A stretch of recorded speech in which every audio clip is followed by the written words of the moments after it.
Order. Honorable members, in the interest of safety for all present in the chamber, please keep your masks on and sit in your designated area. Thank you. The secretary will read the order of the day. Debate on vote number 1, the Presidency Appropriation Bill. I now call upon the Honorable, the President, to open the debate.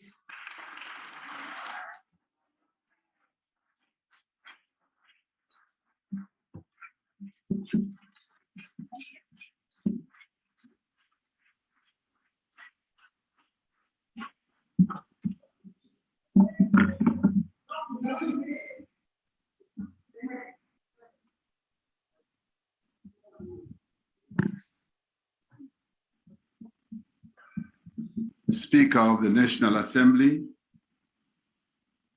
Deputy President of the Republic, David Dabede Mabuza, Ministers and Deputy Ministers, and honorable members, and fellow South Africans. Order, Chair. Yes. Point of order. Honorable members, order. Order from all sides, order. Yes, what's your point of order? Oh, thanks, Chair. My order is on. Thanks, Speaker. My order is on. Today we can't find ourselves in. What are you saying? Get closer to the mic. Chair. Order, honorable members, please. You may be seated, Mr. President. Yes, honorable member. Oh, thank you, Chair. My order is on the. Oh, thank you, Speaker. My order is on the President. He is currently suffering from acquired intellectual intelligence. Take your seat. That is not a point of order. Take your seat. That is not a point of Honorable Mafumba. Honorable Mafumba.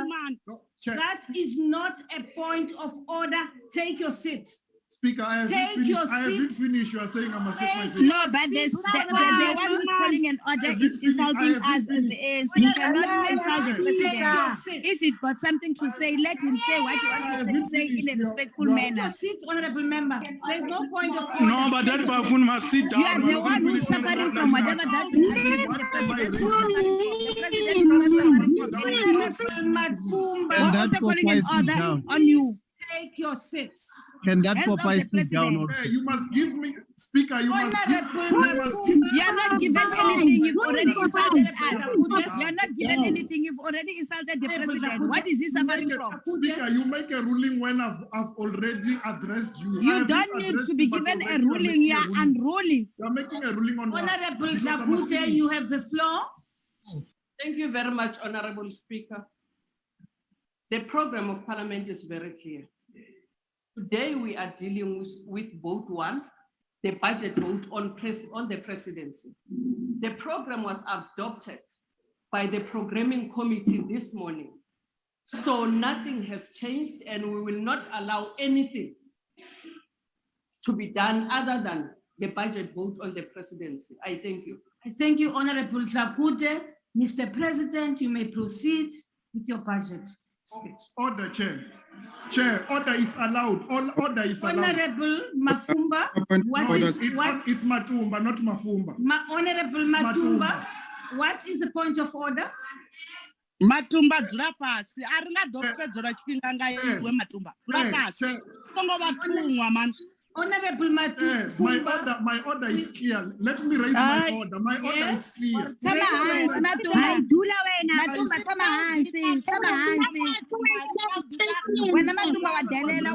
do you mean when you say the president is suffering?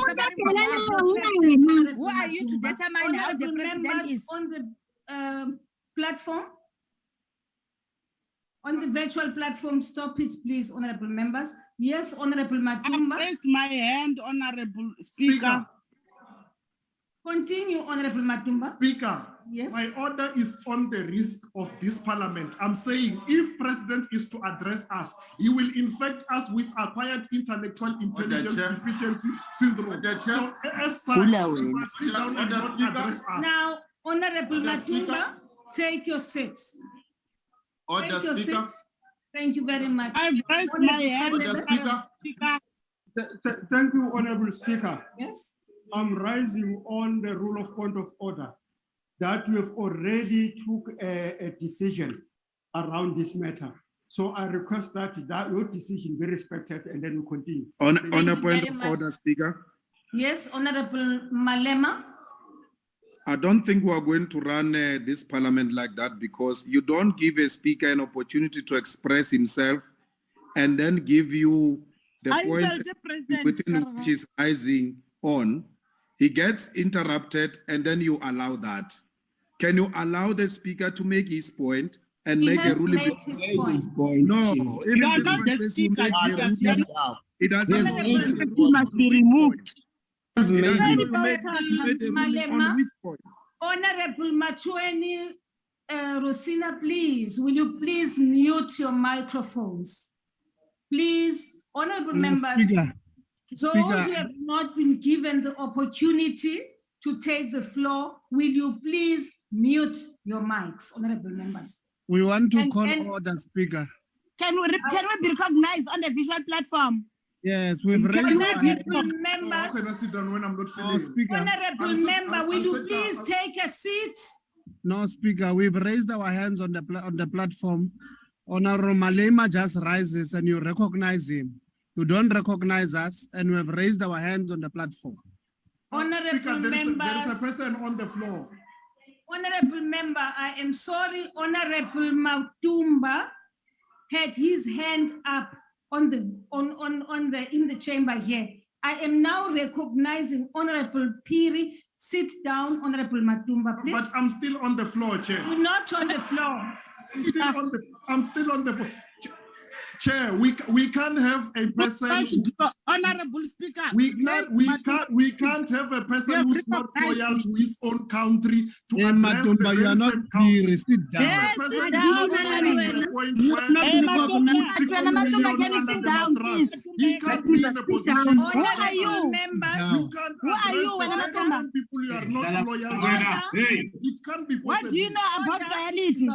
Can you rule on that? Can a Honorable man who members, is not loyal to his What do you know address about such- Honorable Speaker, Matumba is That high, the must be taken president off is the not platform. loyal to the We country. can't have people who have smoked on the platform. We don't know what that person has smoked. That We is must be in Parliament. That person must be taken off the platform. please mute.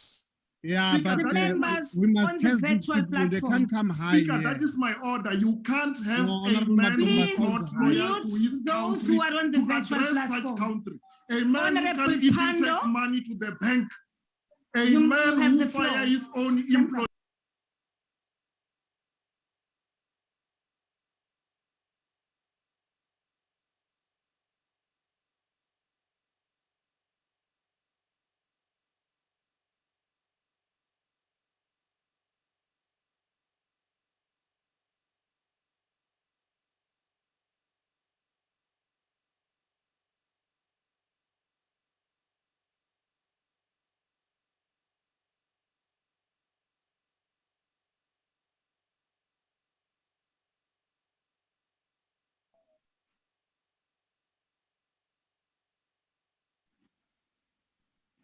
Speaker, we are muted here. We don't hear anything. Eh? Mara Julius Ikete, man, Remsche Matwa, and we are recognized here. No, but we're muted.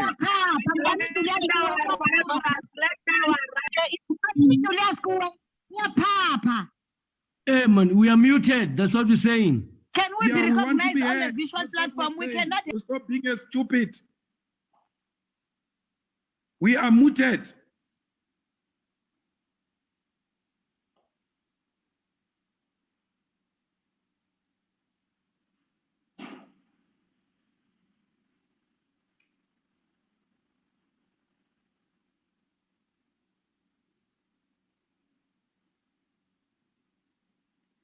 Speaker, we are muted. We can't hear nothing.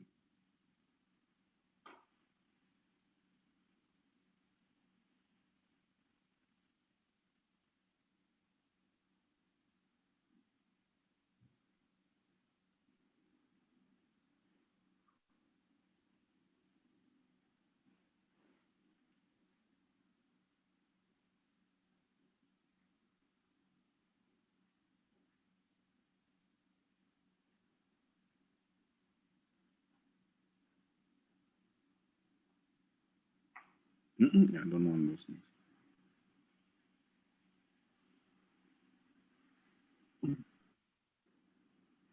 Speaker, we are completely out of the house. We can't hear anything and we are muted for speak. Yeah, can ICT people assist us also? We can't hear Yeah, anything. Parliament here. Can we be allowed to speak here? We're muted here. In fact, they must go back and start from scratch because we can't hear anything. Yeah, we never had anything, Speaker. Can you protect us? They can't hear you. If I see an opportunity, Malema, want to be back to the city. They can't even hear President you. Malema, Can you when recognize us on the President official platform, Malema, stop Speaker? just speaking. No, who's from IT? It can't be. The Who's from president, IT on the platform? It's them who must assist us. because the EFF is just few people. They do as they wish in the house. We must all come back to the house.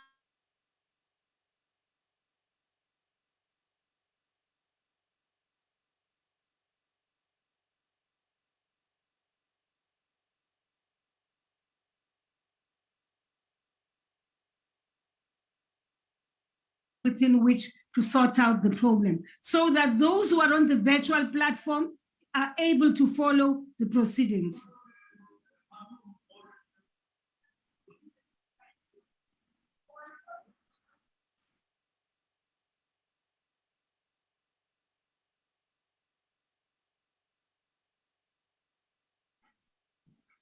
This is not your house.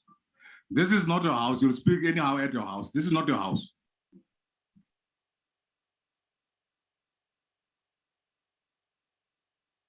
We are all equal here, whether another one came late or another one came earlier. We are all equal. That you should know. ICT, are we okay now? You can do that to the rest of the ANC people who would not have marks. You can't instruct me. Who are you to instruct me anyway? Put on your mask first. Put on your mask.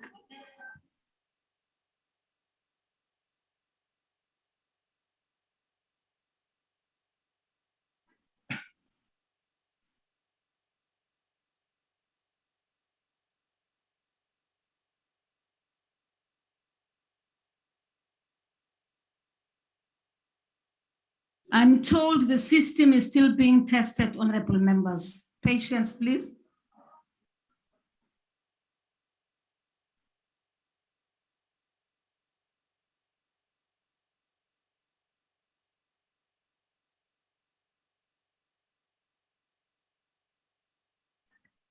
Put up the mask. Put up the mask.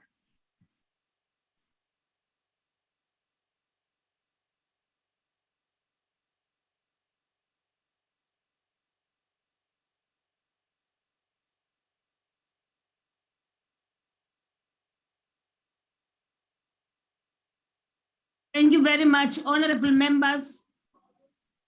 Honorable members, we now proceed with the debate.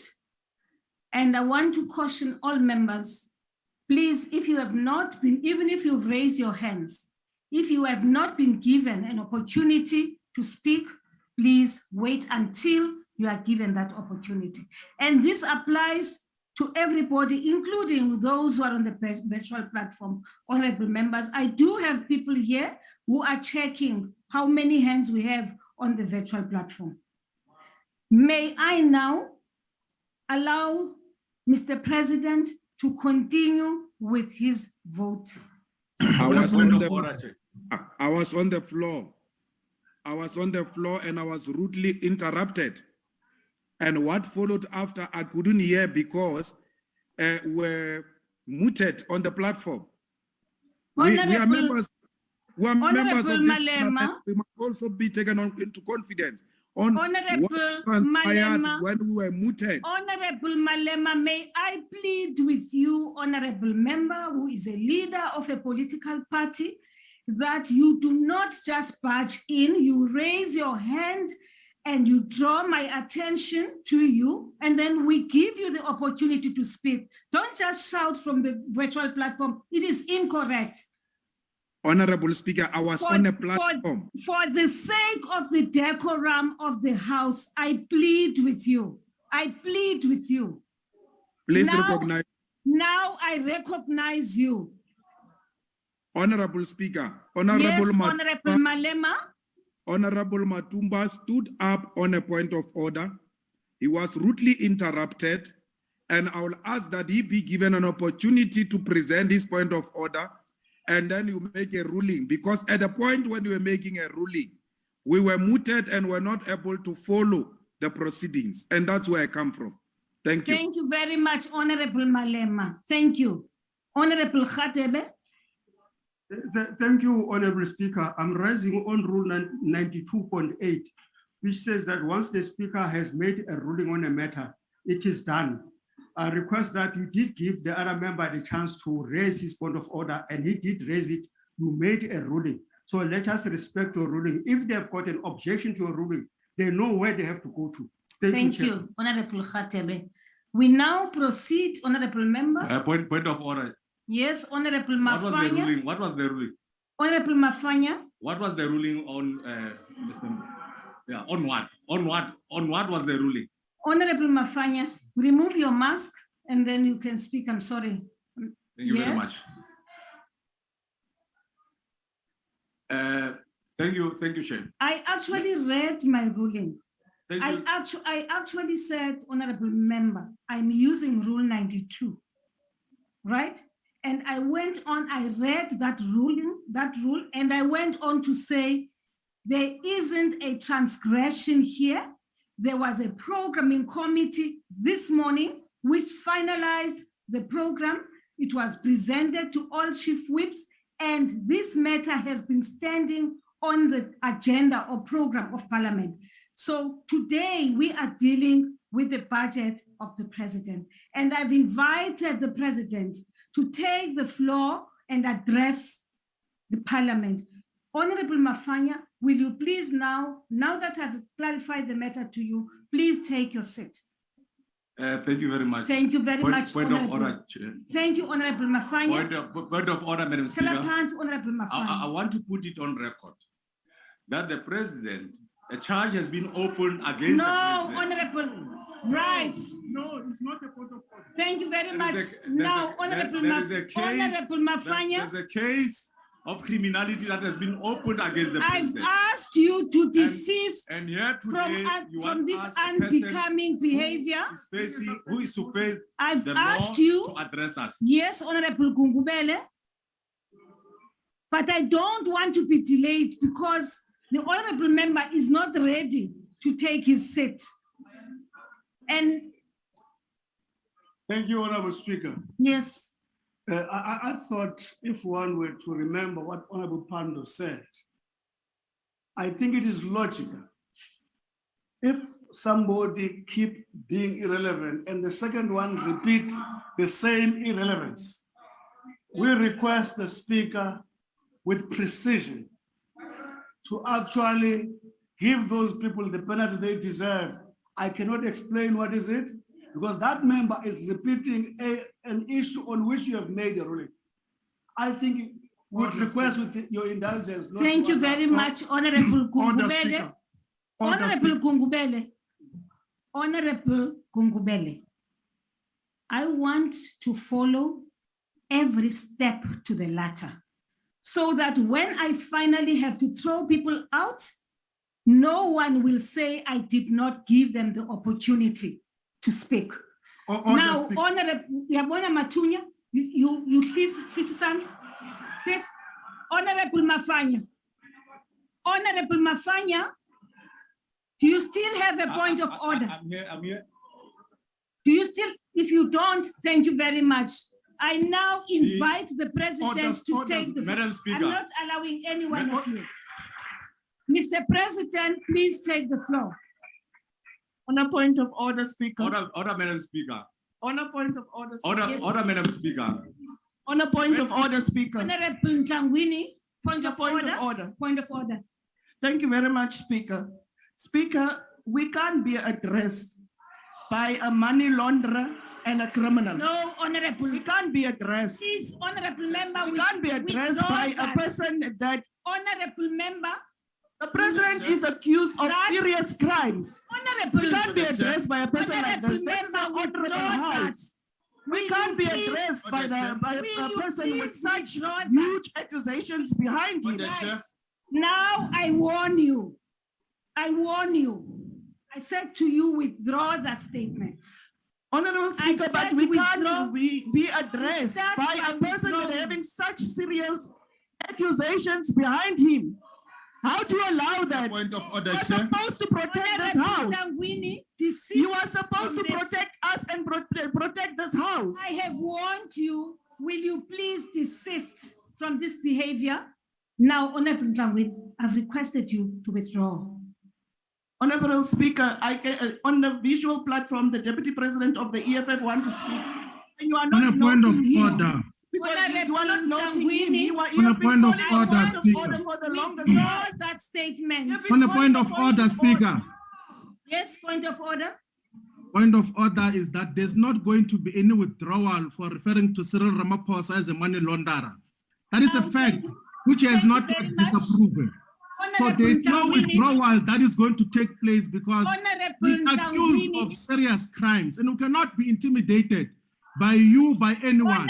We've got a right here in Parliament to raise an issue of a president who is accused of serious crimes. So we can never just withdraw things that are true. What are we if we're just going to be made to withdraw things that are true? Please mute Honorable Shivambu. Please mute Honorable Shivambu. Honorable Ntangwini, I've requested you to withdraw the statement you made. And you are refusing. I've requested you twice to withdraw, and you are refusing to withdraw. A political statement. Now, I am warning you now, Honorable Member. Hey, Chair, Please. she can't withdraw a Sit. political statement. We are here, we are politicians and we Honorable must make members. political statements. Now, So it's a political Honorable- statement that Honorable president Ntangwini, is a money launderer. you are He refusing laundered to withdraw. 16 million in his Will you farm. please leave the Clear, chamber? It's a money launderer. Will you please leave President the is chamber? here. Let him answer for Point of himself. order. President, Point of order. did you Must I launder withdraw? You money? didn't Let say him what must I answer. He's withdraw. here, That he's which seated. you What have must said. I withdraw? President Cyril Ramaphosa, Okay, did you Honorable launder Ntangwini, 16 million in your farm? Honorable Can you recognize us? Who has a house on the different platform? Please, Like your name is also mentioned on the mother of God, this child. Why are you speaking there in Parliament? If the president is Only going through that nonsense of will you please leave the repeat it chamber? outside. We're not going anywhere. What if you Why do you say we must just leave? Must We're leave. not going anywhere. EFF must leave. We're not going anywhere. Must be taking chances. No one is going to leave the house. We are going We're not going anywhere. Leave the house. No one is going anywhere. Ramaphosa must leave the podium. Ramaphosa must leave. On a dialogue of charges against you, why are you speaking there in Parliament? Personally, but you're also speaking there in Parliament. The president is going to address the Parliament. A person implicated must be protected by Parliament.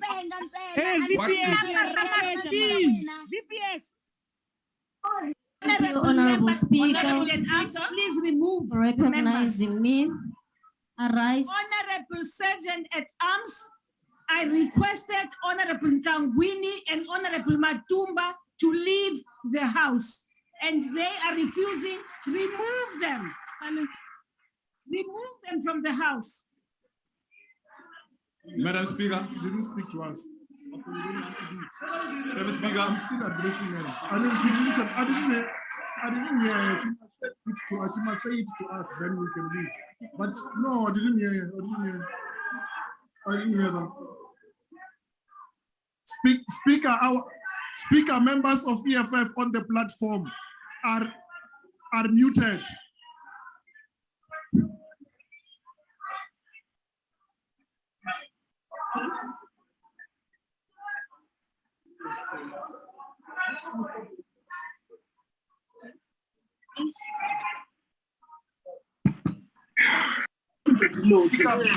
On a point of order. On a point of order, Speaker. On a point of order. We have raised our hands on the platform, Speaker. Can you be recognized, please? Speaker, on a point of order. I was not given a chance Thank to you, speak. Honorable Not be recognized, just get up. Will you please give me an opportunity to get these members out first? No, it doesn't work like that. Honorable Speaker, You are rejecting the wrong people. The name of Floyd Chibambe has been mentioned on the matter of Gladys Carl. Why is he in Parliament? Why is he speaking? Why is Speaker, it you that can't address members as a group. You are going to have to address them one by one. And then tell them what they've done. there are many of you You must tell Ramaphosa to leave the prison, not members of parliament. Tell Ramaphosa. Honorable Tlangwini, no, honorable members, honorable Tlangwini. Mr. Buffalo must leave the house. Mr. Buffalo. Ramaphosa must also leave the house. Speaker, on a point of you yourself must leave the house. You don't even have You must leave the house. Come on, give us the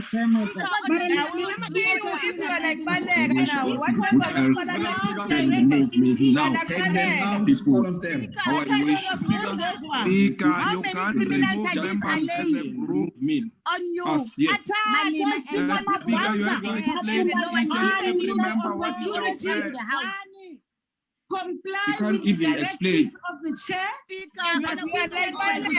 want the members of parliament to be beaten. This conduct Your is hands are now dirty like directly Balega. impinging the ability of the house. You are the one whose hands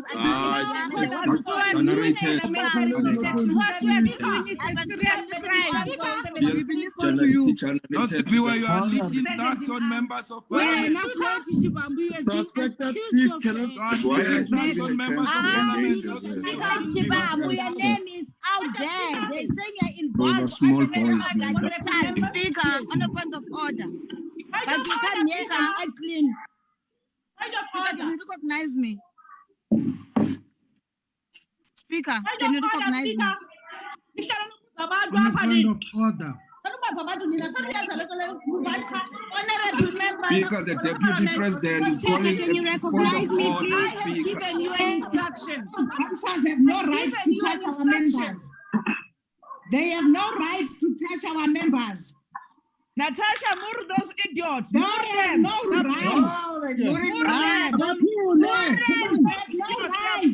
Not if you have unleashed tax on the protection of a money launderer. never touch our members. You are murderers. You are CFF. Those of you are removing the wrong people. You are removing the wrong people. You are supposed to remove the kidnapper.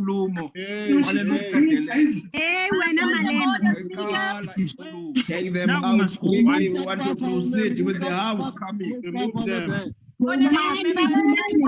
You will never proceed. You will never. Acting on behalf of on a point of order. Thank you very much, Honorable Speaker. Honorable Speaker, on a point of order. Yes, Honorable Tutiza, on a point of order. Honorable Speaker. Sorry, honorable members, really the sound is not good. You can hardly hear one another. Speaker,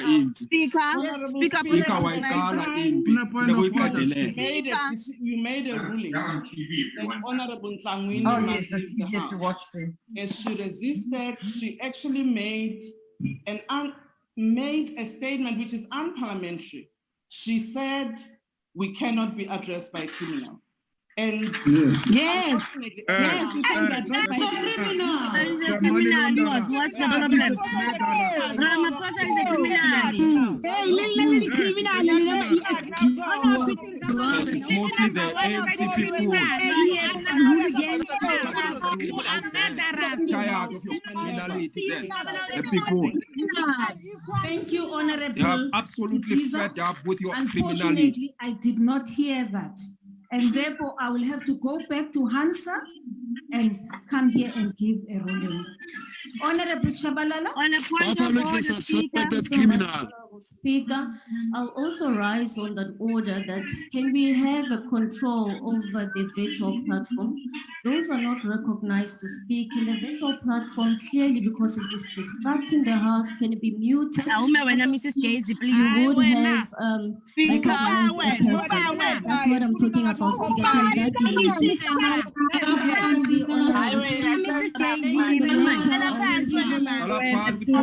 on this issue? Cosmetics. Cosmetics. On the same matter, the Speaker will not allow the point of order.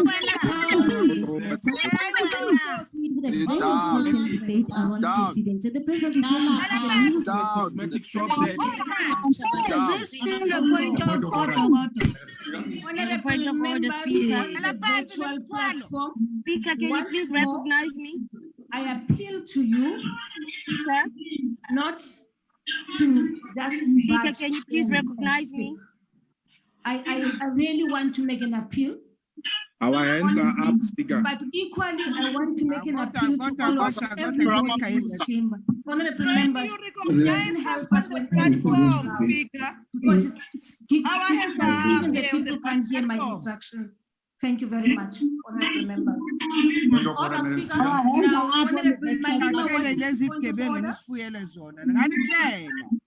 Honorable Speaker, it is unacceptable for you to call security on members. You are not special. But I'm recognized. What do you mean? The Speaker said, Honorable Malemo. Speaker, you cannot call a security on Honorable Member Matumba because you have not followed the same procedure you followed on Honorable Speaker. You cannot treat them as a group.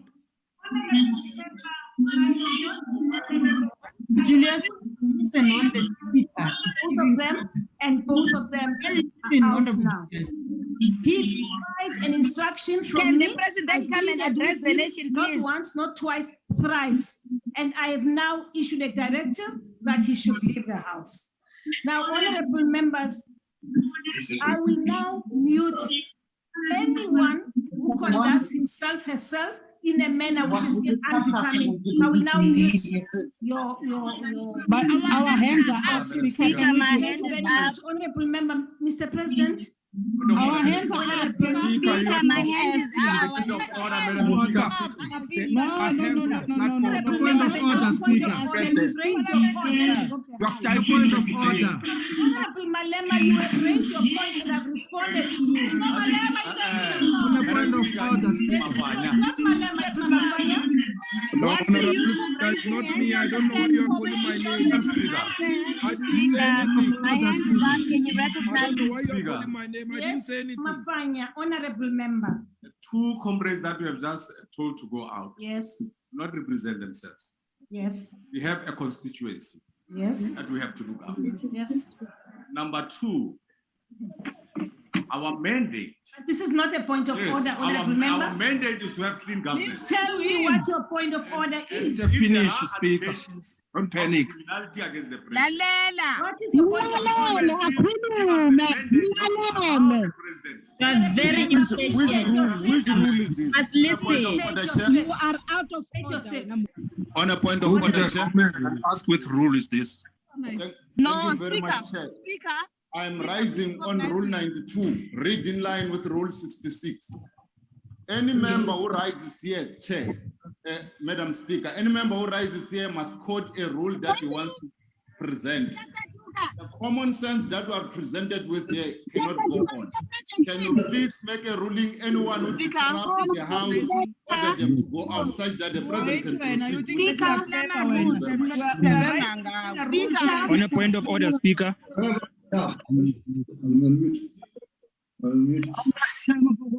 Honorable Ngola from the virtual platform.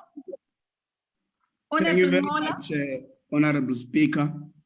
Chair, there's been a lot of members here who were out of order, such that they deliberately misled this House. The member that was taken out was given time to echo their order, and you ruled on that. So I don't know why should we continue doing this chaos. I wanted to raise that, Speaker. Thank you, Honorable Ngola. Honorable Piri. On a point of order, Speaker. But why are you only recognizing ANC MPs? We've been trying to raise on a point of order. You are ignoring us, Speaker. Recognizing me. Honorable Piri, I now recognize you. Can I be recognized, Speaker? Honorable Piri, I now recognize you. Thank you, Honorable Speaker. Allow me to speak in Venda, mixing with Sotho, as they are all official languages. Speaker, I want to start by appreciating yourself in taking out Ndengwa Bomatumba. You have done well. I applaud yourself to deal with Matumba. What point is that? What point of order is that? What kind of point of order? Singing is not a point of order. Stop being a cheerleader. Man. Yes, sir. Take your point of order. Mr. Speaker, what point of order is that? I proceed to recognize Honorable Litsia. Honorable Litsia. Thank you very much. Speaker, you're only recognizing ANC speakers and you're out of order. I've been raising a point of order here. You are recognizing in sequence ANC members. What is that? You must raise your hand. I've been raising my hand. You're out of order. Honorable Shivambu. No, it's myself, Speaker. You have not. Now there's a zombie floating here in our screens. No, you're not recognized there. No, I'm recognized. Shivambu. Speaker, I did not wave my hand. But I have you on the list here. No. Thank you. Yes, you recognized me and Honorable Tambo spoke. Thank you very much. Honorable. Yes, it's myself. Honorable Makubele. Honorable Makubele. Honorable Speaker. But Speaker, you're recognizing ANC speakers in sequence. You're ignoring the EFF. Why? No, what is doing? Thank you, Speaker. What is the problem with that? Thank you very much, Speaker. Speaker, I was saying there are members who are raising their hands on the platform, and you are not recognizing us when we raise them to a point where some members, Speaker, get agitated and speak before.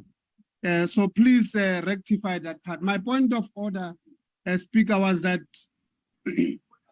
members of Honorable Malema and Honorable Shivambu just rise without being recognized, and you recognize them. Can we please show consistency in recognizing those who are raising their hands?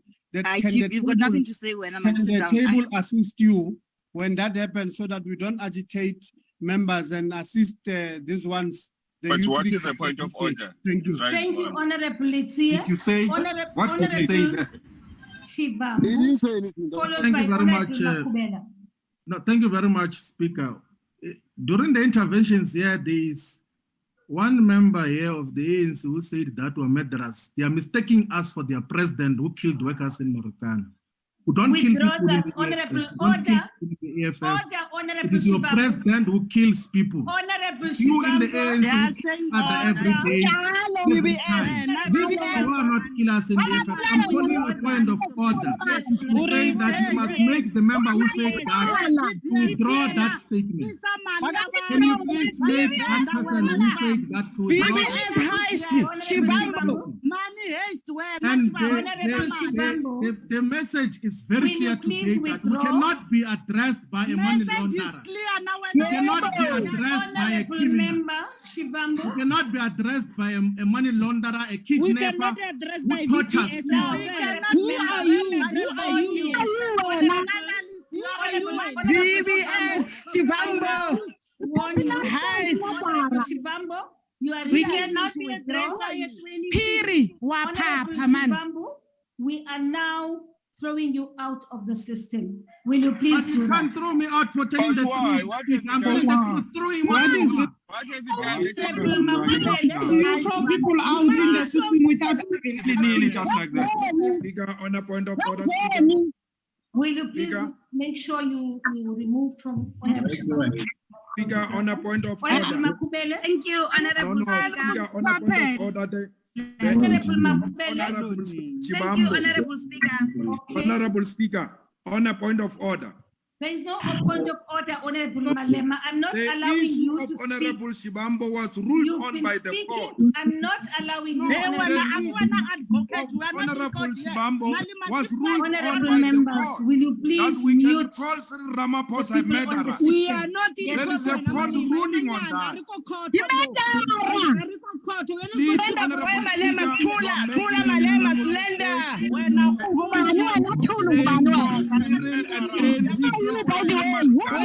there's a court ruling on that matter. I said, will you please mute the people on the platform? On the virtual platform. Why? What did we do? But you can't mute all of us. We want to speak. Thank you, We have Honorable raised our Speaker. hands. Yes. I'm rising on a point of procedure. The chief whips in the programming committee adopted this program. The item for today, that is about the budget vote on the presidency. The constitution of this country protects all of us. Sitting here, we are 14 parties. We cannot allow, Honorable Speaker, to be held at ransom by one party. Can we be protected as the 13 parties? We didn't go anywhere to caucus that we want to disrupt the House. We are here to execute our mandate as members of the ANC, of Parliament. All of us, all 13 parties, can we be protected? The one party that doesn't want to be part of the proceedings must be thrown out. Thank you very much, Honorable Honorable Member, Deputy Chief Whip. Now, honorable members, Order, Speaker. may I address you? I have an order, Speaker. I'm now addressing you. Will you wait? The principle that the privilege of freedom of speech may be limited. What's wrong with you? I am addressing you. I am addressing you. No, don't scream across. Honorable member. Honorable Mafela Tafeni. Honorable Tafeni. Yes, thank you. Thank you. Thank you. Honorable member, order. Order, honorable member. Honorable Zulu, please. The principle of the privilege of freedom of speech may be limited only by the rules was confirmed in the Democratic Alliance versus the Speaker of the National Assembly and others. ZACC 8, where the Constitutional Court found that the privilege of freedom of speech can never go as far as to give members a license to disrupt the proceedings of Parliament, that it may be hamstrung and incapacitated from conducting its business, close quote. According to the court, this would detract from the very reason for the existence of Parliament. Honorable members, this which I have just read, I'm addressing what is happening right now in this chamber. And I am saying to you, will you please stop raising points of order which have no sense? Order, yes, speak. Enkosi Speaker. Thank you. Speaker, as basi uthanda uMzantsi Afrika, singabemi boMzantsi Afrika, ndicinga bafana ba umuntu noko xa kusaphandwa ngaye akanalungelo lokuba Honorable member, sit down. Sit down. Honorable member, sit down. Honorable Papo.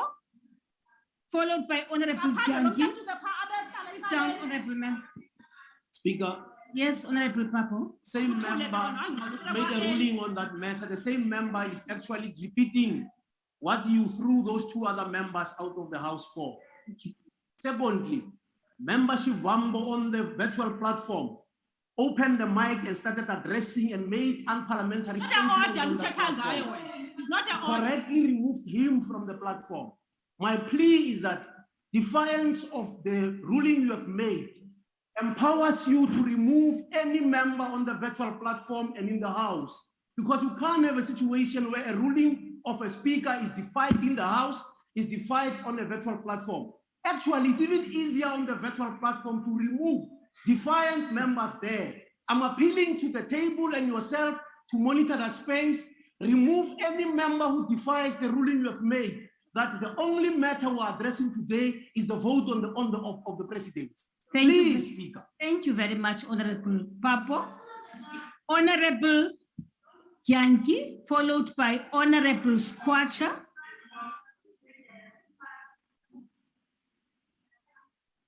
Honorable Janki. Thank you, Honorable Speaker. Honorable Speaker, I've had my hand up for 40 minutes. You are not recognizing the House. You are treating this House as if it's only physical. You said virtual is part of the House. Table, Why are will we now you being please muted like make this? sure that you mute everybody? Point of order. Sensitize me about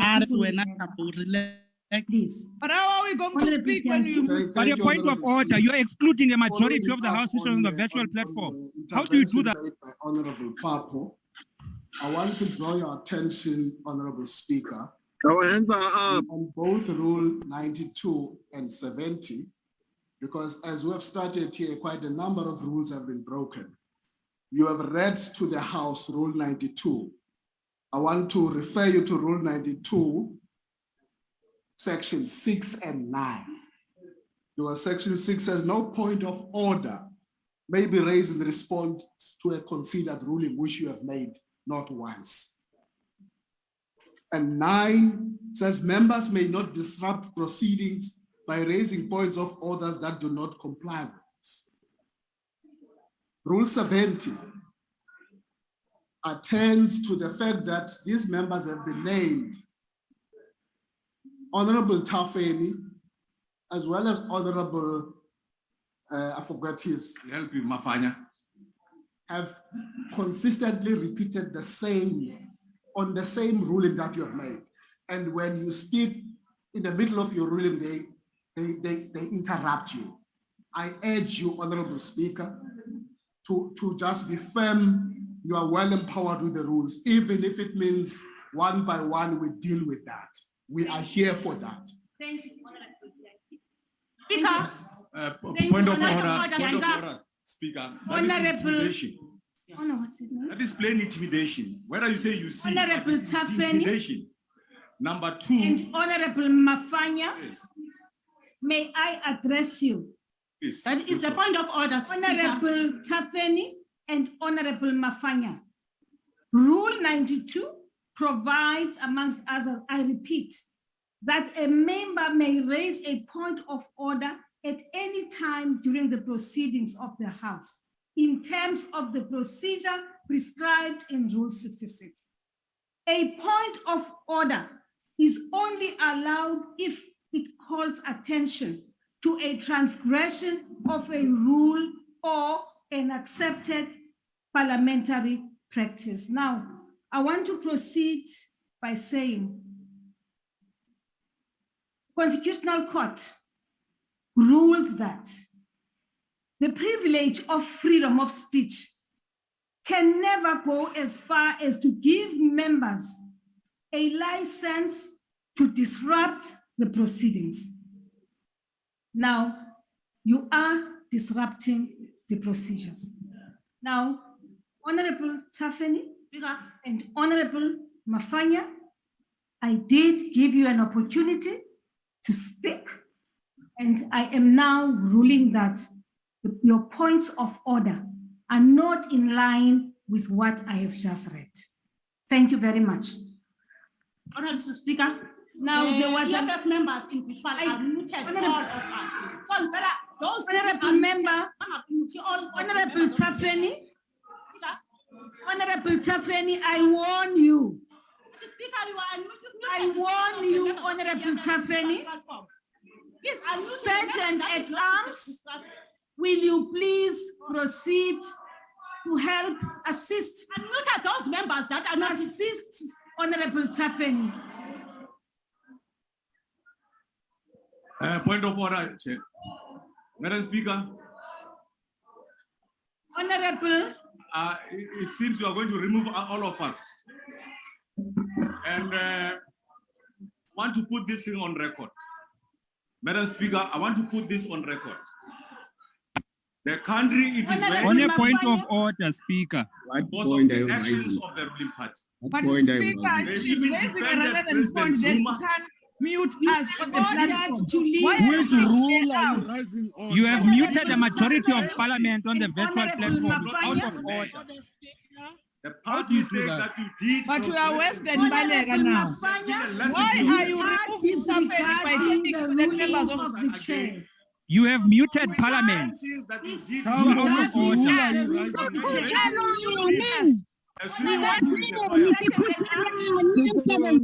You don't even recognize the hand. That is why even in because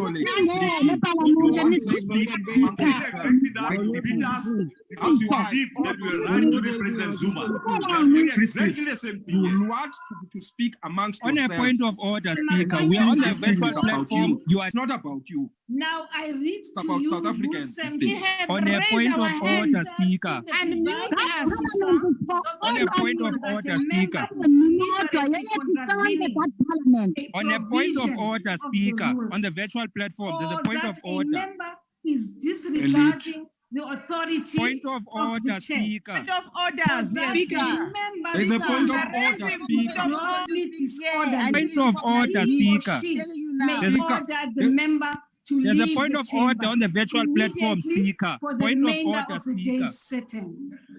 I have point of order. I have warned you not once. I have warned you twice. Point of order. What is this? We're not in your pull out like that. You can't be throwing people out thank you, Madam Speaker. What did they do? Can you bring the bouncers to come and pick me up? Mafanya, will you please leave the chamber? But Speaker. Nippies and will you please assist him? Leave the chamber. Speaker, on a point of order. Now cancelled from the House. Which rule? Speaker. Order. You must not Rule 69. Rule 69. That's not a house. You must not go, my fire is not this house. Not a house. Speaker. That speaker is not helpful. Speaker. You are doing Speaker. exactly what to Zuma. Speaker. That is your modus operandi. You are protecting the status quo. That's a dangerous thing. You are dangerous. You are an in-house to leave the house. That is the worst Now position. I have given you an opportunity to comply with the directives of the chair as assisted by the Sergeant in Arms. As this conduct is now directly impeding on the ability of the House to conduct its business, I now call upon the Parliamentary Protection Services in terms of Rule 732 to assist the Sergeant in Arms to remove the honorable member from the House. Do that to Ramaphosa too. A suspected thief must also go. Ramaphosa must go. Speaker. On a point of order. Yes, Magatete National Chair. On a point of order, Speaker. Can I address you, Speaker?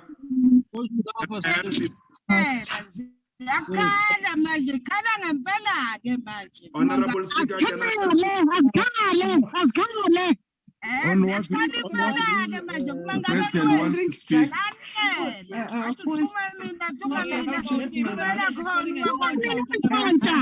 Because of the cake. Ziyakhala man. Hayi, khamala. Speaker, can I make You your can word just call easy? the quorum for us. On what rule, Honorable Malema? Rule 92. Honorable Rule Speaker. 69. Rule 69. Thank you, honorable members. Honorable You can't Speaker, even it's read. Honorable What is Malema. Honorable member, order. Honorable No, Malema. what is 69? Speaker rule. Honorable Speaker, I Honorable have a Malema. number of hands on the virtual platform. Honorable Honorable members, Mute them. I will give you an opportunity. But if President Wamathete speaker kaloku. Kamnike. Kamnike. I will not allow you to proceed. Let me help you, Honorable Honorable Malema. Mente, Yes, Speaker. Honorable Speaker. Honorable Mente, Yes, the president needs to speak, Speaker. Please give it to him. Can I help you, Honorable Mkalipi, Honorable Speaker, can I say something, please? Honorable Mkalipi. But give the president the platform. You know the protocol. I have a list of hands before No, me. leave the list. Give the president. Before the president. On a point of But order. you are speaking to the members of the EFF who are telling you that instead of Mente speaking, allow Honorable Julius Mawute. Malema to speak. This is not the house of Speaker. EFF. This is not how you do things, Speaker. We said give it to the president. Honorable Can't be Speaker, calling me. Give it to the let me, president. Tambo, Honorable Speaker, is Honorable Honorable Malema here. Mutswadi, Honorable What is Mawute, Speaker doing? and What's the that? last My hand is speaker, also up. last Honorable- hand Yes, is Honorable Malema. My hand is up, Honorable Honorable Malema, Speaker. If you mute Yes, them, Honorable Speaker. Speaker, thank you very much. I want to take this opportunity, Speaker, to announce that we are not going to be listening to a money launderer, a murderer of you Marikana, are out of and the order, way you have Honorable conducted Member. yourself and walking out of this parliament. Withdraw, Honorable Member. Honorable Malema, will you withdraw that? We Withdraw are what you walking just out of said. this parliament. We will not Good, listen to a good. money launderer. Will you? We are That's going good. out of Good. this parliament. We are repeating what you have done with Zuma. Go on. You will have Honorable to Malema. blame for protecting criminals. I It's a said money that you launderer. should withdraw. It's a That torturer. you mean It's I am a now murderer. throwing you He out keeps of all the money system. and money under the Honorable, will you mattress. please throw it out of the We are system? not going to listen. Honorable Papo. Amba Julius, I'll I was call going you to privately. request you, Honorable How Speaker. not Julius? President. We're Who's appearing in court on two criminal cases. Why you Go and recognize organize the bench, Speaker? Malema. Go. Go. Lamak. President of PFF has not finished speaking. Honorable members, Why do you do that? I just indicate to all of you that I am not taking any more hands. Don't be a No point dictator. of We are orders. I've been patient. That's enough. against the I have rules. You given can't you just the don't be a opportunity dictator to here by raise the protecting issues you the want staff. to raise. Who's a By money the way, laundering? honorable members, it's important for me to say this here and now that the president is here to present his vote of What president? The one that after his speech on Money Question of privilege. President. In fact, if I may proceed, the Democratic Alliance and the Economic Freedom Front have actually submitted questions for written reply to the president, and these questions are being processed by the questions office.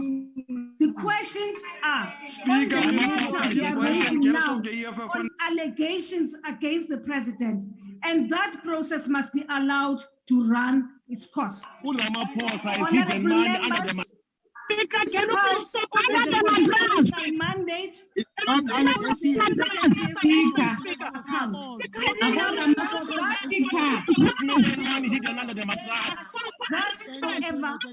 Raise a hand, terms of the law and the rules.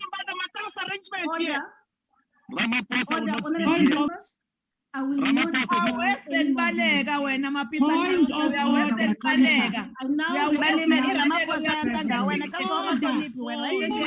Looting the state coffers and point of order, Speaker. We need to speak here. Point of order. You are behaving like Mbete. Speaker. Yeah, we're leaving, Speaker. We're leaving. Honorable Speaker of the National Assembly, honorable members, I had already Point of order, Speaker. also the President. They are not going to allow. Point of order, Speaker. Point of order, Please recognize us. Sixth administration, Also recognize us. as well as this parliament. Where's the cow now? Speaker. Where is money? Where's the money? Every South African, man, woman, and child. Point, Speaker, this which you are doing right now is out of point of order. You are in breach of parliamentary rules. You are members of parliament. Greatest You can't disservice. sit there and pretend like we are not talking on the talking. We need to go on. In fact, go to jail, Ramaphosa. Table stand And pretend like we're not speaking here on the platform. not allowed to do what you are doing. What is the Can we do not mute us. You have no right to mute us and pretend like we're not talking here on the platform. And the parliament to song. There was a long list I recognized. Busy Express themselves. I will not recognize them. Busy Members will now be No, the list you have given us, we have pretended to it and we told you to stop to first. No. I just want guidance from some of the virtual platform. Point of order, Speaker. I expect the leader to respond to what the president is going Okay, on a point of order, we have not switched the debate of they can hear. People will raise their hand on the platform. Please allow us to speak. We have raised hands. We will listen to the president and allow him to finish his speech. You will have an opportunity to raise My hand is Yes, Honorable Mazana. Please allow us to speak. Our hands are The hand of Speaker, the hand of the National Can we Spokesperson, please speak? Honorable Tambo, is asked for more than 40 minutes. And you are not allowing The majority of people I think you are selecting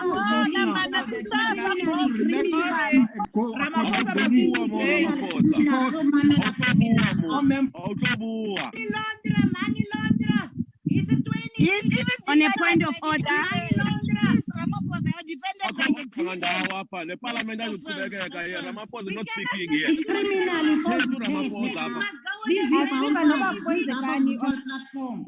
Busy bouncers.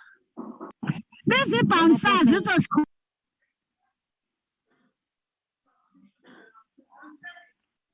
Thank you, Honorable Mazzoni. Honorable members, table staff, I have directed you to mute all the people who are on the platform.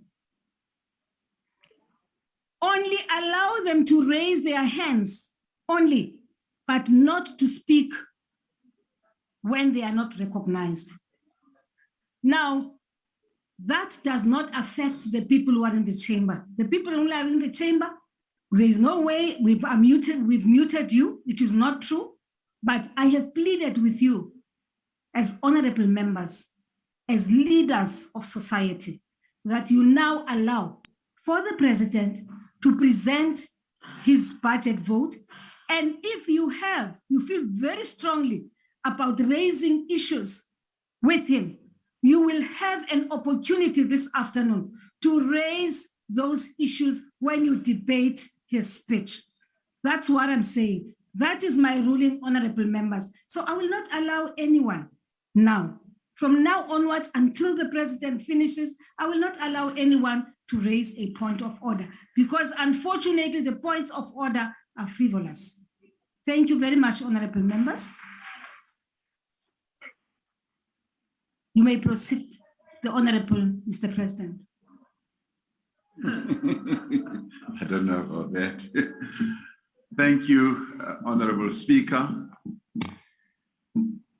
As I was saying, the people of our country must come first in everything that we do.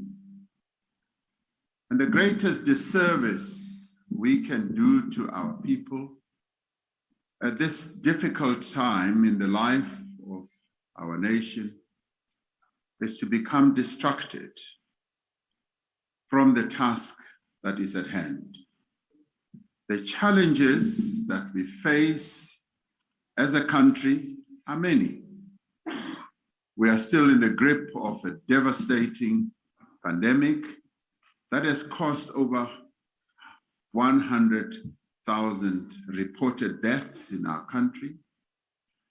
Poverty, unemployment, and underdevelopment continues to cast a heavy cloud, and these are preventing millions of our people from leading lives of dignity and better lives. In recent times, we are having to deal with another problem, which is the rising cost of living. Cost of fuel has gone up. Food, utilities like water and electricity has made it increasingly difficult for the majority of our people to get by and to pay their bills and also to feed their children and families. We continue to count the cost of last year's July unrest in parts of the country and the human and economic impact of recent floods in KwaZulu-Natal and Eastern Cape and the Northwest as well. These are the issues that we are seized with as government because they are the bread and butter issues that have always mattered the most to our people. As the great revolutionary Amilcar Cabral once reminded the liberation movements of post-independent Africa, he said, the people are not fighting for the ideas, for the things in anyone's head. They are fighting to win material benefits, to live better, and to live in peace, to see their lives go forward, and to guarantee the future of their children, close quote. What the people of South Africa want above all is to see their quality of life improving.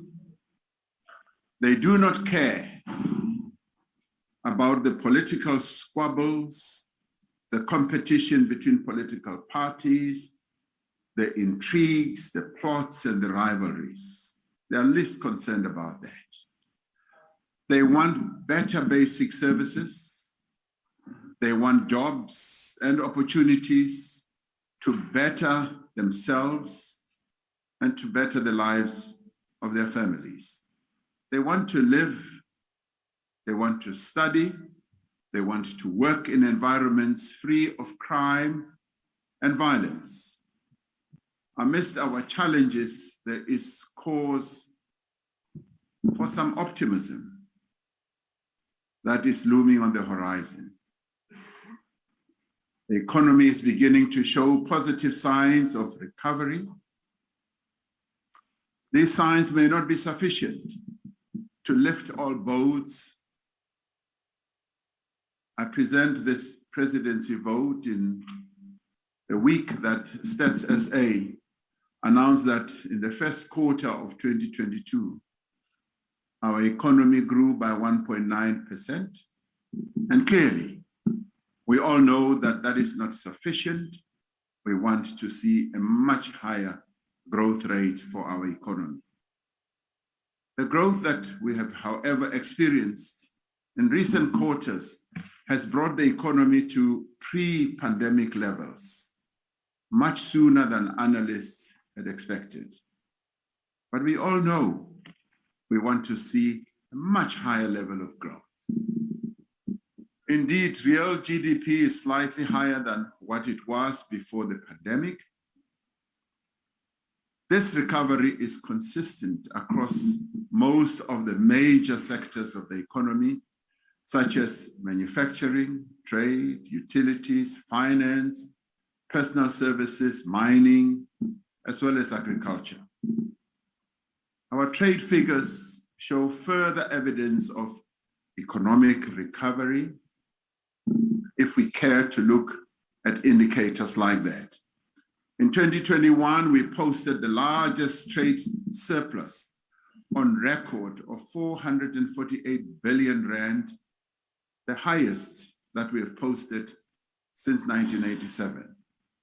Last week, the latest quarterly labor force survey was released, showing that the number of unemployed people in the country dropped in the first 3 months of 2022.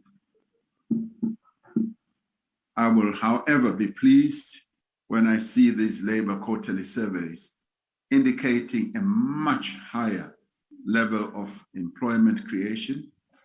What they showed translates to 370,000 jobs created between the last quarter of 2021 and the first quarter of this year. We all want to see a much, much bigger number of people getting into employment. Madam Speaker, I also present this budget vote in the year that the 4th South African Investment Conference raised investment pledges to the value of 332 billion rand. Now, these are pledges, and we have seen some of these pledges being realized into real investment. And we do forever have hope that a number of these pledges will indeed turn into real investments. And I have been to places where I have seen how companies that made pledges in various conferences that we have held have actually turned them into real investment. This does bring us within reach of the target we set in 2018 of attracting 1.2 trillion rand in investment over a 5-year period. The outcome of the conference shows renewed business and investor confidence in our economy and in our reform process. I would argue that many of these businesses who have come to these investment conferences would not be declaring their intention to invest further or indeed to invest in greenfield projects if they did not have confidence that we have indeed embarked on a reform process that can make their investments viable. In recent weeks, there's also been encouraging progress by law enforcement authorities in pursuing cases from state capture era. We've all read about some of these initiatives that they are making. These are the green shoots of recovery, but also of progress. These are the signs that we are indeed on the right track. Of course, many people may argue that we are not, but I can definitely say that the country is beginning to move in the right track direction. This should give us hope and confidence to forge ahead. We are not standing in one place, and we are moving forward. Honorable members, since the 6th administration took office in 2019, we've been seized with restoring state capacity and with forging whole of society partnerships with business, with labor and civil society on the actions that are needed to rebuild our economy. Building a capable state and restoring integrity and professionalism in the public service has been our foremost priority. What we have sought to do over the past 4 years is really to locate the presidency at the center of an integrated government, a government working together across all the various structures that are in our state. From this center, we've been leading the drive to reconstruct the nation's economy in a manner that is inclusive, a manner that leaves no one behind. In this year's State of the Nation address, I outlined our key priorities for the year that lies ahead. These priorities are to grow the economy and to create jobs, to fight corruption, make communities safer, build better lives for all our people, and make government work for the people of our country. We've been doing all this while working to ensure a swift recovery from COVID-19 pandemic and mitigating the impact of the recent floods that we have experienced. At the heart of our growth strategy is a bold and far-reaching economic reform agenda.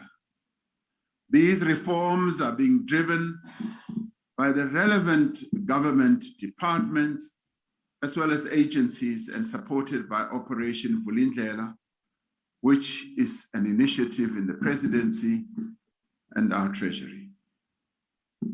These reforms aim to achieve an affordable and reliable supply of electricity and efficient freight transport, amongst other things.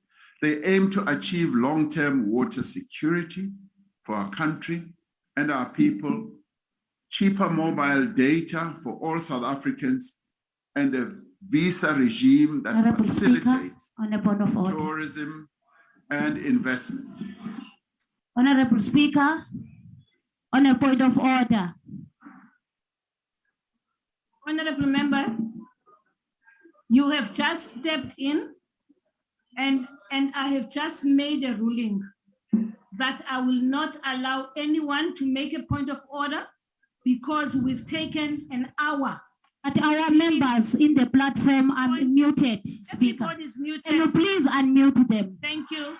Because you unmuted our members. Thank you. They are participating, so unmute them. There's no problem. Your ruling is right, but just unmute them. They're in the platform. Honorable member, you've just, honorable member, switch off your microphone. Unmute our members in the platform. Will you please switch off your microphone? Are you going to unmute them? Switch off. Are you going to unmute them? Sergeant at Arms, I'm now warning you. No, Sergeant at Arms for what? I'm now what? You're ruling from the air. Just from the air, no ruling like that. Unmute our members, then I will sit here. I'll sit here. No Sergeant Arms to come to me. You must never come to me. Just unmute our members in the virtual platform, Honorable Speaker. Will you please? And we are not going to be addressed by a criminal. We are not going to be addressed by a money launderer. We are not going to be addressed by a criminal. Honorable member, will you please withdraw that? And I'm not leaving. Please withdraw that, honorable member. What are you going to do? I'm not leaving. Thank you very much. Sergeant at Arms, will you please remove the member from the House? Unmute our members first. When rulers are from the air, for what? Certain arms for what? Are they members of parliament? Those are certain arms. No, I can't leave the chamber before they unmute our members in the platform. We are attending. Thank you very much. Here. This is our parliament, not for certain arms. This one is ours. Asizo-addresswa i-money launderer apha. I have given you a further opportunity. There's no opportunity like this. This one is not an opportunity. Give me a real opportunity. Assisted by the sergeant. This one is not an opportunity that you are giving me. As this conduct is now directly impeding the ability of the House to conduct its business, you must first call the sergeant arms to take out the criminal first outside. The money launderer must be taken by the sergeant arms outside. Then and your criminal apha andilosela azandi bulale bantu eMarikana mna. Azandi bulale bantu eMarikana ndiyembulali mna. Imbulali makathathe asiwe phandle. On my behalf, ndiyacela President makuphume wena on my behalf. Will you please? No. Protection services, you are taking too long.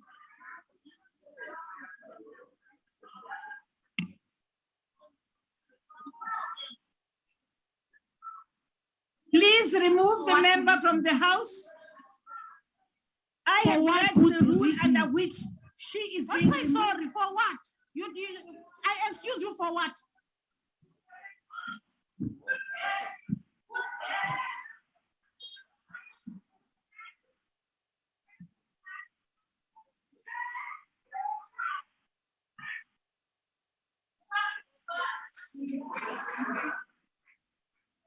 Thank you very much, honorable members.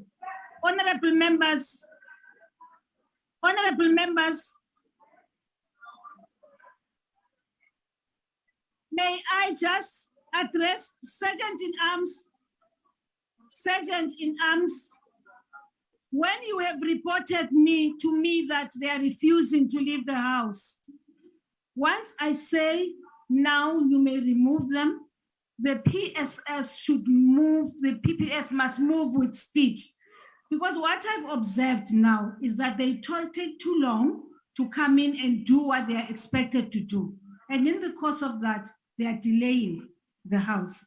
Honorable Mr. President, you may continue with your speech. Thank you, Honorable Speaker.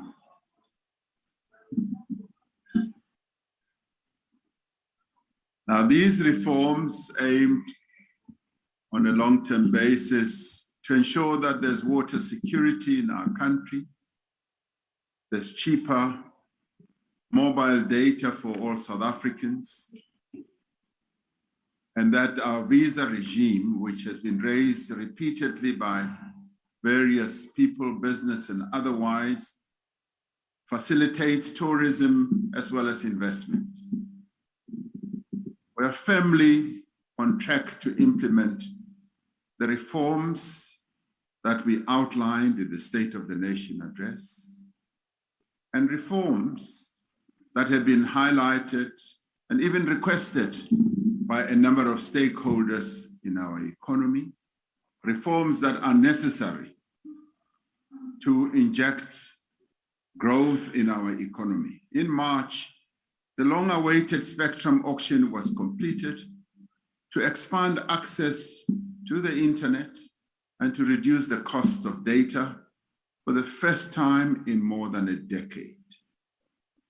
This was a difficult and complex process, and we are grateful for all those who have been involved who made this possible.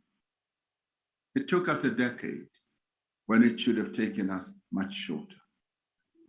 In April, bid window 6 of the Renewable Energy Procurement Program was open for 2,600 megawatts of solar and wind power. The first 3 risk mitigation projects have signed their power purchase agreements. These projects represent some of the largest hybrid solar and battery storage projects in the world, and they are happening here in South Africa. The Electricity Regulation Amendment Bill that provides for the establishment of a separate transmission company and a competitive market for electricity has been published for comment. And we are now working to table the final version in Parliament in the coming months. We initiated this believing that it will enhance the better generation of electricity and the transmission thereof, and we will see much better electricity availability in our country. In April, Transnet made 16 slots on its network available to private rail operators as a first step towards ensuring third-party access to some of the country's freight lines.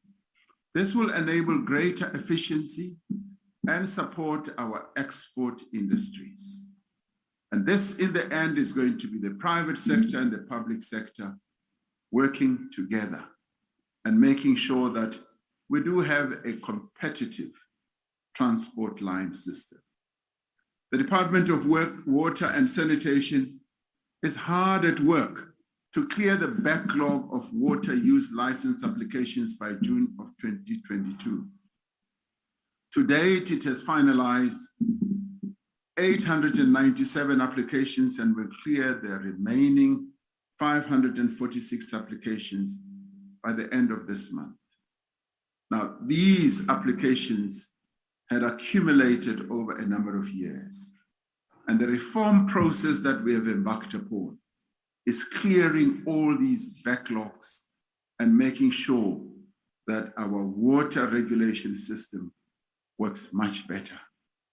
And through this, we will be able to unlock levers of the economy to enable growth to follow. We are on the cusp of a fundamental transformation in the electricity sector, which is undergoing the most significant reform process in our country's history. Once these changes are implemented, we will have multiple generators competing to supply electricity at the lowest cost to the consumer and selling power directly to consumers. We will unleash new public and private sector investment in generation at a massive scale. In the short term, however, we are seized with the need to get as much new generation capacity onto the grid as possible, but also as quickly as possible. The current electricity shortfall is estimated at up to 6,000 megawatts. We will soon be introducing extra measures to bring new capacity online. We will work to close the electricity gap in 6 ways. Firstly, we will improve the performance of existing power stations and ensure that additional units at Medupi, Kusile come online according to schedule. Secondly, we'll ensure that projects from existing procurement, including Bed Window 5, are able to reach, close, and connect to the grid as quickly as possible. Thirdly, we will accelerate private sector investment in generation under 100 megawatts. Fourthly, we will enable Eskom to purchase surplus power from existing power producers without too many regulations that stop this from happening. Fifthly, we will support municipalities to procure power independently without much regulation standing in their way. And sixthly, we will encourage households and businesses to invest in small-scale solar power installations themselves to feed energy that they are not using to the grid as well. Now, Honorable Speaker, work is already underway in each of these areas. There is coordination with all relevant departments, with Eskom and the private sector to accelerate embedded generation projects that are already on the way to being implemented. We have already simplified the registration process by removing the requirement of a power purchase agreement for registration. We've also shortened the time frames for environmental authorization and increased Eskom's capacity to process grid connection applications. And all these impediments were standing in the way of enabling those who want to generate energy to move ahead with their projects. Now, the reform process has taken out all those impediments, and we are now going to move forward with greater speed and greater determination. The first two embedded generation projects under 100 megawatts were successfully registered 2 weeks ago, and a further 16 projects were registered by the regulator this very week. A total of 68 projects are now in development, and a combined capacity of over 5,000 megawatts that will begin to connect to the grid over the next few months is also what we look forward to. Now, alongside these immediate interventions, the Department of Mineral Resources and Energy will drive the process of reviewing and updating our integrated resource plan for 2019 to ensure that it remains relevant in the light of the electricity shortfall and our climate change commitments. Now, this is work that is already underway. When the 6th administration commenced its work, we said that forging social compacts across society would be critical to addressing our developmental challenges. Unless, we said, we consistently strive to achieve broad consensus in the direction in which we want to take the country, we will run the risk of our efforts becoming stalled and even becoming diverted. Since 2018, the presidency has established a number of processes to forge consensus on the broader economic recovery, the fourth industrial revolution, the reform of our state-owned enterprises, climate change, and as well as corruption. We also sought to engage at the presidency level with important role players in our country, such as traditional leaders, to address their specific challenges, including the issue of land. We also sought to engage with religious leaders to address the various issues that they've brought to the table. Deputy President has led this process, will report further on the work that he has been doing. Deputy President has also been engaged and has been delegated to deal with the long-standing challenges that an important community in our country has raised over and over. And these are the former liberation combatants, the people who fought for the liberation of our country, regarding the problems that they have continued to experience. And the Deputy President may well touch on this as he speaks. Now, bringing together key stakeholders with varying ranges of expertise ultimately enhances the capacity of the state. This continues to aid the policy-making process in our country. It ensures that all of society is involved in our country's development. It ensures that those who are able to make a contribution also feel part of the process of building our nation. An example of how this is being done effectively is through the Presidential Climate Change Commission, which is currently finalizing a just transition framework that will guide our transition to a low carbon, inclusive, climate resilient economy, as well as society. Now we've brought a whole range of key role players who are making a contribution on our climate change ambitions. In tandem, the Presidential Climate Finance Task Team that I established earlier this year is working at an expert level on the agreement that will take forward the Just Energy Transition Partnership, which was concluded between South Africa and governments of France, Germany, the United States, and the United Kingdom, as well as the European Union last year.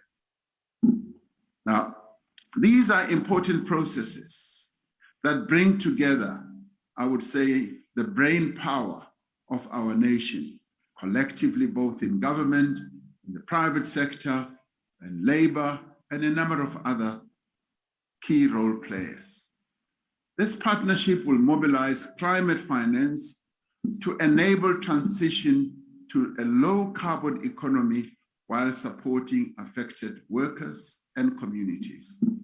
And the work that they are doing will finally be brought to Parliament so that we, as the important key lawmakers, will be able to examine precisely what they have been working on. Our focus will be on supporting a just transition in the electricity and automotive sectors, as well as the development of our green hydrogen sector, which in many ways is beckoning, is calling us to embrace it and to get involved in a much more proactive manner. The work of the Presidential SOE Council is also far advanced. The Council has as its members people from labor, from business, from government, from academia, and many other sectors in our community, in our country. The Council has developed criteria to determine which SOEs should be considered strategic and which are critical for the future development of our country. It has also assessed 17 SOEs and will complete the remaining assessments by July of this year. The broader context of the reform process is to improve the overall business operating environment and to improve our country's competitiveness as an investment destination. To this end, we have finalized the Bounce Back Loan Scheme, which gives additional funding to businesses to grow the economy and also to create jobs.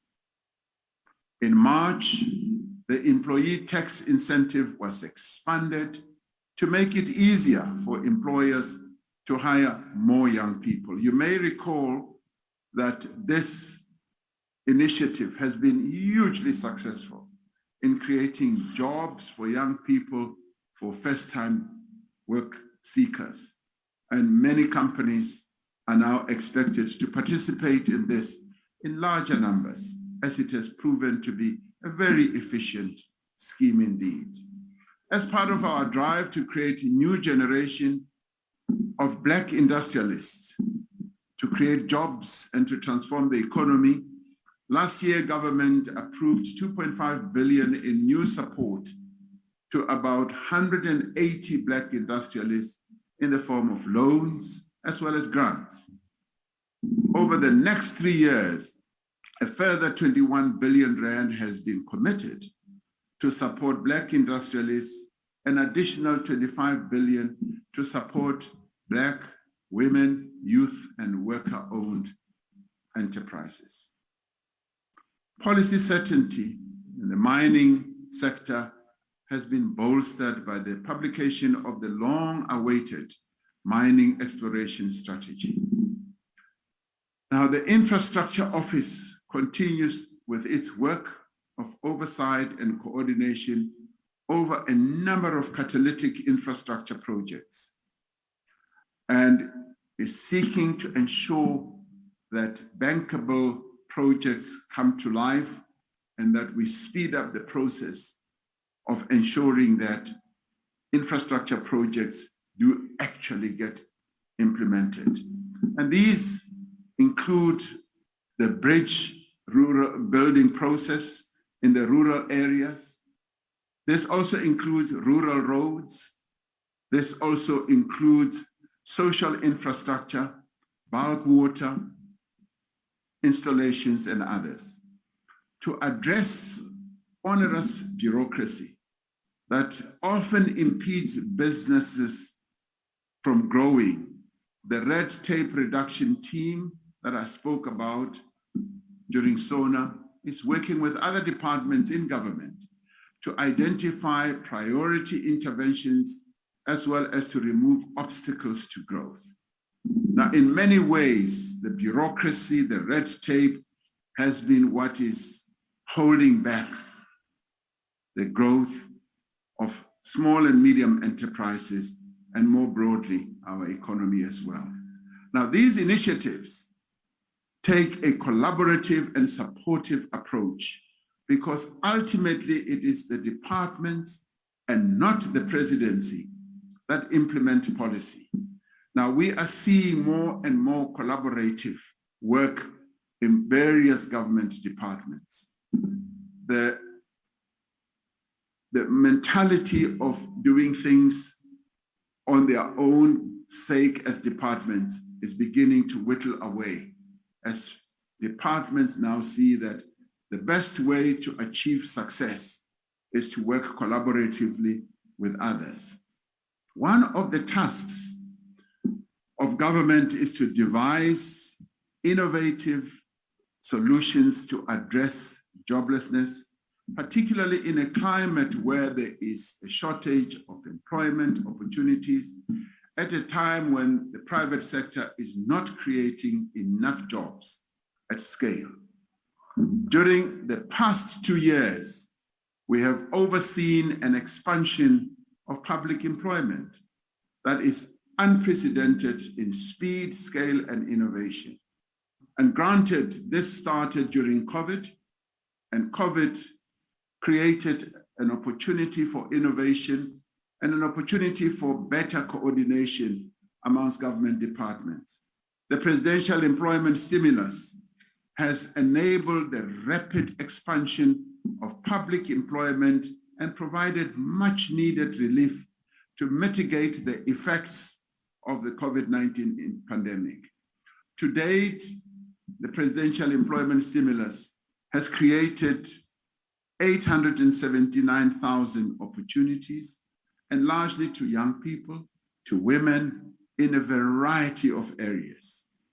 Of the participants across both phases, 84% are youth and 62% are women.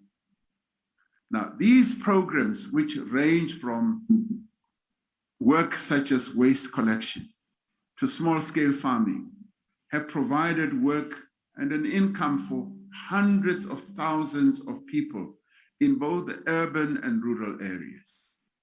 The program has provided livelihood support to people working in the arts and culture space as part of our commitment to support recovery in this vital sector of our economy and our society. It is a great boost for food security and agricultural reform. Around 65,000 small-scale farmers have received input vouchers to buy seeds, fertilizers, and equipment.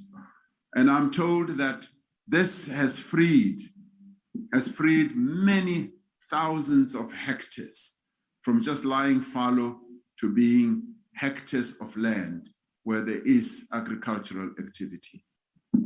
The latest program to be launched through the employment stimulus is the Social Employment Fund, which has started to recruit some 50,000 participants in community safety, food and nutrition, digital inclusion, and sports and arts and recreation. A further 50,000 participants will be recruited for the revitalized National Youth Service, of which more than 7,000 have already started work.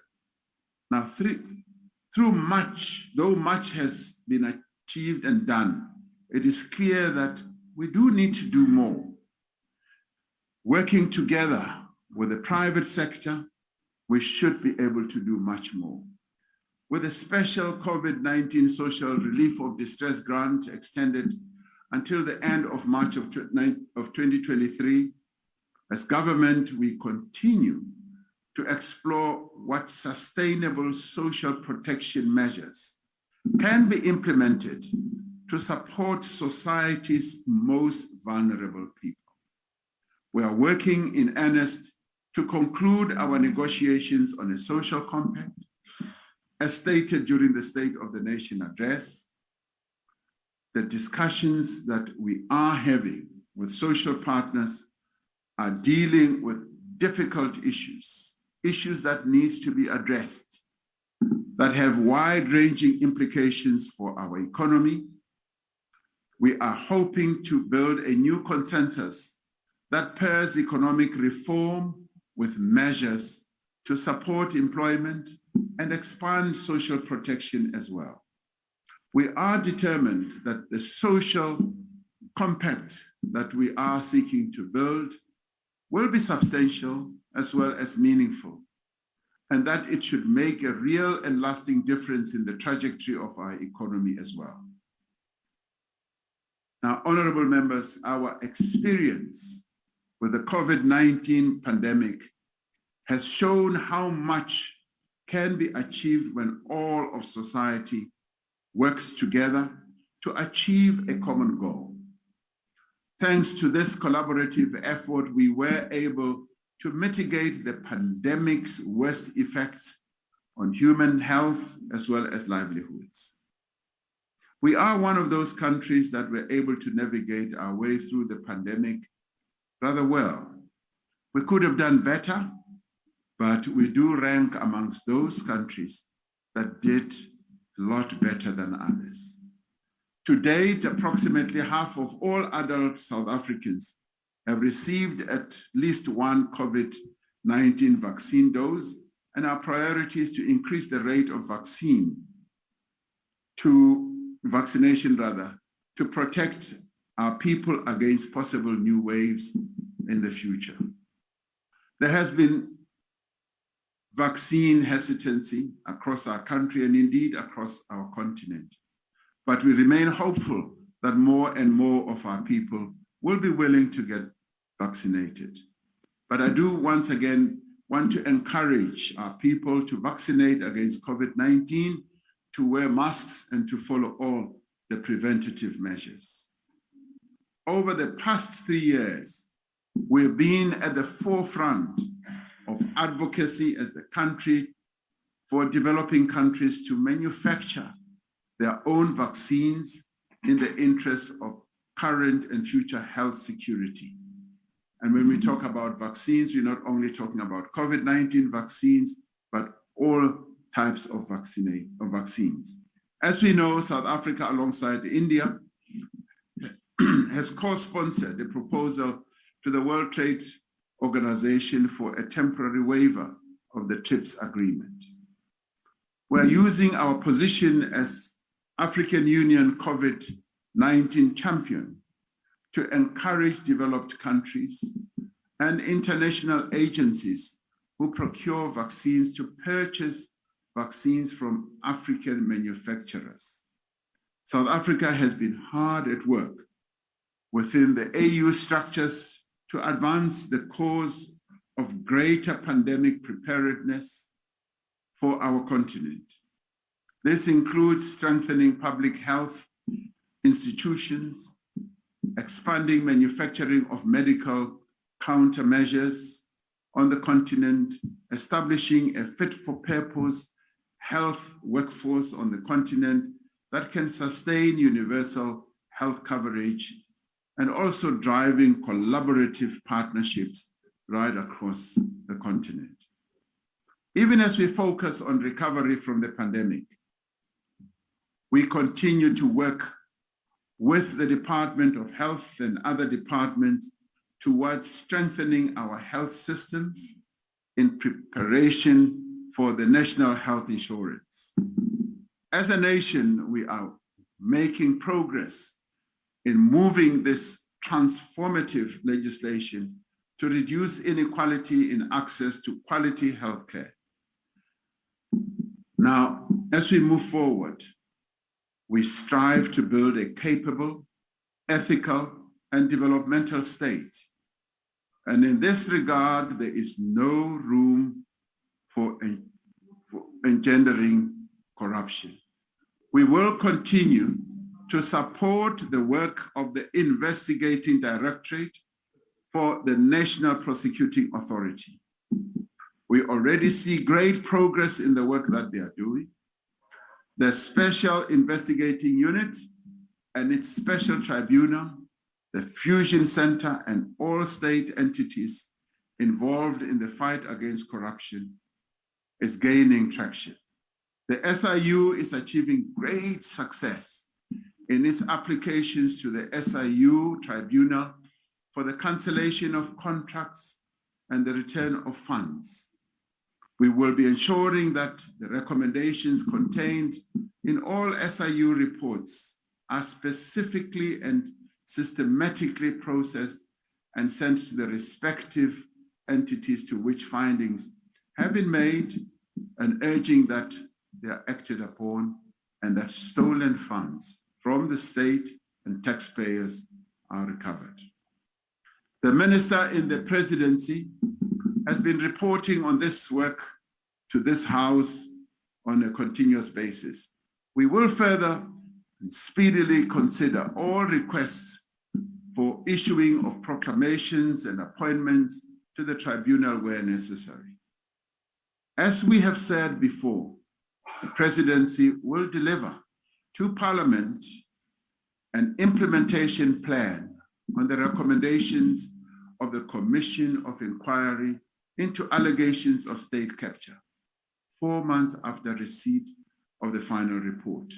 Already, work has begun on the large number of recommendations that were made in parts of the report that we have already received to date. We will only have the full measure of the work required when we receive the final report from the Chief Justice. Taking these recommendations forward requires the highest political will and commitment from all of us, the members of this House included. It also requires great courage from all of us.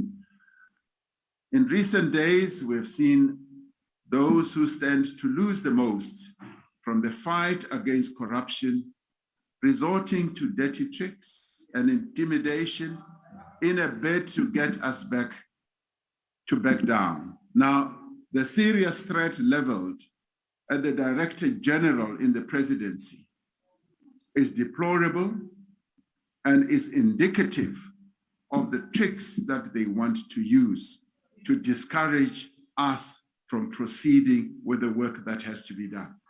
And we condemn this. Now, it is a sign of the lengths to which these who have been responsible for state capture are prepared to go to even threaten a woman in the way that she has been threatened. But we will not be deterred by threats of any kind whatsoever. She remains courageous and resolute to continue doing her work. And we wish her well as she carries on with her work. They will have to pay for their actions. We will restore the values, yes, of integrity and credibility to our government. We will take back our country from criminals. At the same time, we are giving equal attention to safety and security in our communities as well. I want to commend the leader of the United Democratic Movement, General Bantu Holomisa, for initiating the recent meeting between the presidency and political parties represented in Parliament to discuss safety and security issues in the country. Honorable Steenhuisen, who was traveling somewhere in Africa and Somaliland, was also able to join this meeting virtually. It was a proactive engagement in which we were able to discuss the challenges and possible solutions with leaders of political parties that are represented here. And I'd like to thank them for the various suggestions that they put on the table for us to act on. It is our expectation that as Parliament, you will continue in this collaborative vein when we soon reflect on the draft national security strategy that is being drafted at the moment. I have committed that I'll continue to meet the leaders of political parties on a regular basis to discuss issues of security and indeed a number of other issues that are of common concern to all of us. Progress has been made in building capacity within the law enforcement agencies. The appointment of a new commissioner of police has brought much needed stability in the organization.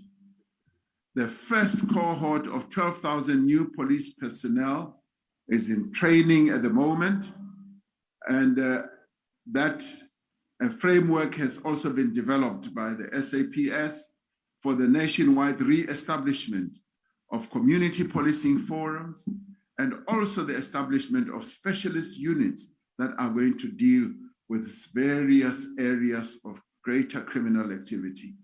The SAPS has established disciplinary units to address these crimes of economic sabotage and extortion at construction sites by so-called business forums as well. Partnerships between the government and the private sector to address organized crime are beginning to bear fruit.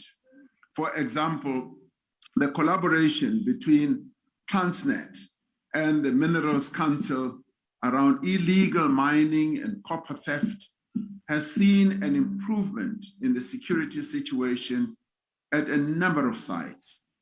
A stronger, better capacitated South African police service is key to combating crimes of violence against women and children that continue to be a real scourge in our country.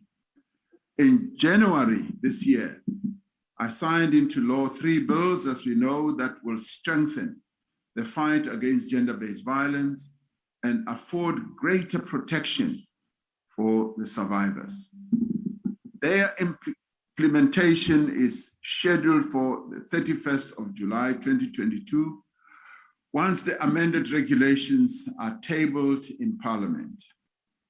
The Presidency continues to receive regular reports from the Department of Women, Youth, and Persons with Disabilities, as well as other departments, on the progress that is being made in implementing the National Strategic Plan to end gender-based violence and femicide.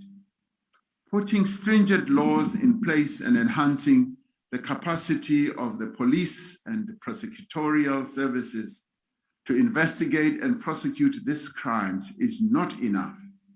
And we need all of society's involvement in preventing gender-based violence. If we all, as communities, act together, we will be able to overcome gender-based violence. Community-based organizations are agents of change and play an important role in the efforts to eradicate GBV and other social ills as well. This includes the development and implementation of programs around gender-based violence and femicide, substance abuse, teenage pregnancies, mental health, and also the LGBTQI+ advocacy and other issues.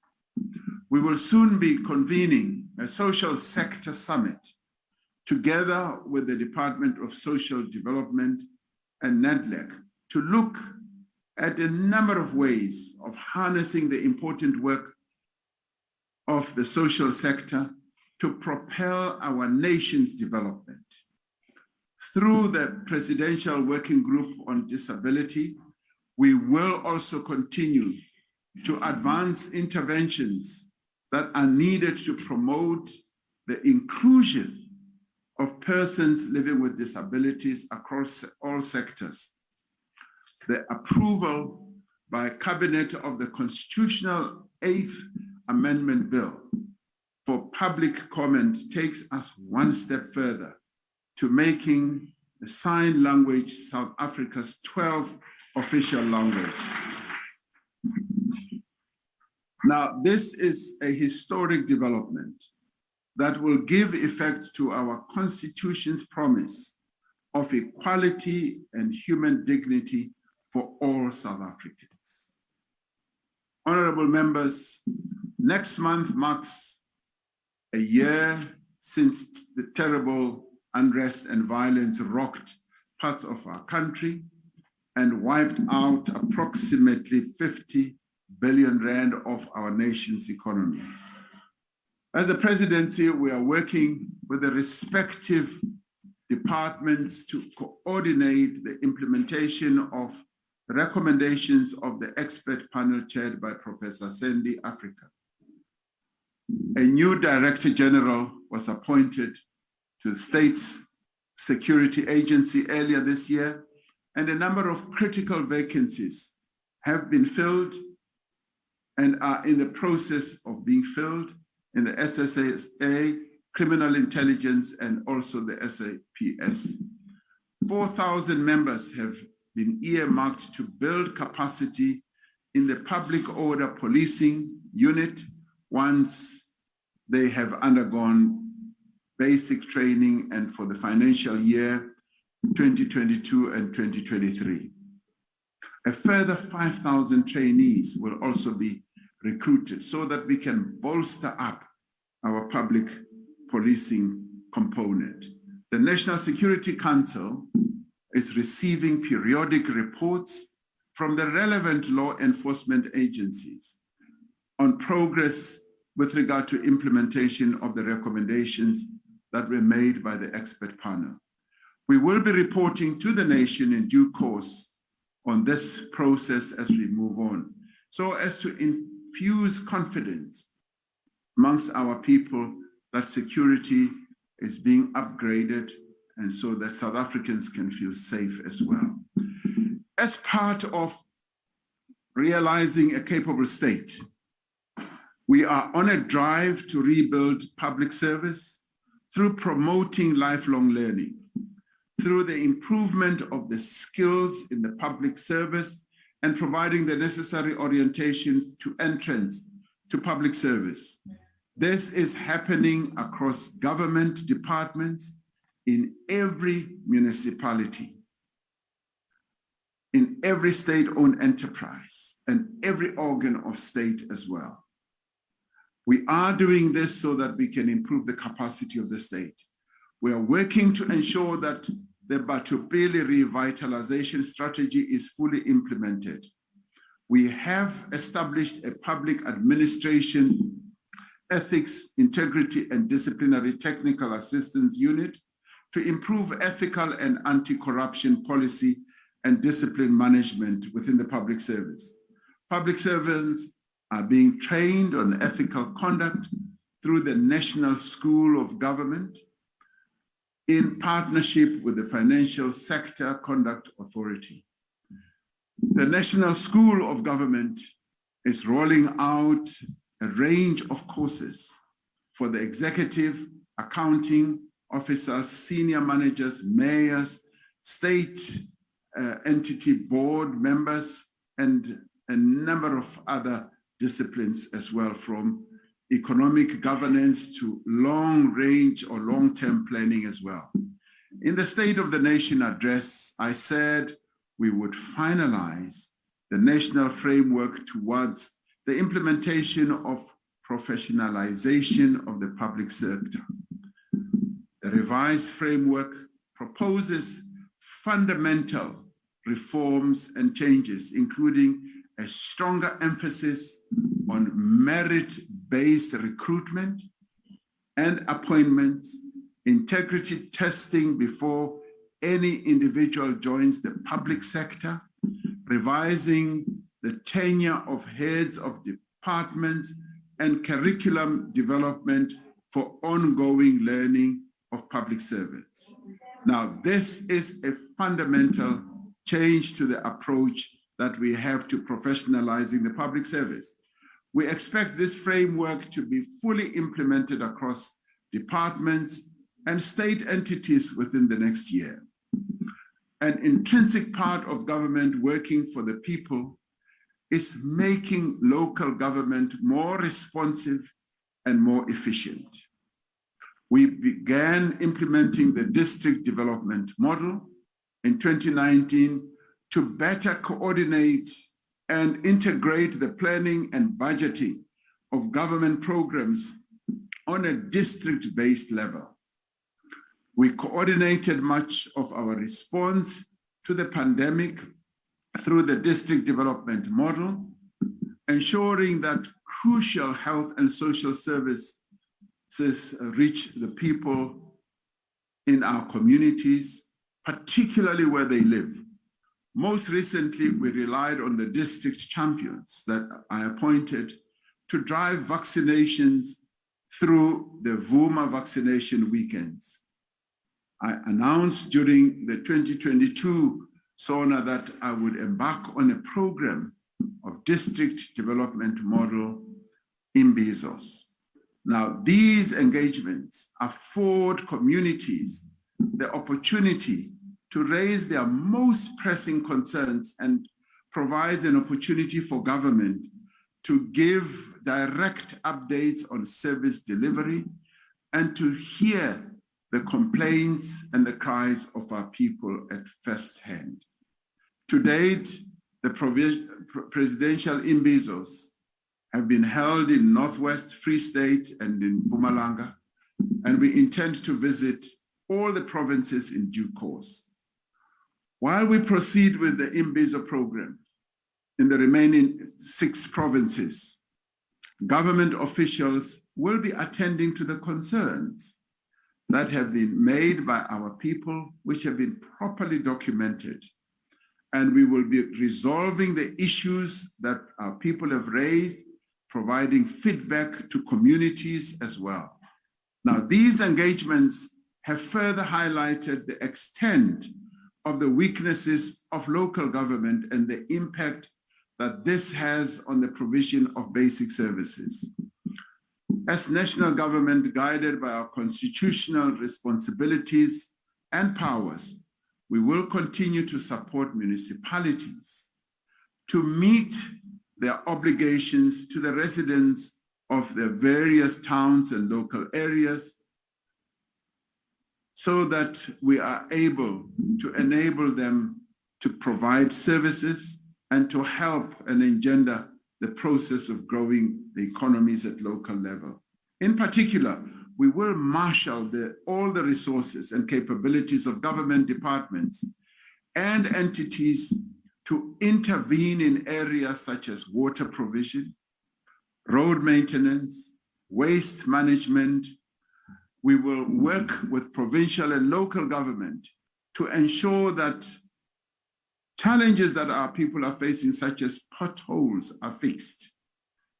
Water is clean and reliable, and that cities and towns are clean and healthy to live in. We have found that many local municipalities do need the support and the assistance from national level, and we will be working to provide precisely this. Now, honorable members and fellow South Africans, when this administration took office 3 years ago, we embarked on a path of renewal to restore the promise of our democracy. And we have come a long way in trying to do precisely that. The economic recovery is beginning to gather momentum, and the GDP growth figures are beginning to speak for themselves. And of course, we want them to be much higher than what has been reported so far. And as the steady uptake of domestic and foreign investment takes place, we should begin to see the growth that we all yearn for in our economy to take place. The state is being steadily rebuilt, and credibility is also being restored in the state. The fight against corruption continues apace, and the net is closing on those who for years fed off from the money and resources meant for the benefit of the South African people. It is they who fear the renewal agenda most, and they will do anything to divert the focus from themselves. But we will not waver. We will not blink, and we will finish what has been started. And as we do so, we will not be able to allow being sidetracked from the one objective, to improve the lives of the people of South Africa. Now, the positive impact of programs and policies of this administration is being felt where it matters most.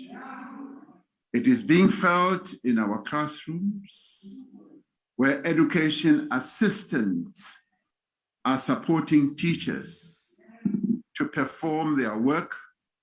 And these assistants are young, they are techno-savvy, they are committed to the work that they've been given, and they know their IT processes. They are assisting young people to read, and the literacy coding and childcare processes are proceeding apace. It is also being felt in the agricultural sector, where thousands of small-scale farmers are looking forward to a good harvest this year, thanks to the support of the Presidential Employment Stimulus, which has enabled them to revive land for food production and to farm their livestock. The positive impact is also being felt and will continue being felt in our cities, in our towns and villages, where participants in the Presidential Employment Stimulus are greening public spaces, collecting and recycling waste, clearing alien invasive vegetation, and conducting environmental education programs. It is also being felt in the tourism sector, where monitors, many of them young people, are helping to keep our foreign and domestic tourists safe at key sites, and SMMEs in the provinces are receiving support to promote local tourist attractions. We are a government that is hard at work to grow our economy and to create jobs. And our hard work is beginning to bear fruit. The presidency will continue to lead the work towards the vision of a better life for all, as well as an economic reconstruction and recovery that leaves no one behind. We are working, and of course, we want to do much more than what is being done, and we will continue to do so. It is therefore a pleasure, Honorable Speaker and honorable members, to hereby commend this budget vote of the presidency to the National Assembly for debate and discussion and proposals on how we can improve our work. Thank you very much. Long live the president. Thank you very much, Mr. President.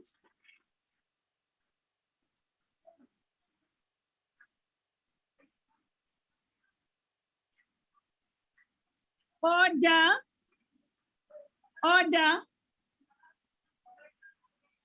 Honorable members, in terms of Rule 80, I instructed the mics on virtual platform to be locked while the president addressed the House. This was done as a result of the disorderly nature of interjections on the platform, disrupting proceedings. As we now move to debate the mics, to debate the speech, the mics will be on the virtual platform. They will be unlocked. However, honorable members, If there is continued disorder, they will again be locked. Thank you very much. Thank you, Mr. President. I now proceed, Honorable Papo. Speaker, I wanted to remind the House that there were 2 members on the virtual platform who you ordered should be removed from the sitting, and that is Member Malema and Member Shivambo. So I'm just reminding the House that if they appear on the platform again, the staff of Parliament of NA must please remove them. Thank you, Honorable Papo. The staff is here and they've heard you. We now proceed with the debate on the President's vote. I now invite the Honorable, the Chief Whip of the Majority Party.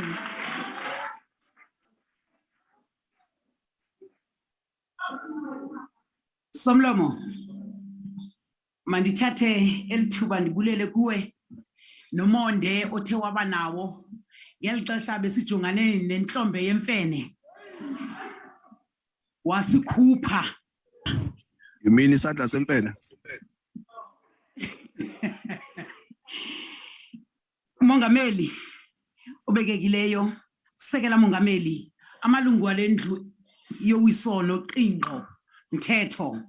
Ndithatha lemva kwemini ndinibulisa nani mathandazwe aphaya ekhaya, kwaye kuyafuneka into yoba abachwekileyo bamane becela uxolo kuni ngale mbudede nidla ngoyibona apha.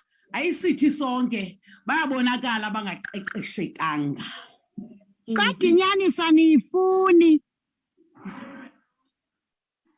Honorable Primrose. Honorable Primrose. I'm warning you, you will not repeat that. Thank you very much, Honorable Chief Whip. Somlomo, ndivumele mongameli ndinyathela apho ubunyathele khona. Mama Winnie Mandela is prison diary entries that were captured in the book 491 days.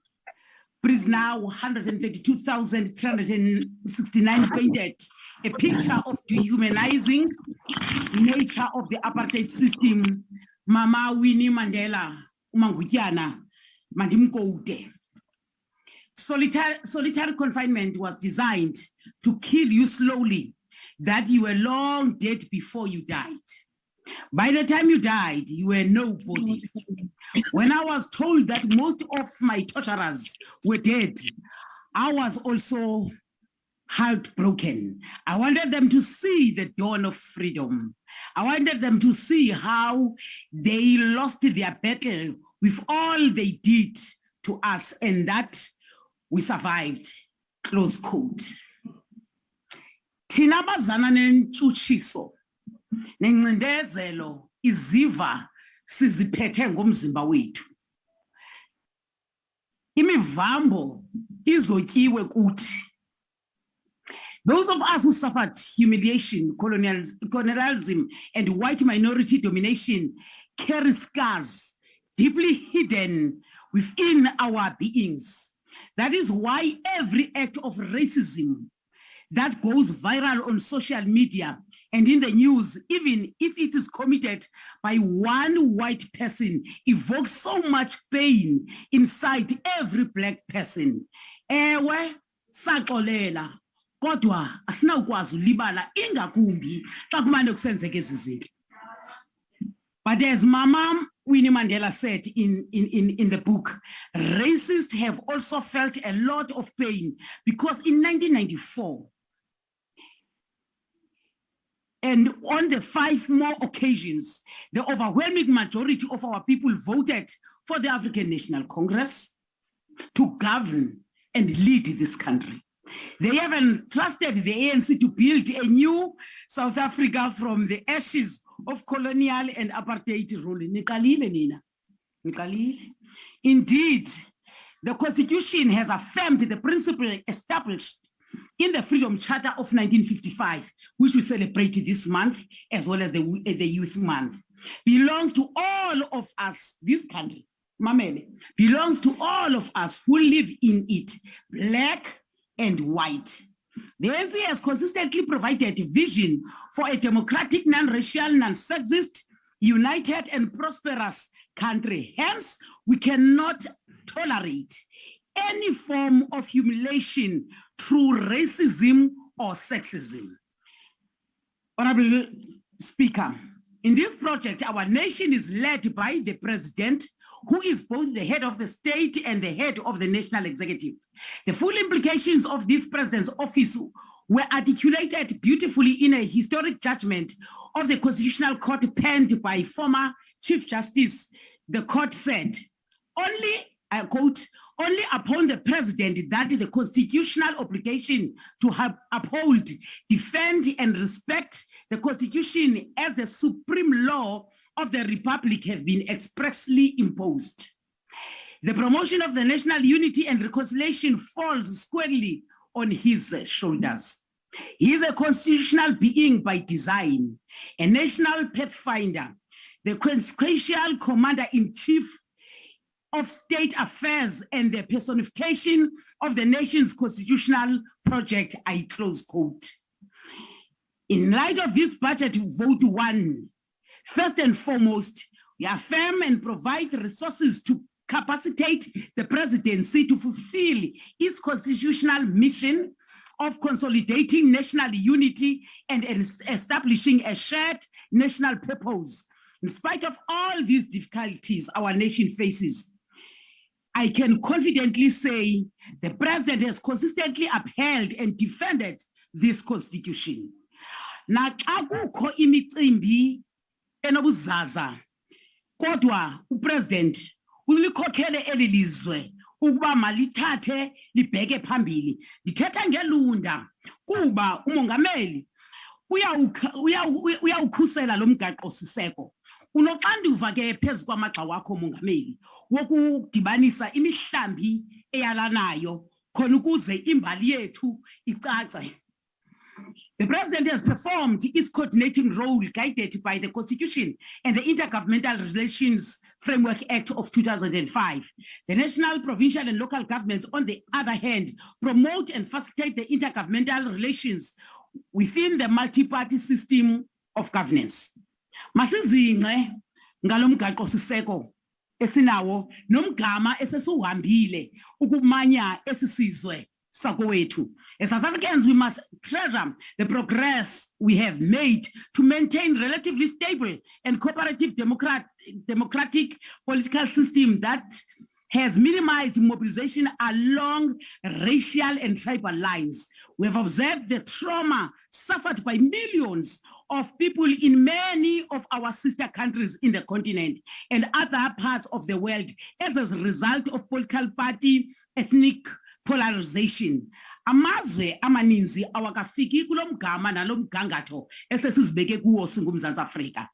Mgaqo siseko kula chapter yesithathu uthetha ngento yoba makudityaniswe urhulumento oluzinzileyo kwaye usekela mongameli unikwe elo xanduva lento yoba xa kuthethwa ngorhulumente bamaphondo nabasemakhaya aze ahambe phambili ezama udibanisa khona ukuze zisengele ethungeni elinye. The presidency must be resourced sufficiently to maintain regular and meaningful dialogues with amakhosi, inkosi, abantwana begazi within framework of the Constitution. These dialogues are based on 4 pillars: land ownership and tenure rights, economic development and rural communities, social cohesion and nation building, and legislation on powers and function of traditional leaders in the issues of development. Kubalulekile ke into yoba xa sisenza loo nto amakhosi inkosi zihambe kunye nathi kuba zona ziphethe abantu phaya ekuhlaleni. Make ndinqumame ndithethe kwizityholo ezityabekwa zibekwa lo mongameli wesisizwe soMzantsi Afrika. Mandibeke ibe mhlophe, ndibeke ithi gca okwekwati emnyama ehlungwini. As ANC, we have noted allegations.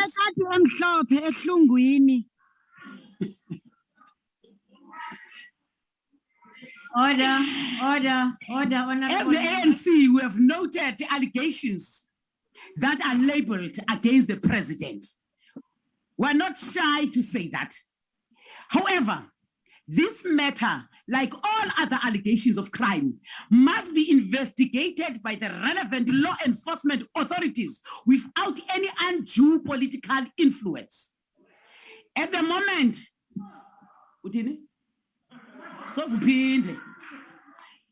at the moment, there are no changes, and we are happy that the president has committed to support the work of the law enforcement agencies. Akabaleki ungowalapha uhleli apha uzaba mamele.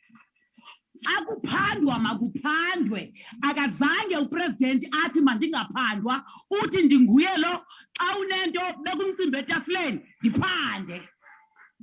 Ayiqhelekanga ke lonto komongameli.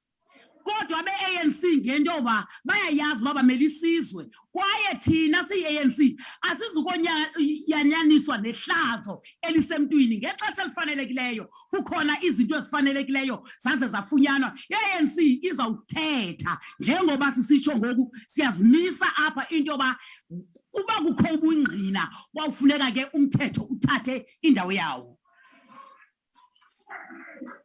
We also call this year, we celebrate 28 years of our democratic government.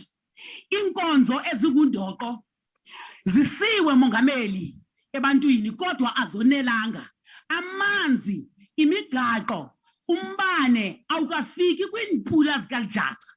Kwaye ngenxa yokuhla koqoqosho kwenyuka amaxabiso noko makangenelela umongameli ne-National Cabinet. Kukho izinto ezibizwa i-basic food.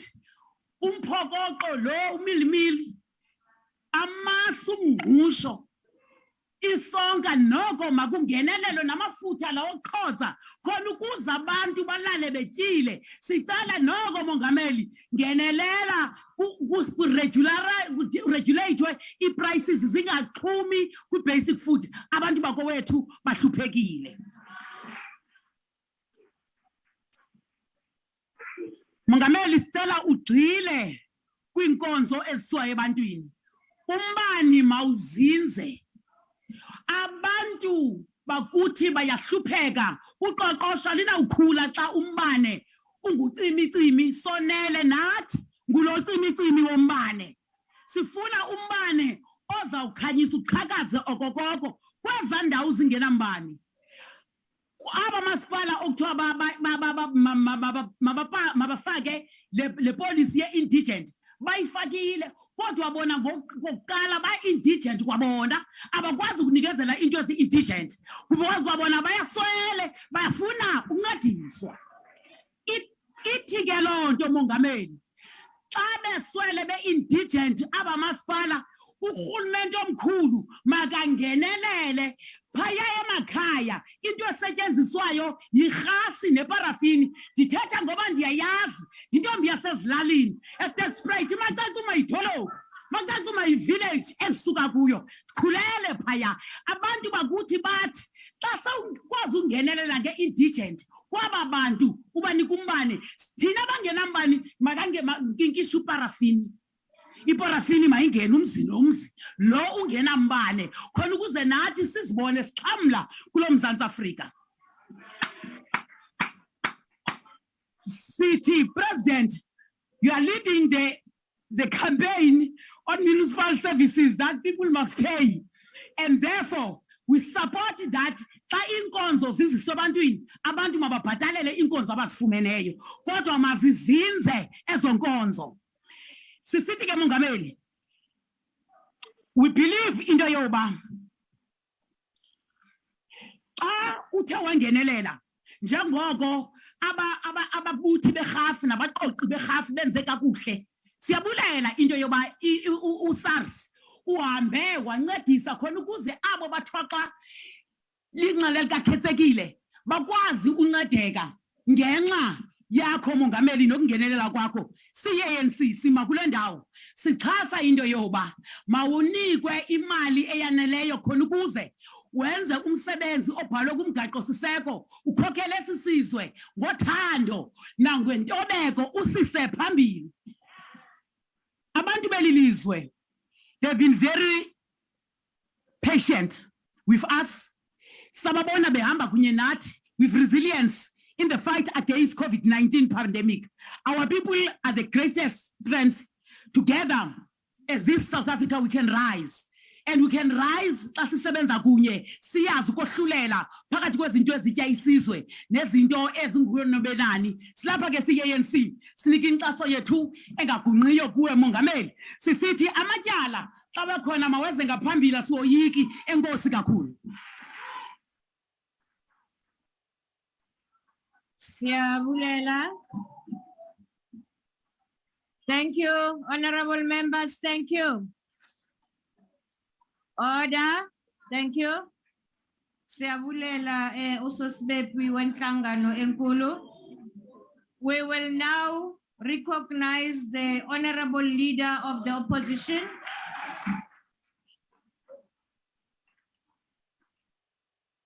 Madam Speaker, Mr. President, honorable members, the purpose of today's vote is to vote on the budget of the presidency.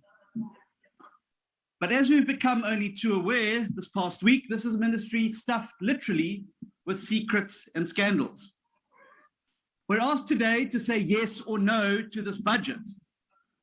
But the reality is that none of us truly knows what happens in that office. And this makes today's vote very, very difficult. We respected your president while he was speaking, Honorable Papa. Perhaps you could return the compliment. Why is it that the presidency is the only ministry without a standing committee? We've asked this question many times before, and we're yet to receive a satisfactory answer. Why should every other ministry be subject to the parliamentary oversight of a standing committee, but not the presidency? And after this week's shocking revelations, it's very clear that the presidency cannot police itself. There are many questions we would have raised in such a standing committee, or if the president was attending the question session which should have taken place this term. But this budget is it, and this is our only opportunity, and we intend to take advantage of it. And one of those questions would be around the elephant in the room. And that is around the blurring of the lines between Mr. Ramaphosa, the head of state, and Mr. Ramaphosa, the businessman. While police budgets are slashed every year and policing resources in higher crime areas are stretched thinner and thinner, the VIP protection budget of the president and his cabinet is the only police budget that ever goes up. And now we're told that these precious police resources have been put to work serving the private business interests of the president, conducting cross-border investigations, interrogations, and cover-ups. And I'm sure you'll agree, Mr. President, and yes, you may say, Mr. Fraser, but it was your president who deposed an affidavit in court last year telling the court what a good man Mr. Fraser was and why Mr. Fraser should be appointed as head of correctional services. I'm sure you'll agree with Mr. President that the people of South Africa need to know, and they have a right to know, whether the VIP protection unit is being used as a private debt collection agency. Just as they have a right to know what is going on behind the closed doors of the Pala Pala farmhouse. Now, Mr. President, you've deftly avoided this topic today, but I want you to imagine for a moment what this must look like for an ordinary South African. What a hardworking, tax-paying citizen would make of a remote farmhouse somewhere where tens of millions of rands in foreign currency is being stuffed into the upholstery of lounge furniture. What such a regular citizen should think when told that more than 60 million of this was stolen and the president didn't want anybody to know about it. Where suspects were tracked, rounded up, interrogated, and paid to keep their mouths shut. Normal people, law-abiding citizens, have to save for months for things like school uniforms, for school fees and children's birthday parties. And they cannot even imagine that kind of money. But you didn't even report it to the police. Never mind getting it back, Mr. President. You didn't want anyone to know it was gone in the first place. Just how much money must you have stashed away in homes if you can afford to turn a blind eye to $4 million? Now, you say that the money was from animals. Well, that may be the case, but I don't think there's many people who truly believe that. You say this was about dirty tricks. You say it was above board, that you've broken no laws. But stuffing millions of rands into couches, hiding the robbery from the police, paying the robbers hundreds of thousands of rands not to say a word, these are not the actions of somebody who has broken no laws. These are the things we see in mafia movies, about cartels, about syndicates and gangsters.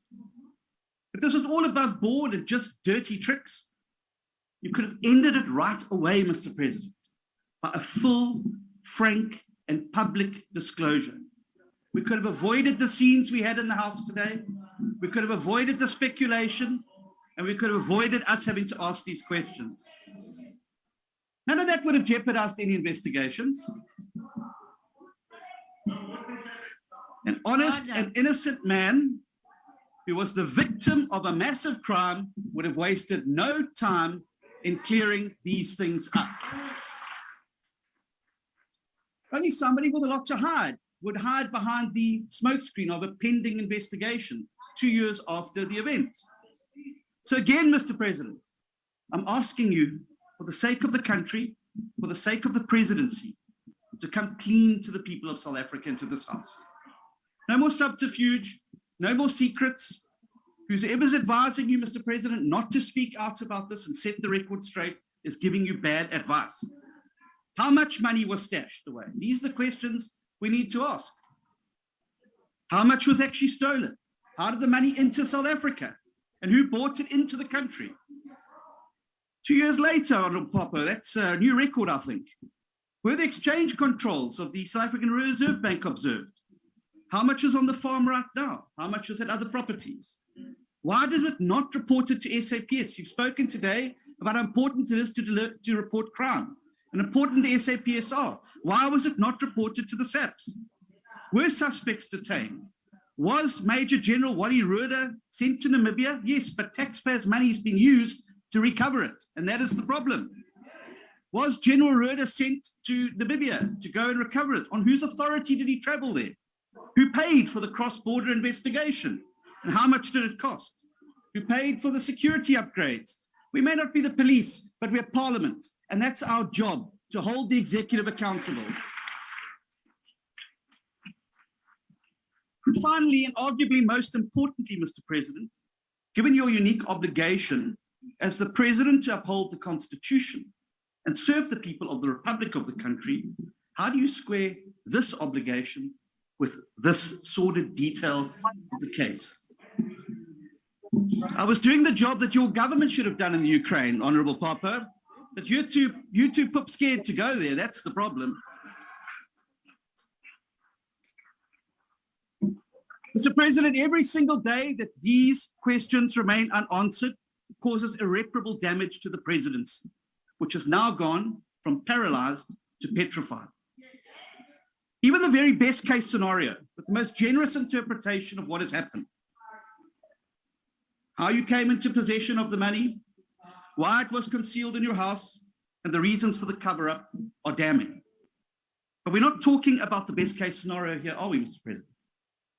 Because if we were, you would have surely reported this matter 2 years ago, or at the very least come absolutely clean about the matter as soon as it came to light. The fact that you've used significant powers and resources paid for by the taxpayers of the country and funded through this budget, which we debate in this House today, to conceal any evidence of this money tells me that the real story is something that the presidency will struggle to survive. Even your biggest praise singers in the media and civil society are now realizing that perhaps the emperor was naked after all. But to understand the real sense of anger and disappointment, Mr. President, that South Africans are feeling, you have to remember that we've been here before. And today's scenes in the House was like Back to the Future. Do you recall the shame of Nkandla and the arrogance of your predecessor? Do you remember the embarrassment of the fire pool video and all the shameless defending being done from the ANC benches?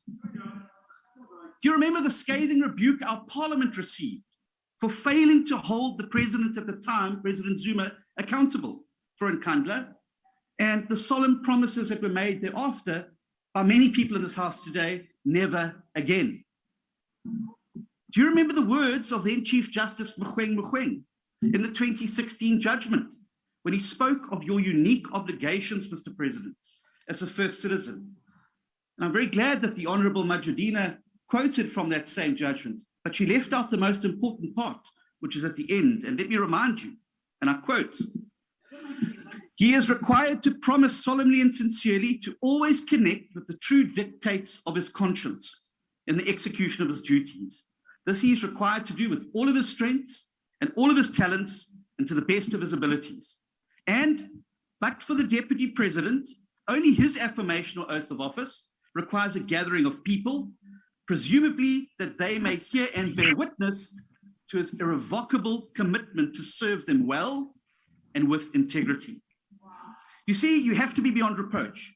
You have to be open, you've got to be transparent, and you've got to serve people well and with integrity. But now there's only suspicion, secrecy, and silence. How exactly are you different, Mr. President, from the predecessor?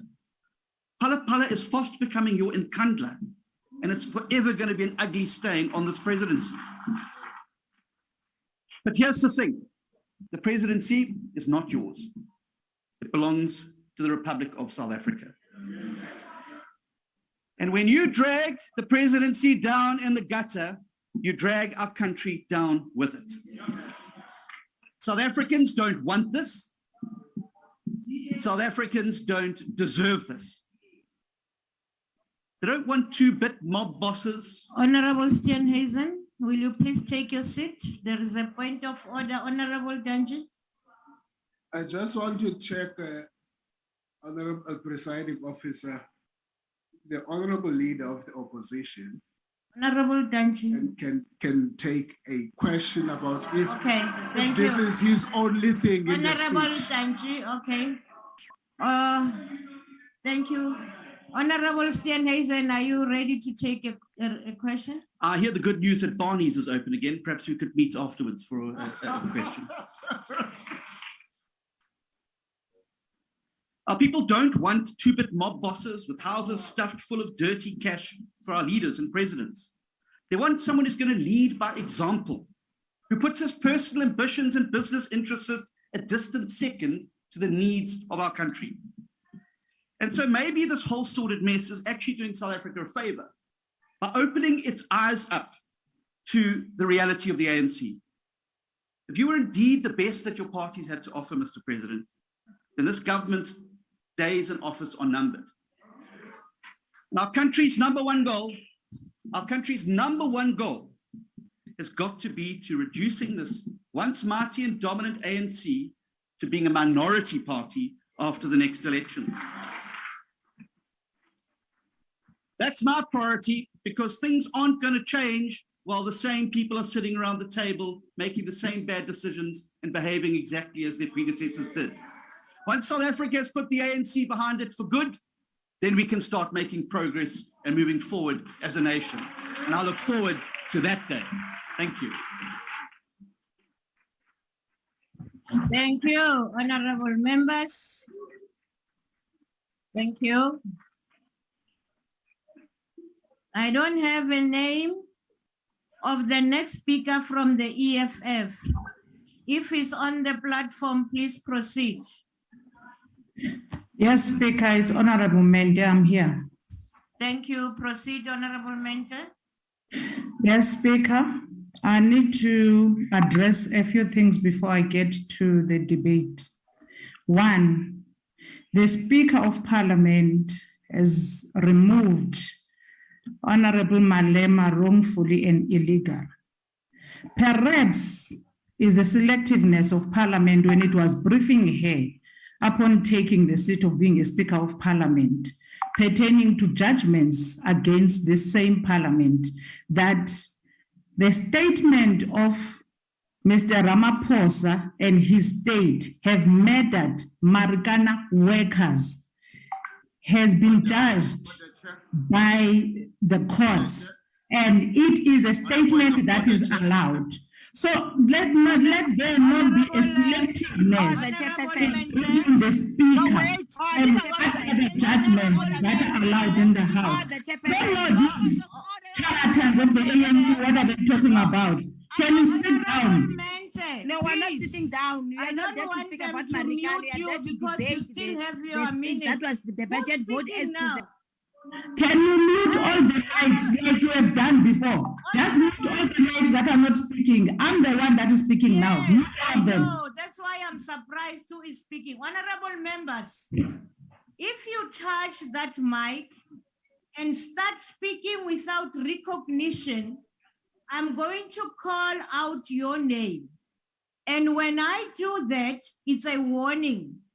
You repeat again, I'm going to instruct that you are removed from the platform.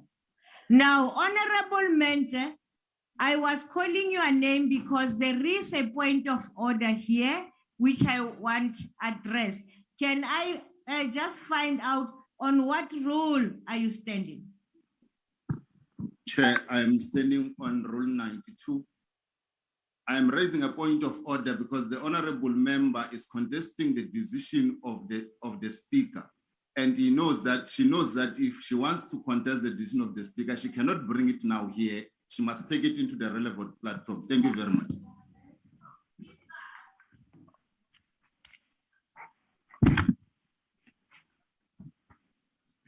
No, it's... Can I come in, Speaker? They are wasting my time. Honorable members, we are here on an item that was clearly stated by the honorable, by the table staff on which order we are here. May I plead with anyone that we are here to debate the vote of the presidency. And if you wish to talk about the issues that you are not happy about in terms of the rulings, you know very well what should happen.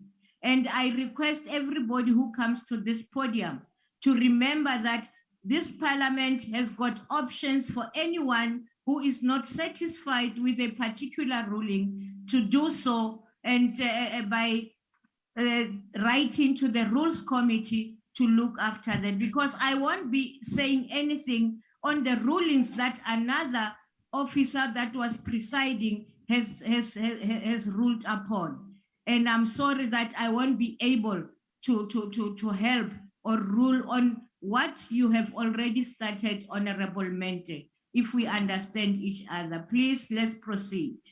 You still have your time. No, Speaker, Chairperson. Chairperson, please, yes. I am not going to be intimidated, and neither being shut out by members of parliament who did not avest themselves with the rules of parliament and the judgments thereof that are before this parliament. This parliament has received judgments, and we cannot use this platform and then say retrospectively, we are going to deal with matters at a later stage. This platform is a platform of members of parliament to air their views.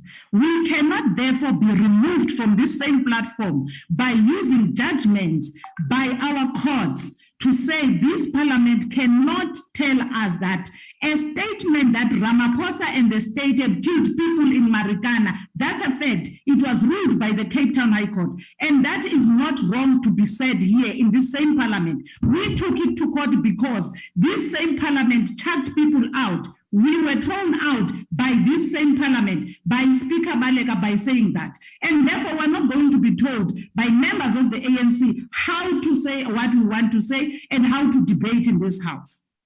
And then the second thing is, you are not going to use whatever judgment to take us out of this parliament, because today's matter or item on the order paper is a debate of Mr. Ramaphosa. We can use whatever else we want to use. We don't have monies under our own mattresses, and therefore we don't have money to throw around and be talking to every lawyer out there to defend us. But we will come here and call the matters as they are. The second thing is, you can sit here with your parliament, you can sit here, nizigqokise ngobunyoronyoro nobuqhophololo nobusela buka Ramaphosa.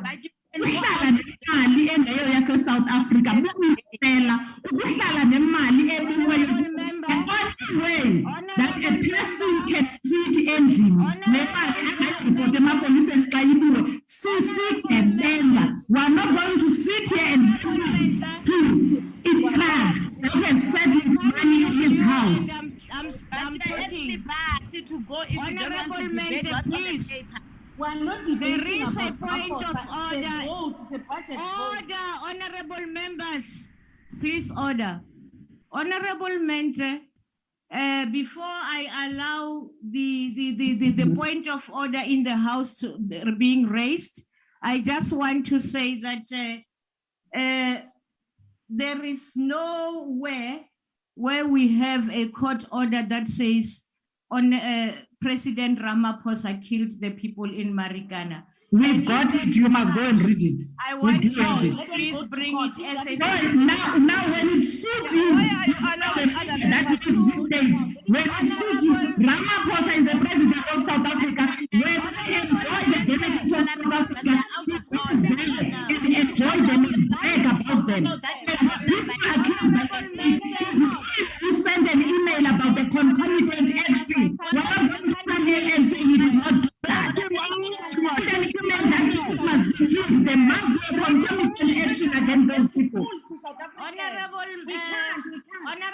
Send an email that said people will take a concomitant action against the workers.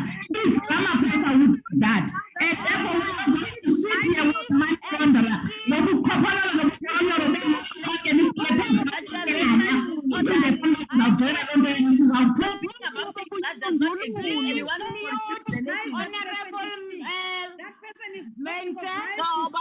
But you can't mute the honorable mentor. You must mute this Regina. Why do you mute my mic? I'm going to ask. She's on the platform. Honorable member. It's my time. Why do you use my mic? No. Honorable mentor, you should be muted. I've been calling for a long time and you kept on insulting. And I'm now saying that you should my hand is up as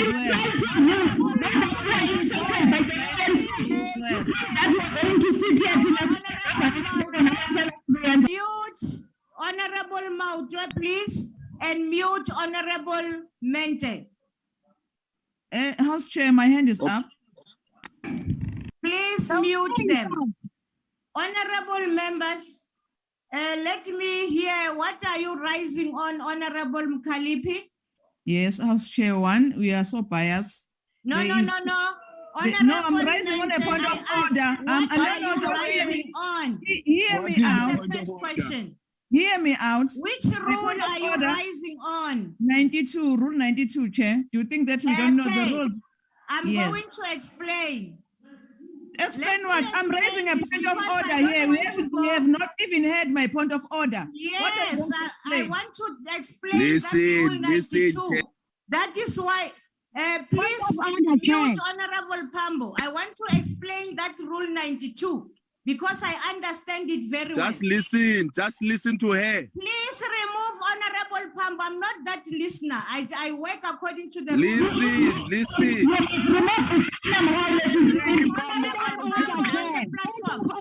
remove him.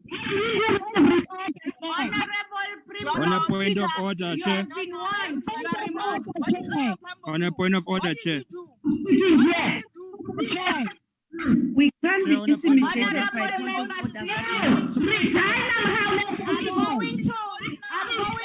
to read the names.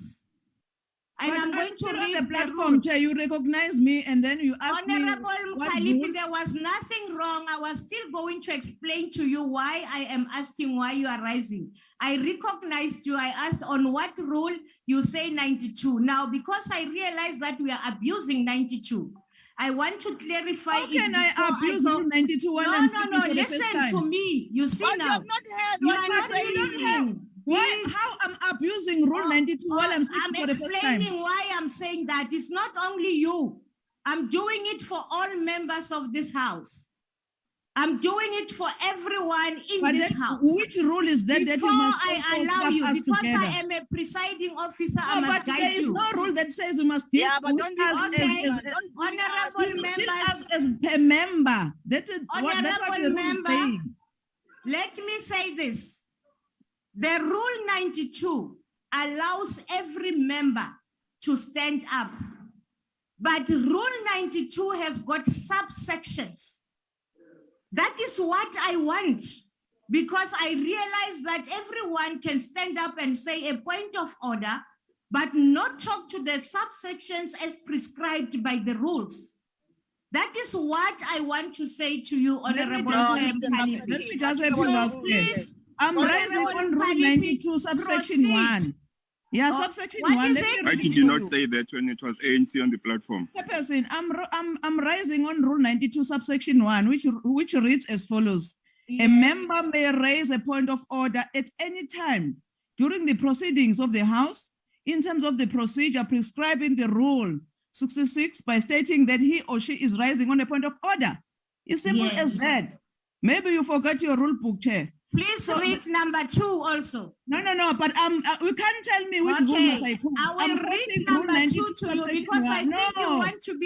you want to be lectured, and this is But not this the is time. out of order, Chair. I mean, you're but I'm managing out our of members. order because I'm telling you which rule I'm rising on is 92 subsection Point of 1. order on you, So Chair. why do you You're want to put directing me us. on my mouth? Which subsection must I rise on? We are biased. That's why I'm saying to you, Chair. The Okay. reason why I'm Honorable rising. member, you No, are no, now I'm still- going to No, be I'm still on the muted. platform, Chairperson. I'm saying that while the national chairperson was speaking here, there are two members who kept on interrupting her, which is member Punani Makubela and the Deputy Yes. Minister of Basic Education. But you have never ruled, you never said to them they must leave the Yes, thank platform. you very much. But whenever there's a member of Maponani EFF, they are Makubela, very quick to you take us were not- out. You So, were not Chairperson, I'm listening. saying to you, please don't be biased. We are equal members here. We're not your stepchildren in this parliament. Stop treating Thank us you. as stepchildren here. Thank you. So we have a You- right to be here voted by poor people on the ground. Honorable So member, that's whether we not a say point things of that you order don't now. like or we say things that you like, Honorable you member. don't have a chance. We are not co-opted by the ANC here, Chair. Hey, how do So we allow our national chair because it's our slot. Honorable members, Chair, let can you me please allow honorable member to let finish? me respond to the order. Honorable Mautwe, I am now going to ask that they mute you. I have already, you Honorable Mkhaliphi, you are talking about Honorable Makubela, and Honorable Makubela has been, we have asked IC2 to mute her. Now, anyone whose name I have called, I'm no longer muting you, we are removing you.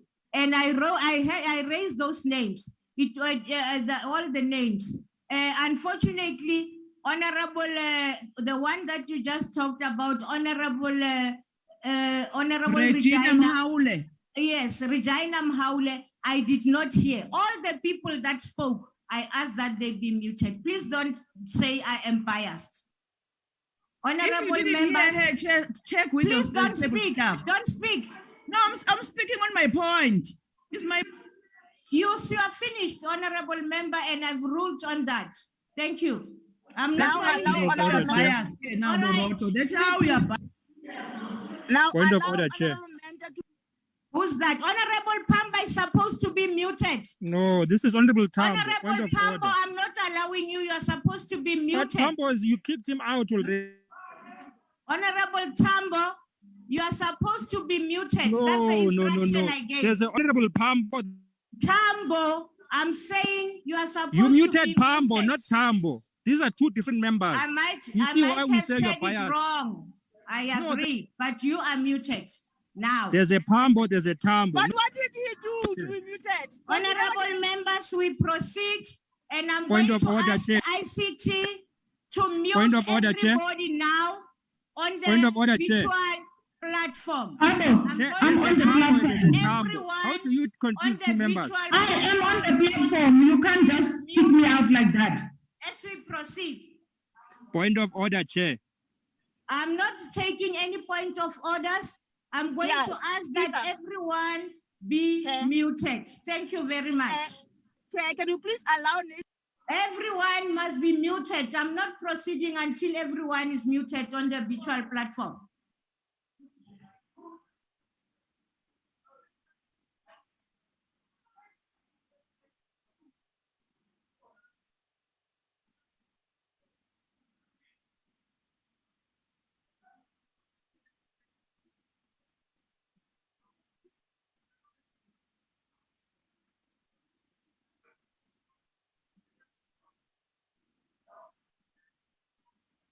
Honorable members, I said they must mute everybody on the platform, but the person who was given the opportunity to speak, which is Honorable Mente, has actually said things that are unparliamentary.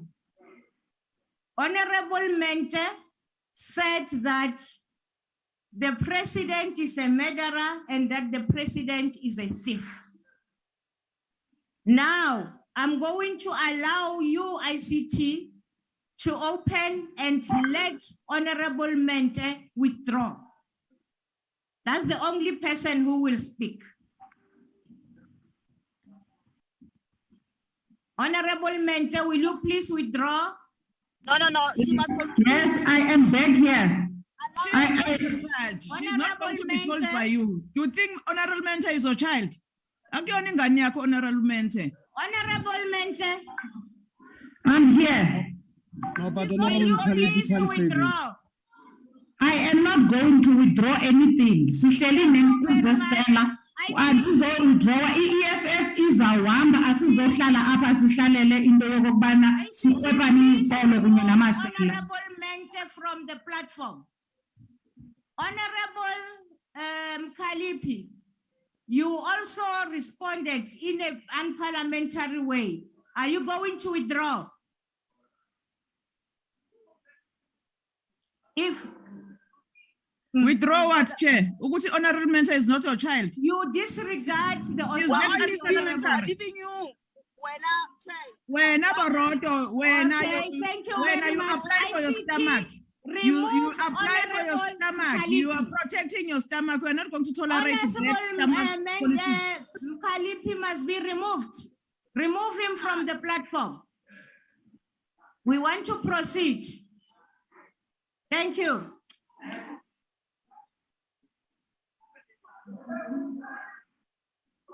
Okay, honorable member, what are you rising on?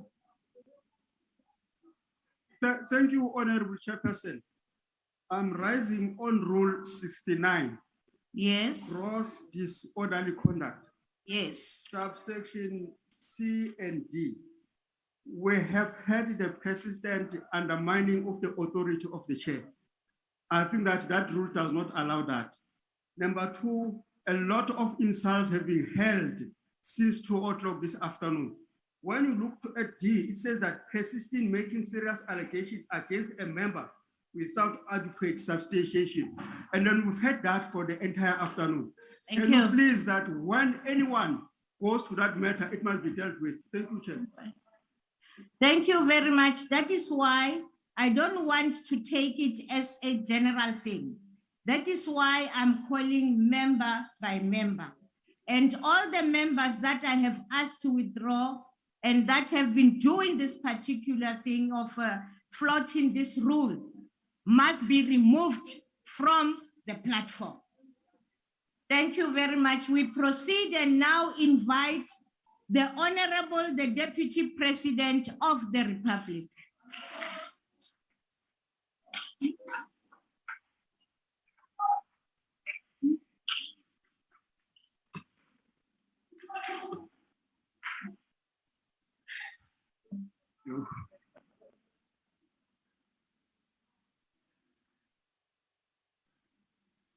Thank you, Honorable Chairperson. Your Excellency, the President of the Republic, Honorable Ministers, Deputy Ministers, Honorable Members of the National Assembly. This budget vote takes place at a time of many intersecting challenges facing our country and facing the world. From health pandemics, sluggish economic growth, and the rising cost of necessities. The fractures and discords in our social fabric call for new compacts of peace, compassion, inclusivity, and social solidarity so that we face one direction as we tackle all the challenges that are facing our nation. Together, we have the strength to chart a better future for this nation. Domestic socio-economic exclusion, largely caused by the rising unemployment, poverty, and inequality, has the potential to undermine social cohesion and inclusive growth. Together, we must address the contradictions of extreme poverty and wealth and strive to reduce, if not eliminate, social inequalities. Once these inequalities are deep, they can result in severe disunity and social instability. We dare not risk destroying the foundations of our democracy by allowing extreme wealth disparities, poverty, and unemployment to continue unabated.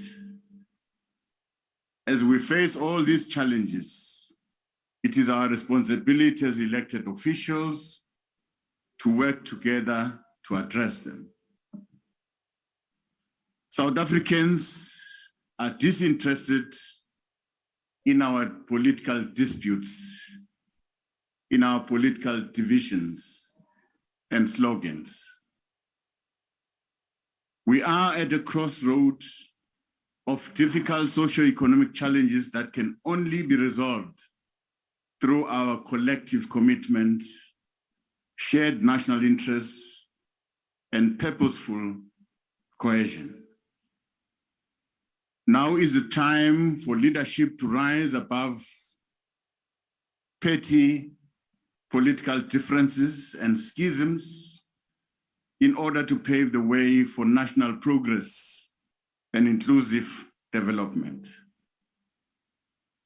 Ordinary South Africans want and deserve a government whose chief interest is the development and prosperity of its own people. Society craves for a government service that comprehends its developmental responsibility. The nation has lost patience with government officials that are out of touch with the applied and expectations of the quality of service that they deserve. As part of our moral regeneration agenda, we as government must lead the charge against corruption and inefficiency in our society, whether it be in the public sector or in business. We cannot grow the capabilities of our people and generate decent jobs without a cadre of disciplined, committed professionals and ethical public officials who are really driven by the moral imperative of transformation. Equally, it will be impossible to build an economy that will be conducive for job creation without the provision of dependable electricity supply and generation capacity as an important factors to achieving our developmental goals. That is why all of us in the presidency are fully behind the efforts of reviving the economy by, among other things, improving the ease of doing business and supporting the investment drive by the president. As government, we're all aware of the detrimental effect of load shedding that has on the economy, as well as the inconveniences and hardship it causes for the country, the citizens, and business.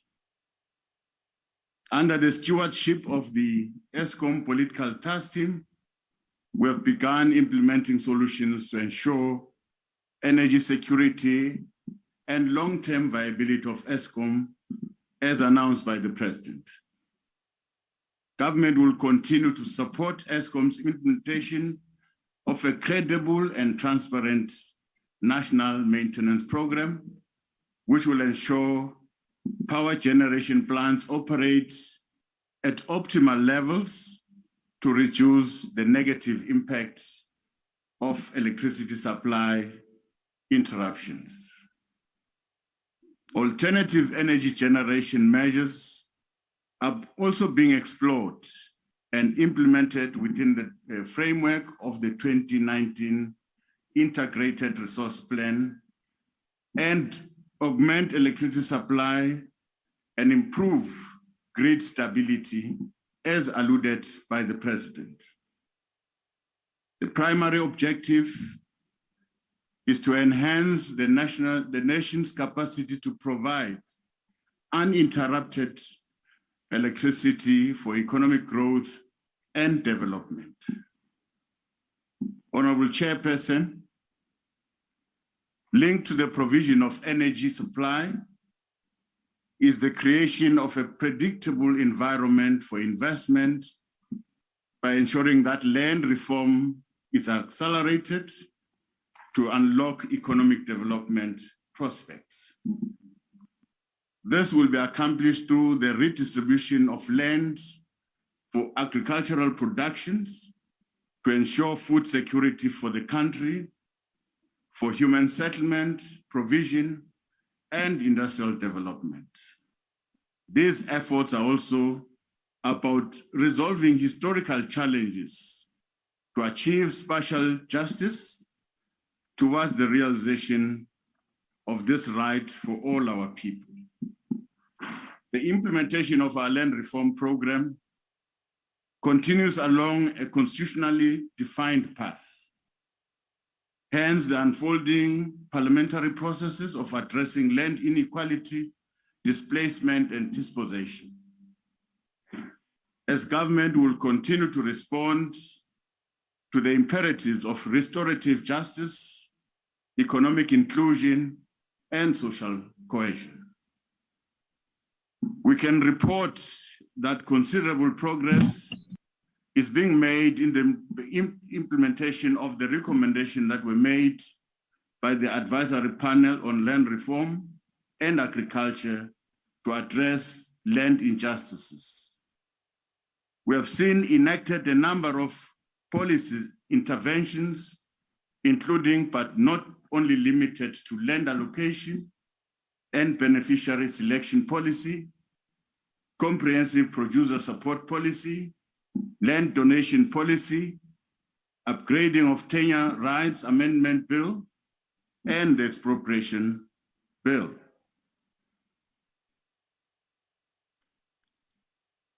We have traveled the length and breadth of our nation to promote the program of accelerating restitution and redistribution, and this year we'll see the introduction of numerous similar activities. Government will release land parcel in the hands of state-owned companies and municipalities for integrated human settlements and socio-economic development. This work also entails the incorporation of rural areas into the global value chains, thereby ensuring that our people contribute to driving economic growth that we seek to achieve. A prosperous nation can only be realized through the full and active participation of its people. That is why our successful productive capacity requires a healthy population. In this regard, the Office of the Deputy President continues to spearhead national measures to enhance our country's health outcomes. Working with the South African National AIDS Council, we continue to strengthen efforts and campaigns to reduce the negative effects and burden of HIV and TB.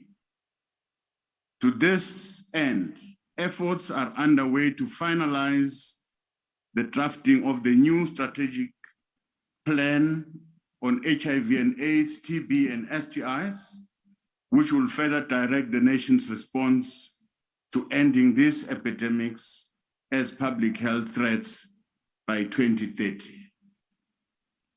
In the interim, Honorable Chairperson, catch-up plans have been refined to expedite service delivery and achievement of national and global targets of 90-90-90, where the 90% of all people living with HIV will know their status.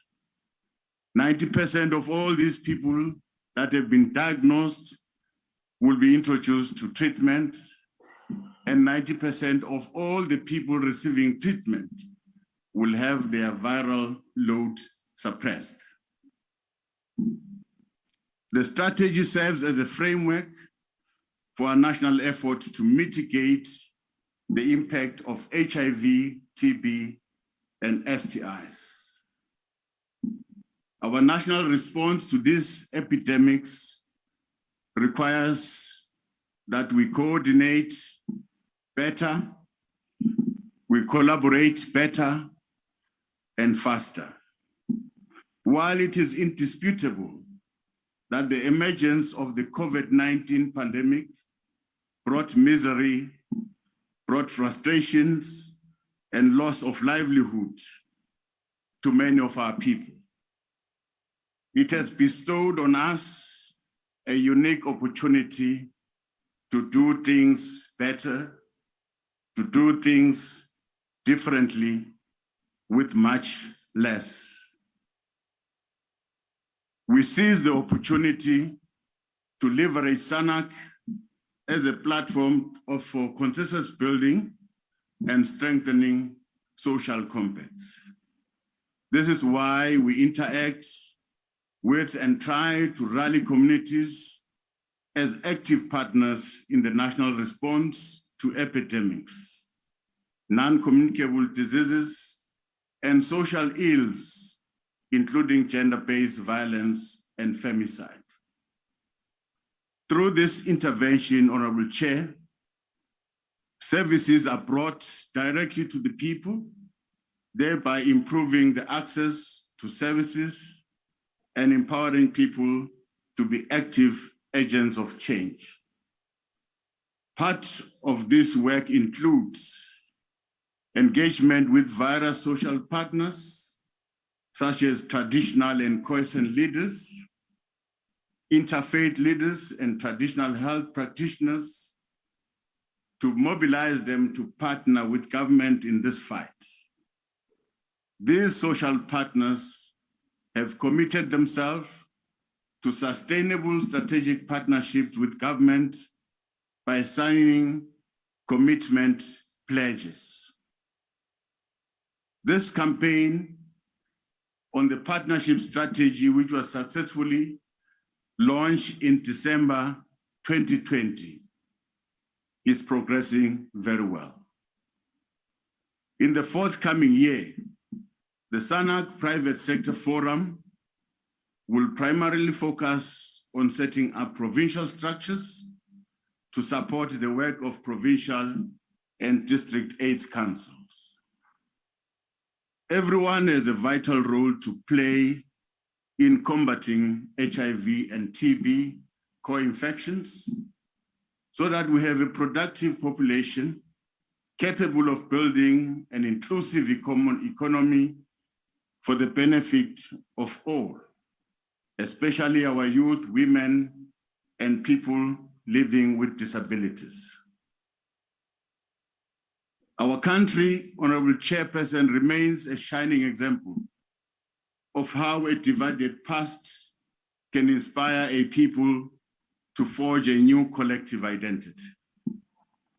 Even in the context of a history marked by intense conflict and fighting, our nation owes sincere gratitude to tens of thousands of military veterans who submitted themselves to political leadership when we made the decision to resolve our differences through negotiations.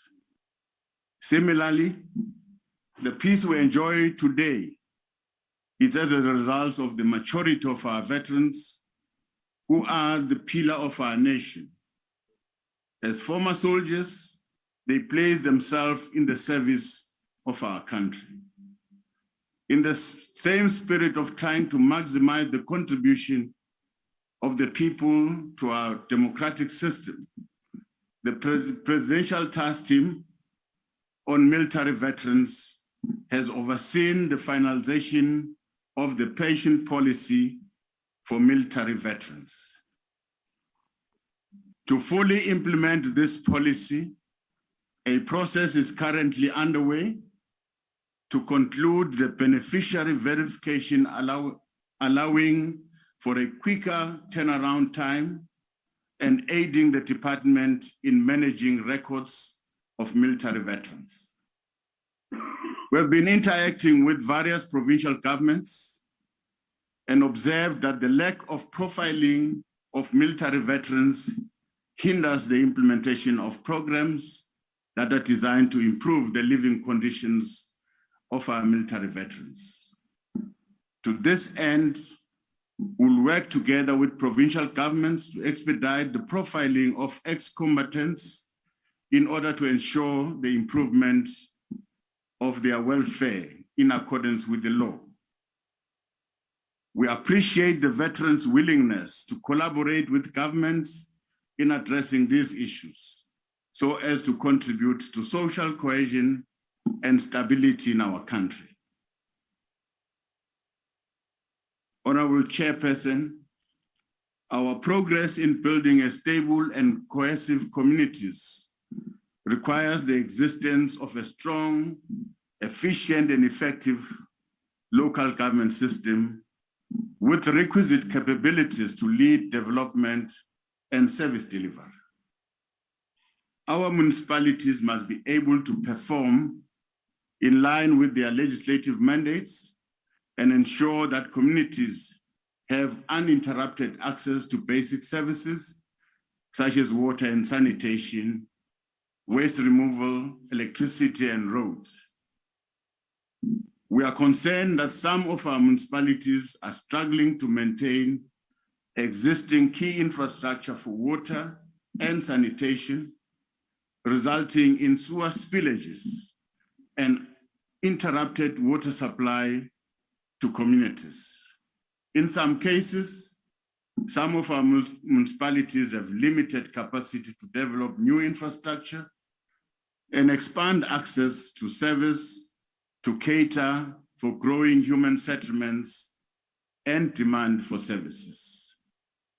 As part of enhancing the capacity of local government, the Presidency will continue to work closely with the Department of Cooperative Governance and Traditional Affairs, National Treasury, to provide the targeted support to municipalities to build the necessary capacities, among others, to support. The support includes the strengthening of their governance system, improving their audit outcomes, development and maintenance of key infrastructure for water and sanitation, and supporting local economic development initiatives. Within the district development model, the Presidency will continue to lead and support the better coordination and integration of government programs to maximize delivery impact on the ground. Where challenges have been identified, we'll continue to lead coordinated intervention to respond to issues raised by communities. Notwithstanding objectives, weaknesses, and gaps in infrastructure delivery, we're also concerned about acts of criminality targeting strategic economic and social infrastructure in our communities. Theft and vandalism of our core network infrastructure threatens to roll back whatever progress the country has made over the last few years. It cannot be allowed to continue. We call upon our communities to work with government and the police to guard and protect economic and public infrastructure from theft and destruction. As we address development and service delivery challenges, we are cognizant of the critical role of traditional leaders in our local government system. Our governance framework makes provision for the meaningful participation of traditional leaders in advancing socio-economic development in traditional communities. Our partnership with the Institution of Traditional Leadership creates an effective platform for a joined-up effort to advance the goals of rural development to benefit traditional communities under the jurisdiction of traditional leaders. The President has appointed an interministerial task team to address all issues raised by traditional leaders. Already, this task team has managed to convene a communal land tenure summit where all the resolutions that were taken in that summit will be able to be taken forward so that finally we resolve the challenge of communal land in communal communities. Targeted infrastructure investment in rural areas should be geared towards unlocking economic development and employment opportunities, while ensuring that access to schools, hospitals, and basic services is significantly enhanced. As the Presidency, we remain committed to the direction that the President has given on reviving the economy. This includes the implementation of commitments that emanates from this year's State of the Nation address. We recommit to these priorities as they are key to creating a better South Africa for all our people. Collectively, we'll seize the opportunity to fight for and safeguard our cherished vision of a united, non-racial, non-sexist, just, and prosperous South Africa. Thank you, Honorable Chairperson.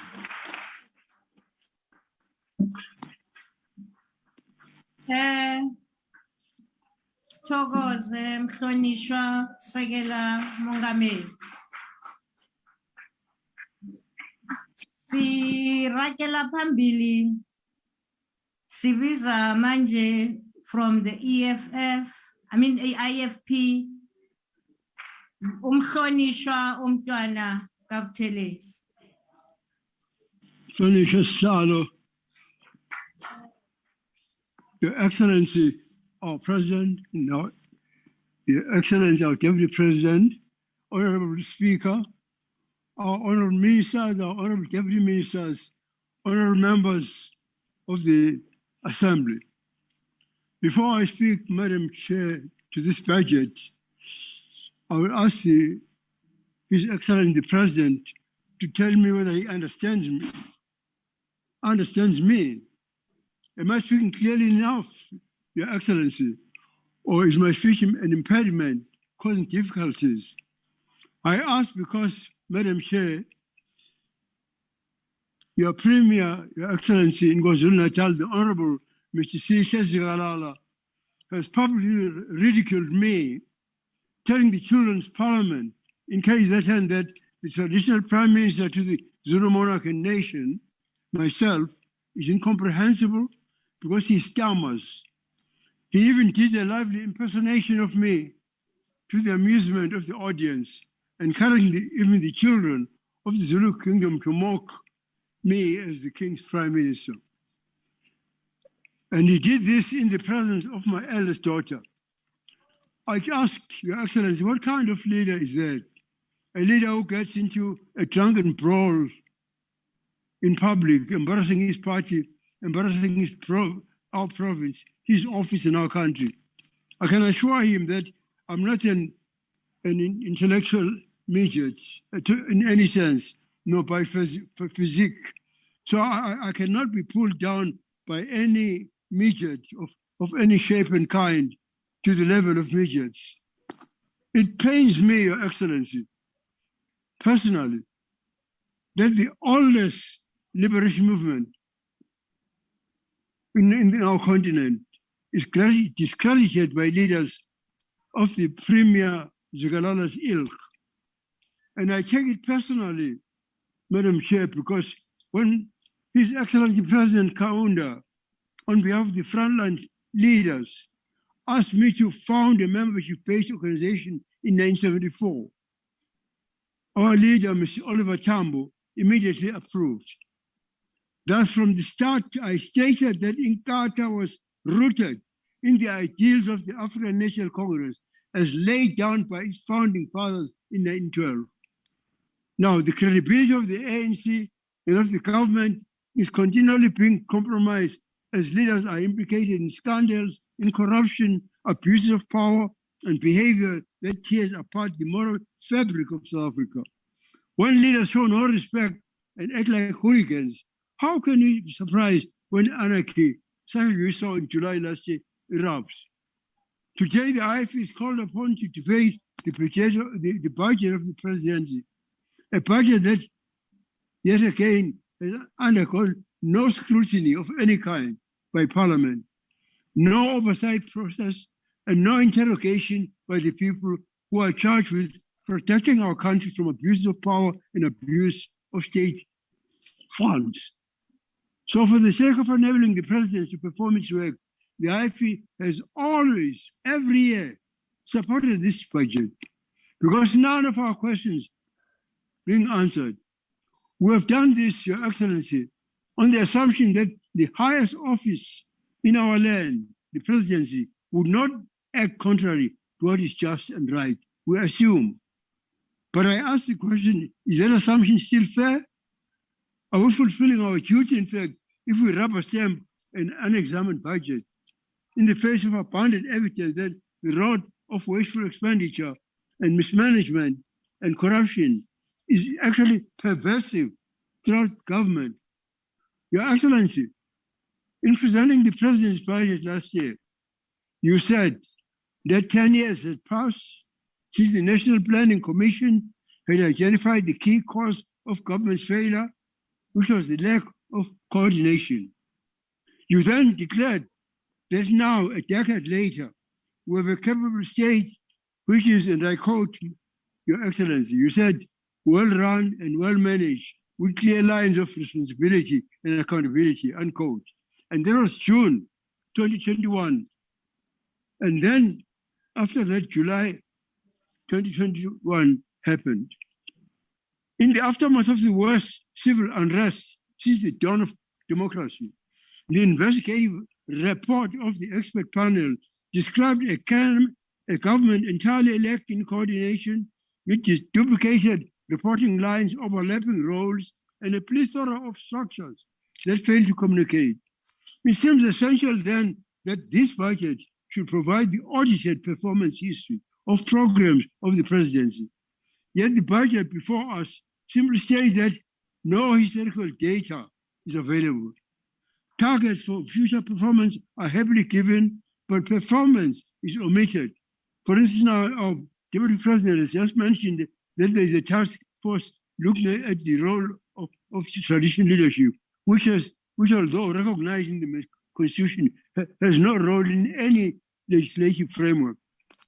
Despite concern being expressed, compensation of employees still consumes close to 62% of the president's entire budget.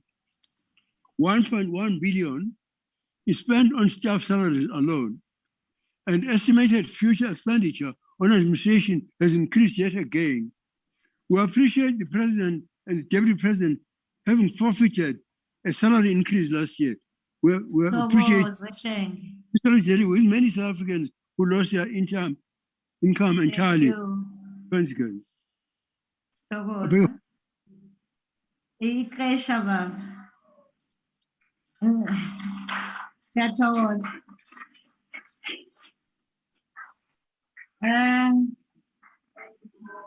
Volgens van die FF Plus is achtbare lid Groenewald.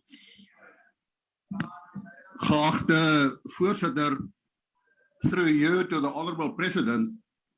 Honorable President, in common law, there is a crime which I call compounding. Now, if the people see what is in newspapers about the whole incident about your money, it has all the elements of compounding. Therefore, you cannot blame the people of South Africa if they have certain questions. Now, Honorable President, when you started here, you said the people of South Africa comes first, and I agree with you. Now, what the people of South Africa does not understand is you declare that you are willing to appear in front of the ethics committee of the ANC. But you don't tell the people of South Africa what the real facts are. And I want to appeal to you. If you say you put the people of South Africa first, tell them the truth, because truth will always win in the end of the day.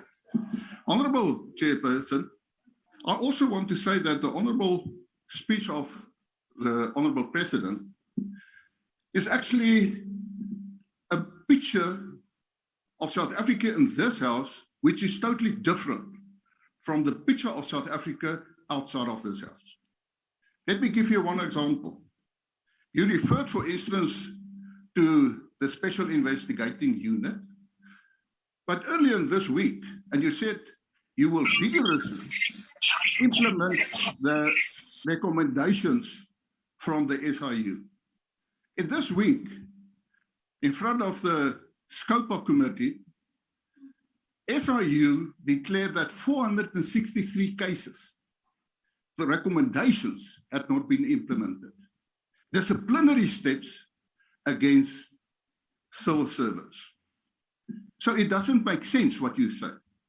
If we look at crime in South Africa, Honorable President, the murder rate in South Africa is more than 6,000 for the first 3 months of this year. 157,907 victims of violent crime. Now, if we say violent crime, you must understand that they are traumatized after that crime. So we have more than 52,000 people per month who are traumatized in South Africa because of crime. And the leading causative reason or factor for that is, of course, arguments, misunderstandings, which refers to a social problem. But, Honorable President, the second leading causative factor is mob justice. And that is worrying. Because if you look at mob justice, it says that the community, the people, don't have trust in the police. They don't have trust in our criminal justice system. You will remember about 3 or 4 years ago, we had a meeting with US President and leaders, and I specifically referred to our criminal justice system.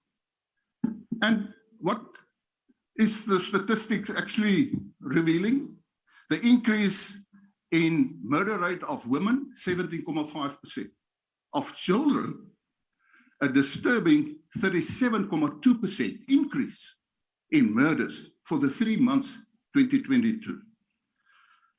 Honorable President, in an internal survey by the police itself, it revealed that 53% of the members of the police are actually said that the police service is dishonest. Police members are dishonest. Now, I urge you, there should be a priority number 1 on the criminal justice system. Honorable Chairperson, I want to ask the Honorable President, do you have a problem with Afrikaans? Afrikaans is an official language acknowledged in the Constitution of South Africa. But your Minister for Arts and Culture now wants to take the word Afrikaans out of the Afrikaanse Taal Monument. There's no other way to think that he's got it against Afrikaans. But Honorable President, if there is ever a monument in South Africa who is inclusive, that reflects the Nguni languages, the Khoi and the San, it is that Taal Monument. And I want to ask you, you didn't say anything on that. En ek wil vir die agbare president vra. Agbare president, as dit moontlik is, kom ek en u begin besoek daardie monument, dat u die simboliek daar kan verstaan. En ook wil graag vir u vra, u wys my is reg, dan gaan ons hom besoek, dankie. En ek wil ook vir u vra, sê vir die mense van Suid-Afrika, waar staan u met Afrikaans? Lastly, Honorable President, and I don't have time, you refer to the economic measures you've taken. The fact of the matter is as follows. Are you aware of the fact that in Matikwa, north of Durban, there's a report that children eat sand? You hear me? They eat sand to fill their stomach. Now, with great respect, Honorable President, you can say many words here, but 199 children below 5 years died the last 2 months because of malnutrition. That is the reality of South Africa. I thank you. Thank you.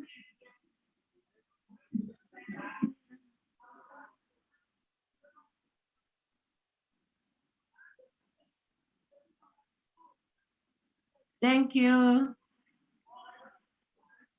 Sebuledi se se latelang go tswa go ACDP ke motlhomphegi Moruti Mishwe. Honorable members, as we always say, this room is too small. Once a person speaks from that side or that side, we can't hear the one on the podium, please.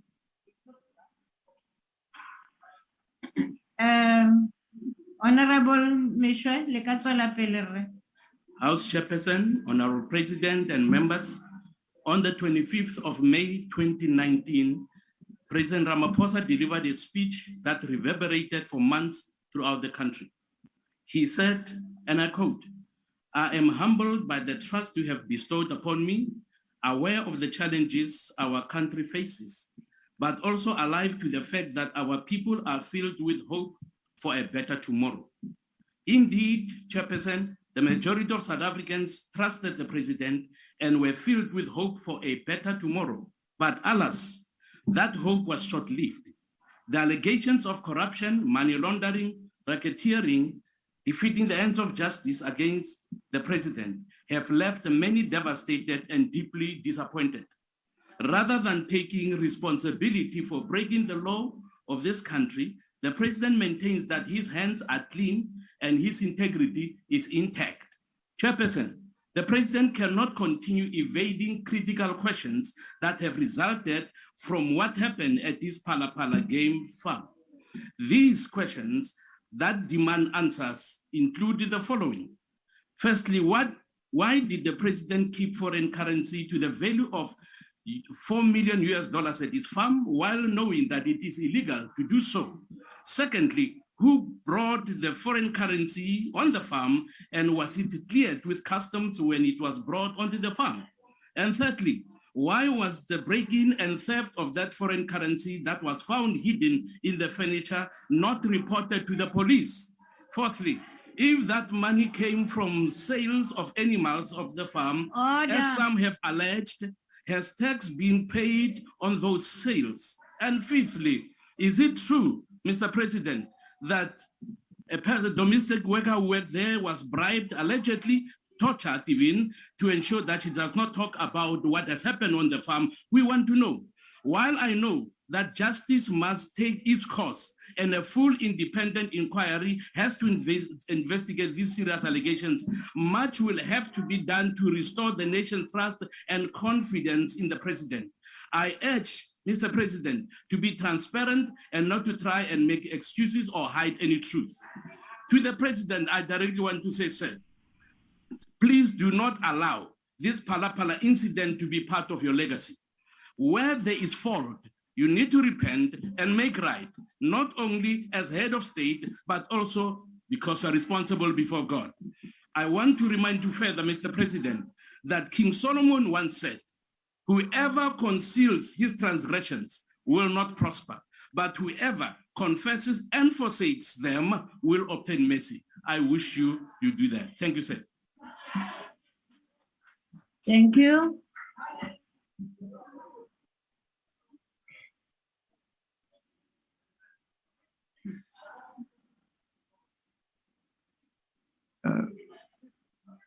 House Chair, on a Thank point you of order, very House Chair. much. House Chair, on a point of order. Where is, It's Honorable Tring, House Chair. oh, Honorable Thring, yes. House Chair, when we... Can you please state what rule you are standing on, Honorable Thring? The rule that I'm standing on is the rule that when a speaker is at the podium, all of the negative comments that come through unnecessarily. That's the ACDP respected the president. Honorable we member. expect that they do the same when our president speaks. Thank Honorable member, I want to read to you Rule 92, subsection 3. A member raising the point of order must commence by quoting the exact rule or a standing order, or at least the principle of the subject matter upon which the point of order is based. Please, let's do that. It will help us a lot as we proceed. Thank you. Because we really can't have a debate within a debate. Honorable Speaker, Honorable Chair, if that applies to every single member on this side and that side of the House, then that's fine. We accept it. Thank you. House Chair. House Chair. Yes, Honorable Swart. Rise on Rule 66. Yes. House Chair, when the leader of the ACDP was speaking, it was incredibly difficult to hear him because of the members that were interrupting him by interjection. So I'd urge you, you made mention of the fact that this is a small chamber, and therefore when there are interjections that it is very difficult. In this case, Rule 66 indicates that a member is not directed, and I noticed that our leader occasionally stopped because of the loud interjections, and I'd ask you to rule in that regard. Thank you so much. Honorable, thank you very much. My ruling is that, honorable members, I will repeat what I said. This room is small and heckling is allowed, but heckling cannot be shouting.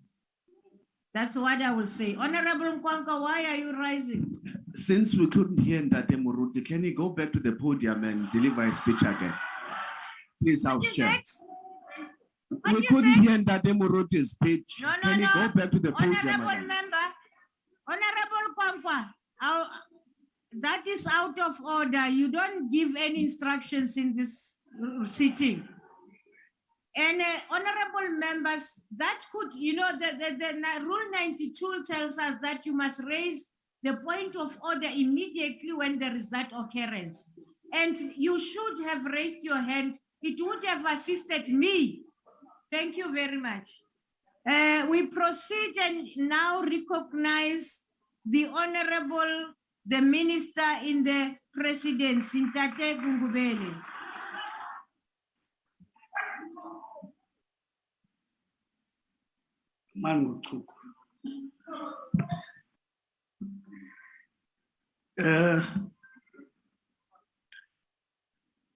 Madam Speaker, His Excellency President Cyril Ramaphosa, Deputy President of the Republic, Honorable David Mabuza, honorable members of the House, members of the media, fellow South Africans, I greet you all.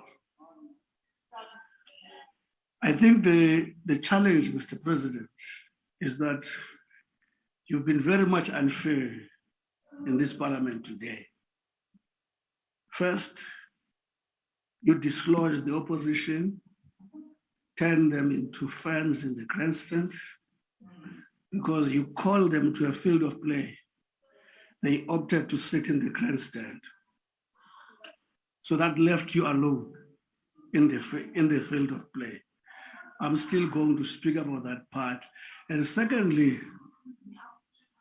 unfortunately, Mr. President, you also imposed reorganization of my speech.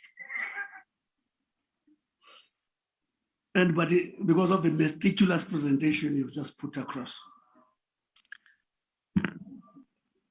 We present this presidency budget vote halfway through this sixth administration of government, which was ushered in after 2019 national and provincial elections, where the governing party, the African National Congress, pledged to grow South Africa together.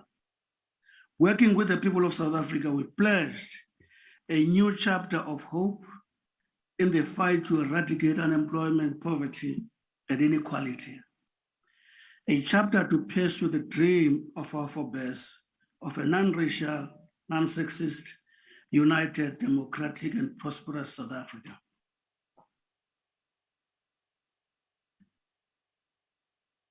With all the above articulated by the president, as government, we recognize that we have only 2 years left of the sixth administration. We've therefore identified the priorities for remaining period to deal with all the aspects of the triple challenges as articulated. The presidents will continue to play a leading role, as the president said, that we should build a nation that eradicates unemployment, poverty, and inequality. A nation that fights corruption, malfeasance, which steals from the poor. A nation where injustices of the past are redressed and where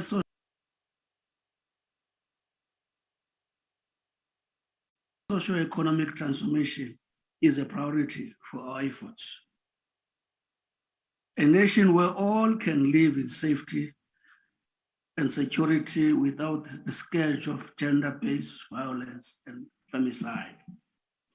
The presidency has thus developed and drives the strategic imperatives expressed in the National Strategic Annual Plan, which was adopted by Cabinet Lekgotla last year, which identifies the following top 10 acceleration interventions to deliver results towards tangible outcomes in 2022-23.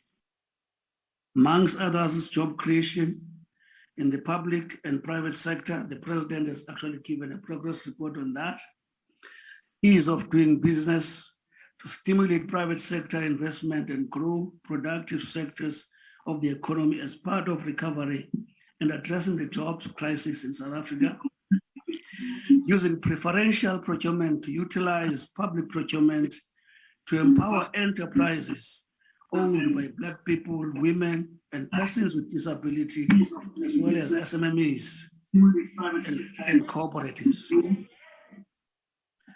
Modernization and digitalization of the public service and the economy in general will contribute to the economic recovery. 5, interventions to immediately address household foods insecurity and hunger. 6, the full rollout of the vaccination program as critical intervention to save lives, stabilize public health, and enable stabilization, recovery, and rebuilding of the economy. Addressing water and sanitation backlogs in schools and communities. 8, addressing the title deeds backlog is a long-standing commitment with general poor performance up to this point. Interventions to reduce violent crimes, including GBV.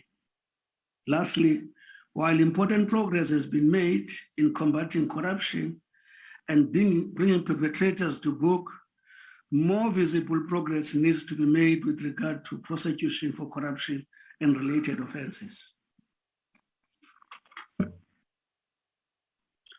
At this point in time,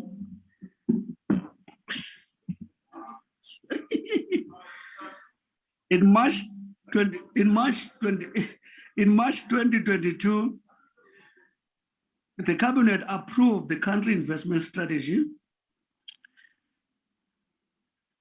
which is currently out for public commentary and consultation. South Africa's inaugural country investment strategy aims to position South Africa as a key preferred African investment destination by attracting and facilitating quality foreign and domestic direct investment into the country. Mr. President, as we move to address this issue of investment strategy, we want to also give some progress report in the area of security. Based on the high-level panel by Professor Sidney Mufamadi, we accept the progress here is slow, but there's some progress to brief the nation about. For instance, legislative impediment. In other words, General Intelligence Law Amendment Bill, which is ready for further processing by Cabinet and then Parliament. That is one is in process. Regulation for National Intelligence Coordinations Committee have been drafted and are on consultation stage between coordinator and the drafters. Process will be finished by September. Split of 2 services is on track, domestic and foreign, under the stewardship of Ambassador Majola, the DG. A roadmap is being implemented. Legal advisory services is hard at work with forensic investigation to uncover the extent of malfeasance and refer cases to ID and the Hawks. The matter of doctrinal shift from state security to national security is being addressed. Soon we will be consulting the public on the national security strategy. Madam Chair, the matter of vacancy rate is continuously being addressed in tandem with achievement of stability at the management level. There are some of the critical matters on implementation of high-level panel matters in this regard. In fighting crime and corruption, building an ethical and capable developmental state, the President has established a system for coordinating the implementation of all SIU recommendations across the multiple departments, spheres, and agencies responsible for implementation. This will overcome gaps in accountability and allow us to monitor and detect where there's inadequate progress in implementation. Honorable members, as we promised in February, this week we tabled the SIU reports implementation plan to the Standing Committee on Public Accounts, while various investigations by law authorities on SIU recommendations are ensuing on a daily basis.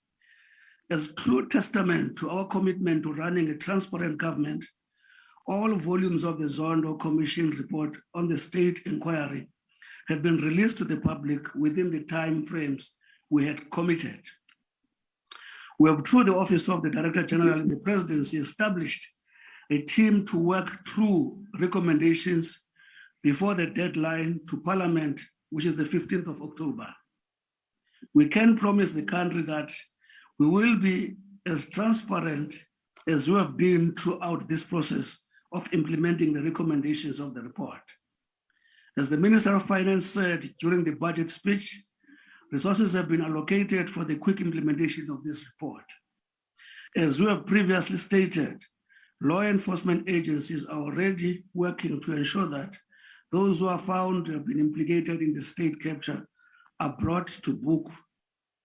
We have in this regard seen examples of serious arrests being made in the recent weeks. That is the progress so far, Chair. Now, if one is to go quickly on what the DPMA is going to do regarding this matter. Honorable President, Honorable Chair, Honorable members, thank you again. As we know, we are at a very critical point in our term of office, with less than 2 years before the country goes to the polls.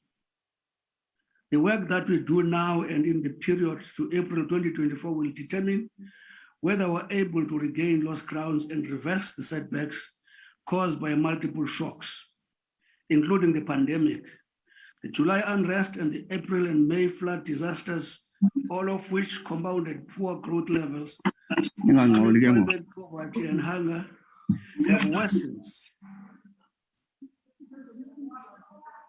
We are behind in our 2030 and MTSF targets regarding growth, employment, gross fixed capital formation, inequality, and poverty. While there are signs of economic recovery for many South Africans, sustained and growing economic inequality has reduced the meaning and the value. Again, these are not new, but need to be reinvigorated. These are our priorities, that issues we're focusing on. Prioritization and focus. Prioritization is universally accepted as a principle of evidence-based decision-making. This is the principle of evidence-based decision-making. It's a tall ask we are constantly facing. Apparent crisis to which we must respond and compete with competing demands. Listed in highlight, a people-centered approach is our focus, an interventionist problem-solving approach, accelerated delivery, collaborative approach. Those are areas we are actually dealing with. In institutionalization, what we're institutionalizing is integrated planning and alignment, effective monitoring and evaluation system, performance management system, digitization of the PME system, and all these are issues that as DPMA we are focusing on. But I know, Honorable Speaker, I would have dismally failed if I did not deal with some nice issues. Mr. President, as I said, you've been allowed to play in the field alone. The message sent by Parliament today is that ANC is alone in the field of play. Therefore, the failure and the success of this game depends on us. Honorable John Stesen came here, said nothing about you, said nothing, Stian Hayes, said nothing about vote one, but contradicted himself by saying there's a need for investigations, and yet he had findings in his speech. And then also cast aspersions on the law enforcement institution by saying it's a pending smoke screen investigation. But what we don't understand also, honorable members, the president has not been charged. Before there's a charge in the judiciary system, the prosecutors must analyze information. And after that, reach a determination whether there's a basis for charging or not. As we speak here now,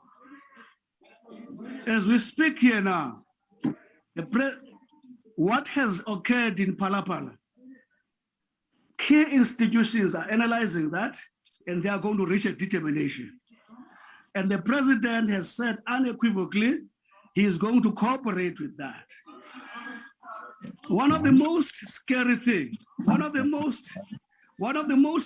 Honorable Steele, is it?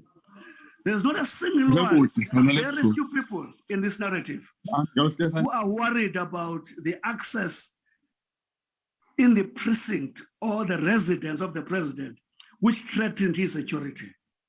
Not a single one is speaking about that. And there's an access which still has to be investigated. And secondly, he is robbed. And then thirdly, he must be the one who is put in the in the adjudication spot. Now, none of you have said that. Honorable Minister, and police. Ixesha liphelile. Sithokoze malunga ahloniphekileko. Amalunga ahloniphekileko. Order. Okay. Ngiyabona ukuthi nifuna ukuhlala la tot kusasa. Ngoba nisafuni nokungipha i-chance ukuthi ngikhulume. Honorable members, nangabe kuya ngami bengizathi hlalani ngoba kade nithola ama-break. Kodwa umuntu ofanele aphendule kusasa ngumongameli, fanele alalele wonke umuntu. Manje ke asinipheni le 15 minutes ke niphume niza kubuya. Sithokoze.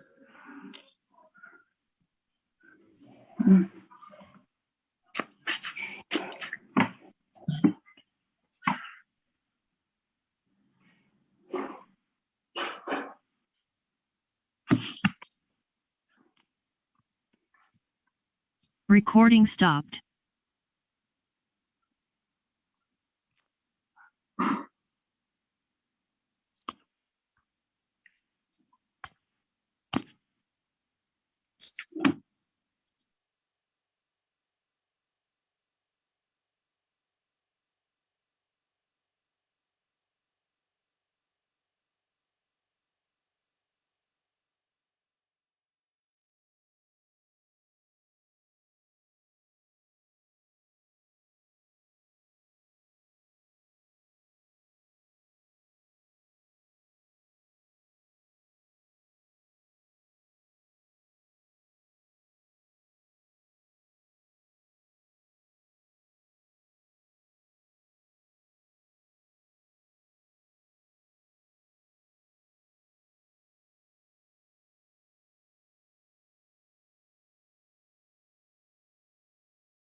Honorable President, Deputy President, honorable members.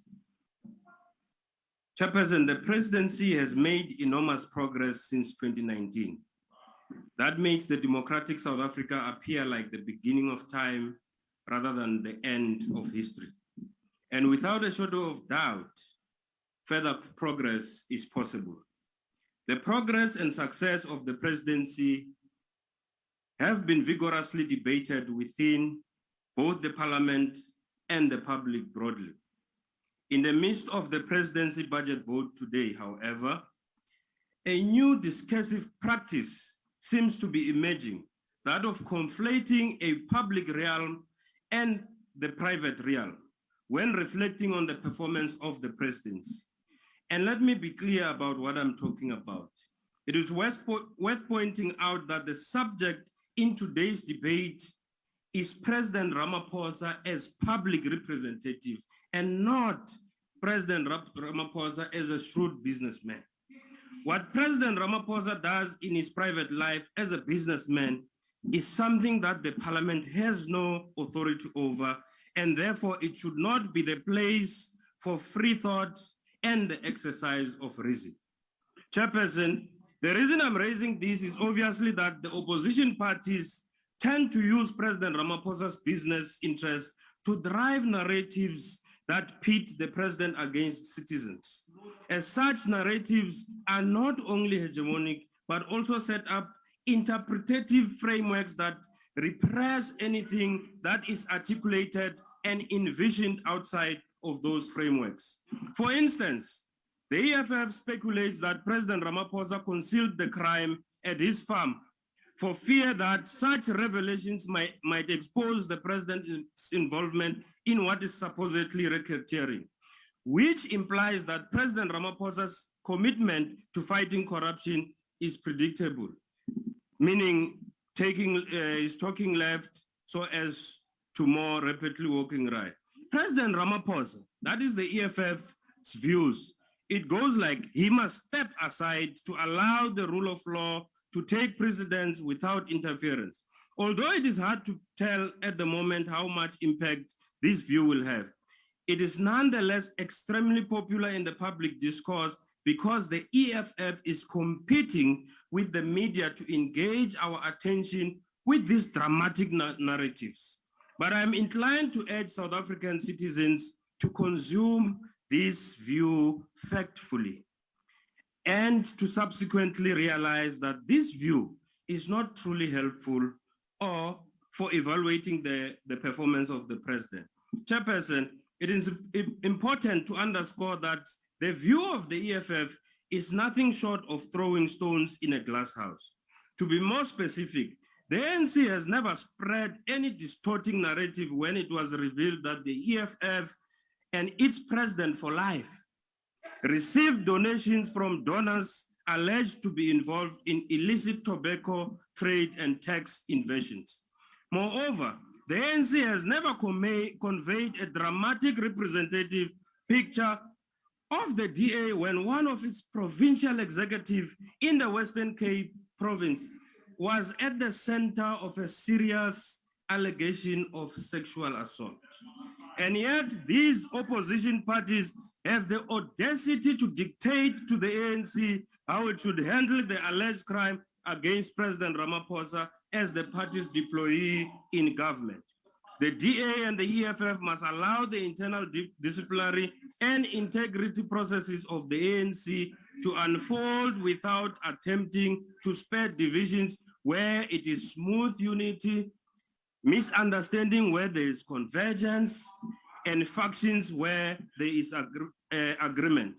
Honorable Mahlaule, Honorable Watfield, please. You and Honorable Faber, please, that is too much. I don't want to disturb the speaker on the podium. I try to be, please. Proceed, Honorable Member. Chairperson, South Africa is facing a triple challenge of poverty, inequality, and unemployment. And we should not pretend that these challenges do not exist. But this does not suggest that we must look away from the progress that has been made so far. Just to illustrate, the current thinking about vertical and horizontal inequalities often ignores wider dimensions of inequality, such as between rural and urban workers and between men and women that may retard inclusive economic development as outlined in the Economic Reconstruction and Recovery Plan. Furthermore, the approach to tackling vertical and horizontal inequalities seldom places gentrification, which harms residential neighborhoods, at the center of concern. For instance, gentrification is evident in the city of Cape Town, whereby the DA-led government allows market forces to keep property inflation rates too high to undermine access to affordable housing for the working class, as well as the poor who happen to be Black. This process is implemented under the guise of development, but its intention is to cater for the sophisticated lifestyles practiced by the emerging middle class and capitalist classes consisting mainly of white people. Through the impressive work of the Investment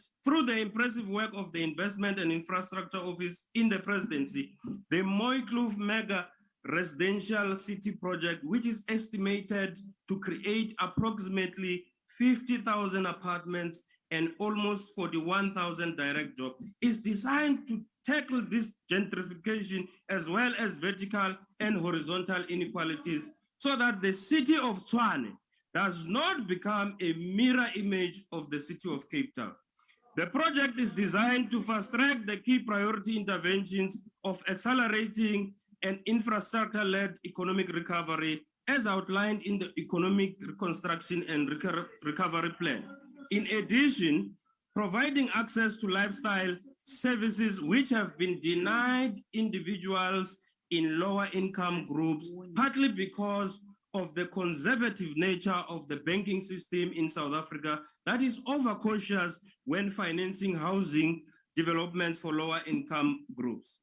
Chairperson, the presidential employment stimulus since its inception in 2020, as a response to the devastating effects of COVID-19 pandemic on employment, has transitioned to the second phase in line with the ANC-led government quest to create more job opportunities for unemployment for South Africans.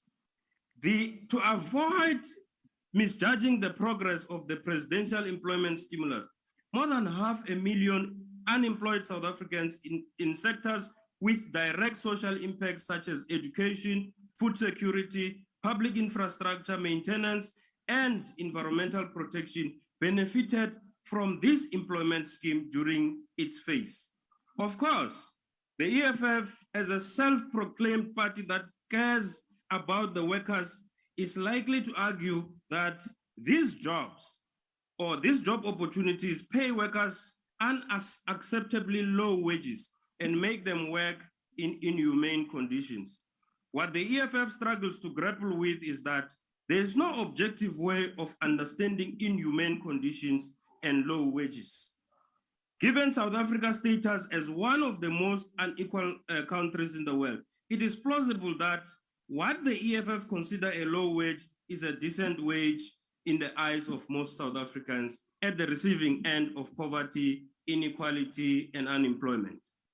Chairperson, opposition parties, particularly the DA and the EFF, tend to depict President Ramaphosa as a leviathan that always gets what it wants, as it is assumed that he has centralized power in the presidency through consultative advisory councils such as the Climate Change Commission and the Presidential Climate Finance Task Team. And that in turn creates what is known as a state within a state. What the DA and the EFF are unaware of is that cabinet is not a chessboard with predetermined moves. You just move this one to that one, but rather a flexible institution that can be altered according to the need at the moment. Actually, centralization is not an issue that the EFF is equipped to rule on, since its commander-in-chief is all executive, legislature, judiciary at the same time. Notwithstanding the view of the opposition parties Regarding centralization, the Climate Change Commission has done so much well to support the just energy transition. Among others, it has managed to raise more than 131 billion from Western countries to help the country to achieve energy mix and energy security as outlined in the Integrated Resource Plan 2019. This investment will be helpful in procuring a further 9,213 megawatts during 2022 and early 2023, comprising of bid windows in renewable energy storage, gas, and coal.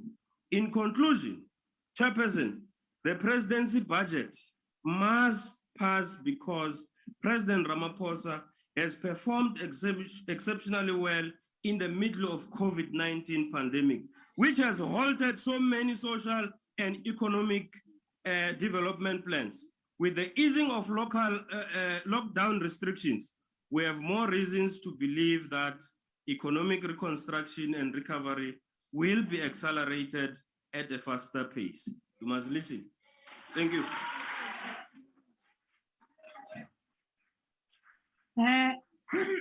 Ralevoha. The next speaker, honorable members, Honorable Cuthbert, your voice is so strong, you know. So please just try to slow it down, lower, please. You are Cuthbert. Honorable members, the next speaker is the Honorable Member General Holomisa. Chairperson, Mr. President, and honorable members. Mr. President, you have made various promises during your State of the Nation addresses. For instance, the project of Mzimvubu Dam, the N2 project doing along the Wild Coast, and many other projects, as well as the mega cities. I would suggest that there be an audit of your promises and a checkup of what progress have been made and the reasons for any failures. Regarding the much talked about break-in at your farm, many opinions have been given by all political parties in the House, and the onus rests on you to consider the suggested courses of action for the sake of your family, the country, and yourself. Last Friday, the public protector was asked by one of the political parties in Parliament, ATM, and asked you to clarify the break-in at your house, in your farm. But today, Mr. President, you suspended her, that is the public protector. Who will investigate you, sir? Your police who bungled you this investigation, I doubt if they qualify. Furthermore, Mr. President, we have also been alerted that the judgment for the public honorable members, I can't hear. Proceed. The judgment for the challenge which was mounted by some of us, where we said you don't have the leg on to suspend the public protector. That judgment is due to be delivered tomorrow. Why would you do this on the eve of the judgment? What kind of message are you sending? Perhaps has somebody whispered from the judiciary in the same manner as we witnessed under Abamji? Furthermore, Mr. President, we have heard via the Zondo Commission how the ruling party and some of its leaders have benefited from state resources.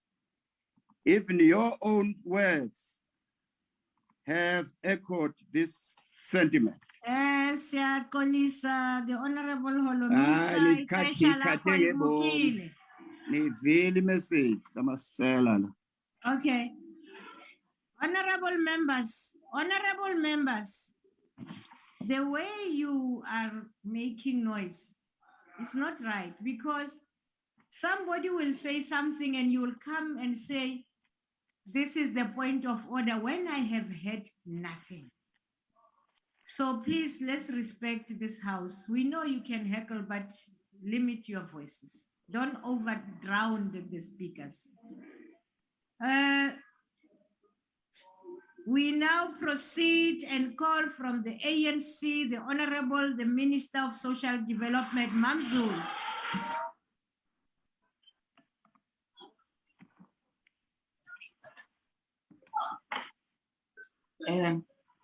Thank you very much, Chairperson.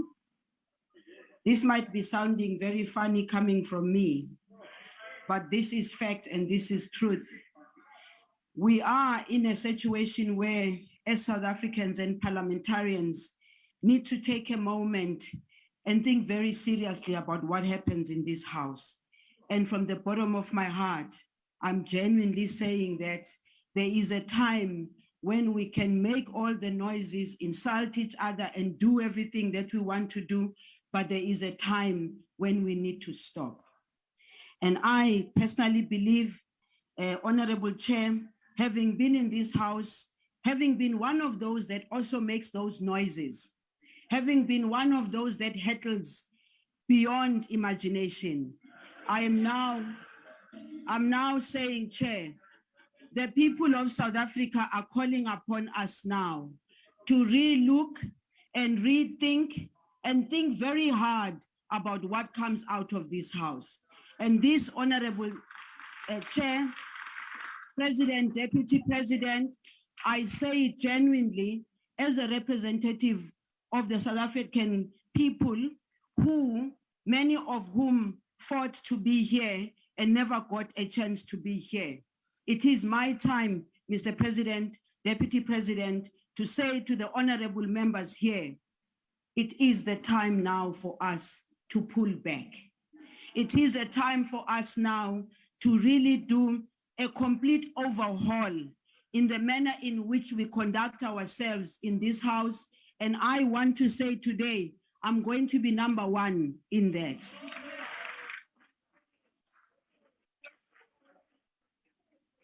Your Excellency, Mr. President, thank you very much. Thank you very much, Mr. President.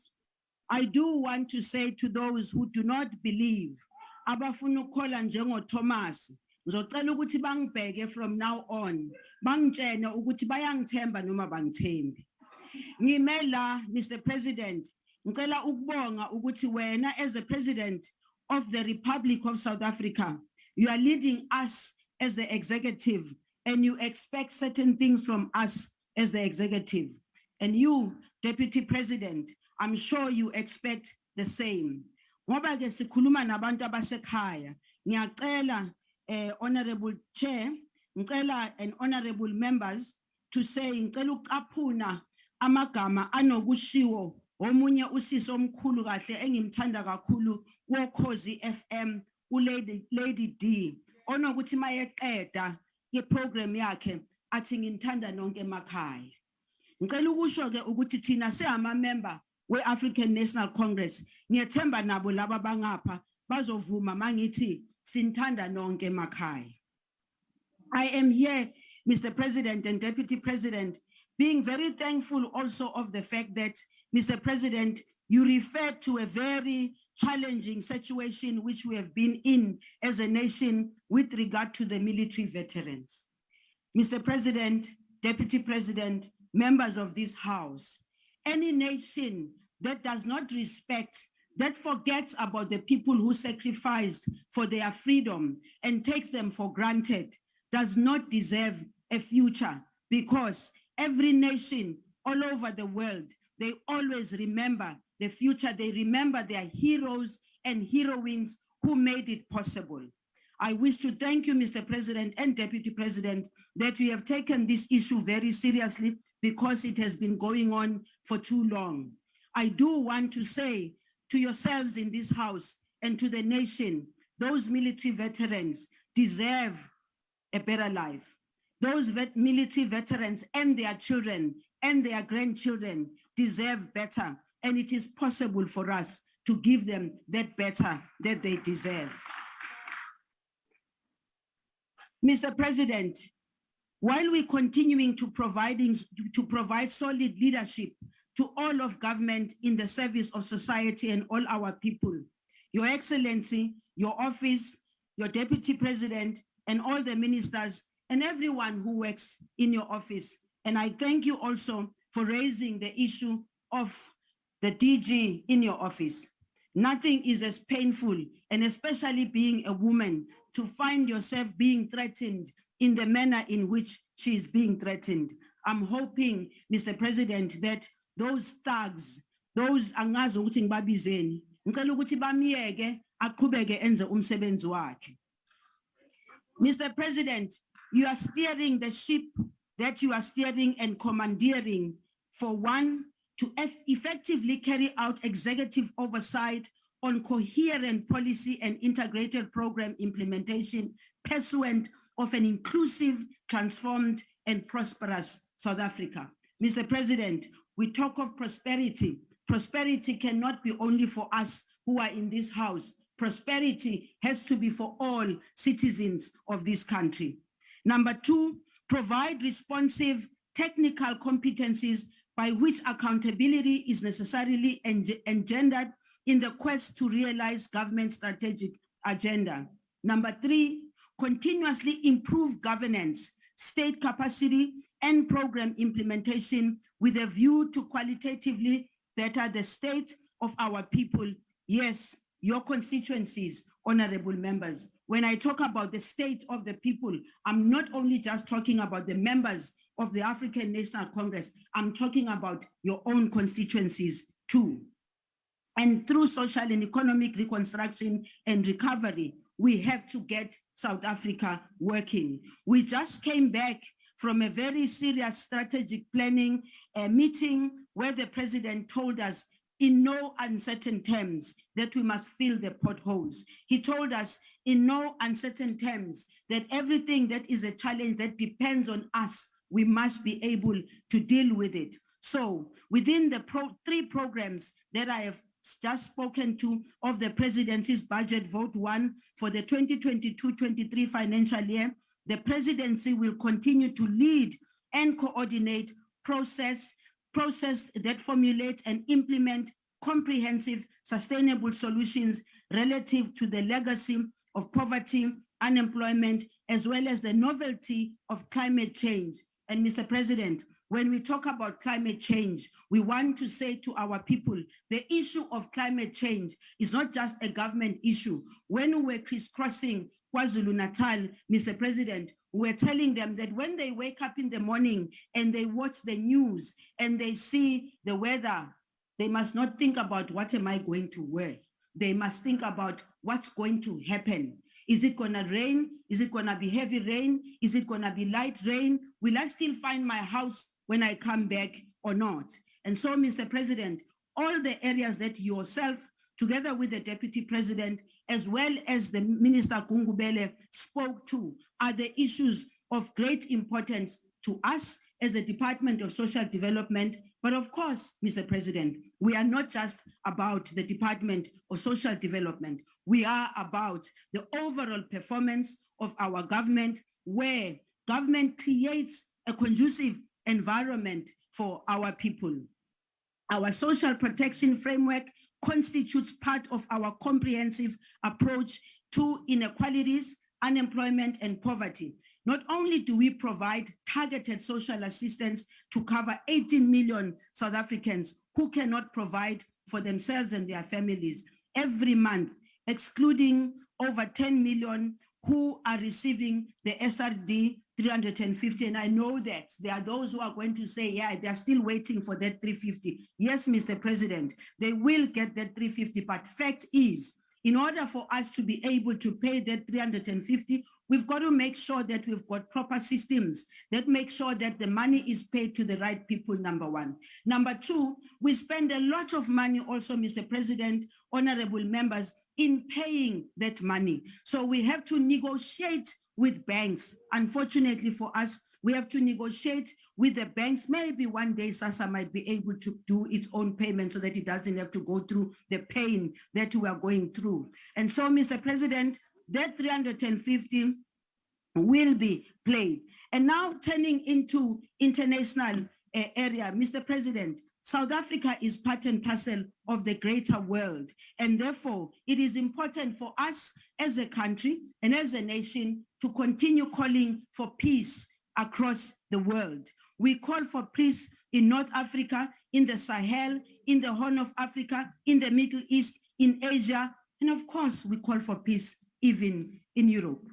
So the issue of the conflict or the war between Russia and Ukraine is of importance to us, and we want to make sure that our efforts, which we have been putting as a nation, as a country, from the time that we started in 1994 as a nation, we have been respected, Mr. President and Deputy President, by the world for being able to participate in peacekeeping missions. We have been able to participate in bringing peace through negotiations. I stand here, Mr. President, at the time when we were trying to bring peace in the DRC. I crisscrossed the country together with Minister Nkosazana Dlamini Zuma. At that time, I can tell you every step of what is happening in the DRC. Nothing pains me, Mr. President, than to see African people throughout this time, women and children running away with their miserable possessions, carrying on their heads, running away from mortars, from all kinds of weapons. And I ask myself the question, who is selling those weapons? May those who sell the weapons stop. Just like we have seen the ones who are selling and buying weapons from the West, now sending them to the Ukraine, and very soon they'll be trying to find out how do we remove these weapons, and yet they know. In fact, Mr. President, I think some of them are making money because their industries are going while our industries are not going. And so we want to also thank the African continent for receiving us and also for enabling President Cyril Ramaphosa and Minister Naledi Pandor to work under very difficult conditions in the African continent, as well as the world. But also we would like to thank Africa for its African Continental Free Trade Area, which has been ratified by 42 countries. And we are hoping, Mr. President, that economic peace, stability, and development will come to the continent. And we must not exclude ourselves from the African continent. Thank you.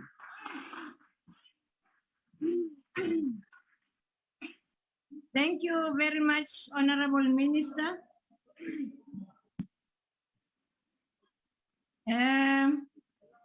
I will now invite,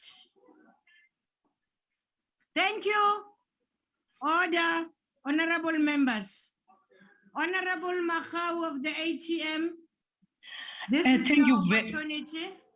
Thank you very much, Honorable Chairperson. On the 3rd of June 2021, whilst delivering a budget speech, President Ramaphosa made a lot of good sounding utterances, but failed dismally on each one of them.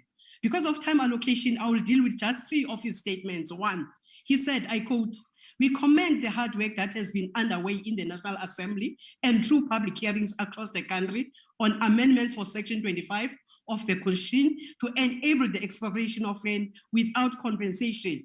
This statement was a pure lie because the term expropriation without compensation does not even appear on the draft bill to amend Section 25 of the Constitution. What appears is expropriation with nil compensation. The two are not the same and are not even interchangeable. The difference is very fundamental.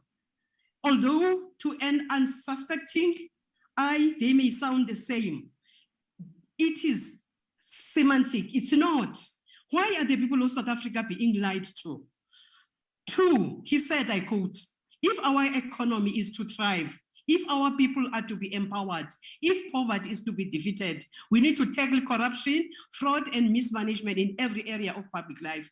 When his statement was made, President Ramaphosa already knew about the robbery in his Phala Phala farm, where contrary to our foreign exchange laws, millions of US dollars were stashed under the mattresses. But he failed to take this house into confidence and explain the circumstances around this robbery.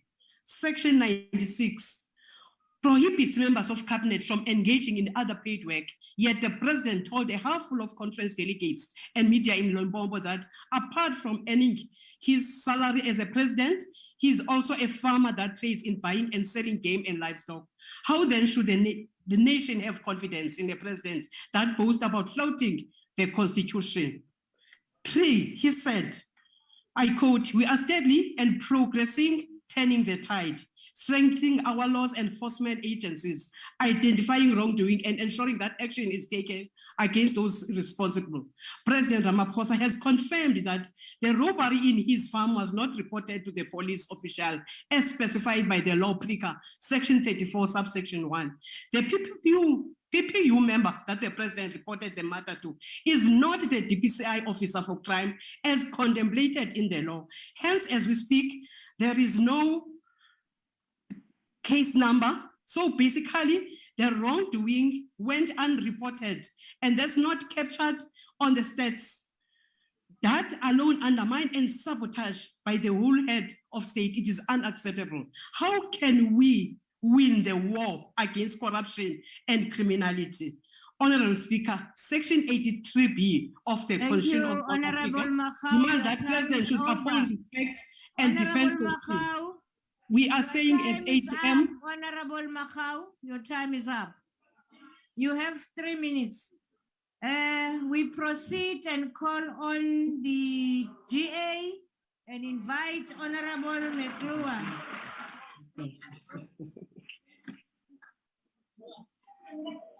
House Chairperson, South Africans face the first ever remix performed live by President Ramaphosa. This remix is not made in the studio.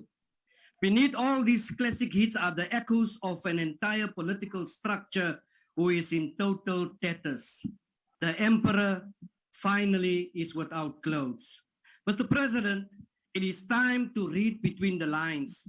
The recent developments is no doubt a consequence of your inability to act against counter-revolutionary forces within your own party. You cannot claim to be shocked again. The fact is, in a bid to pretend that there is unity within your own ANC, you appointed a bunch of alleged corrupt ANC cadres to your cabinet. Instead of confronting you directly, some of those ministers are making use of a faction to try and get rid of you. So much for unity in the ANC. Mr. President, not a single person outside of this morally and ethically corrupt ANC believes that the state of our country will improve under this poverty cabinet you have appointed. Our country has become a laughing stock. Human dignity should be everyone's pride. House Chairperson, the laugh of sporadic game, the bidding of a massive 18 million rand buffalo amid a sea of poverty, the time spent satisfying the RET and Ramaphosa faction. And as I go on, Speaker, I recall the inspired lyrics of Tuma Mina and Kauzela. Little did we know it was a plight of Bega Mina Yedo, an actual plight to send you, Mr. President, to Phala Phala. The recent pressure from Mr. Fraser, the DAF requested the Hawks to investigate charges against him, but hell no, Mr. Nice Guy Cyril Ramaphosa redeployed him to correctional service. Eat your cake, Mr. President. Our country is in the edge of becoming a total failed state.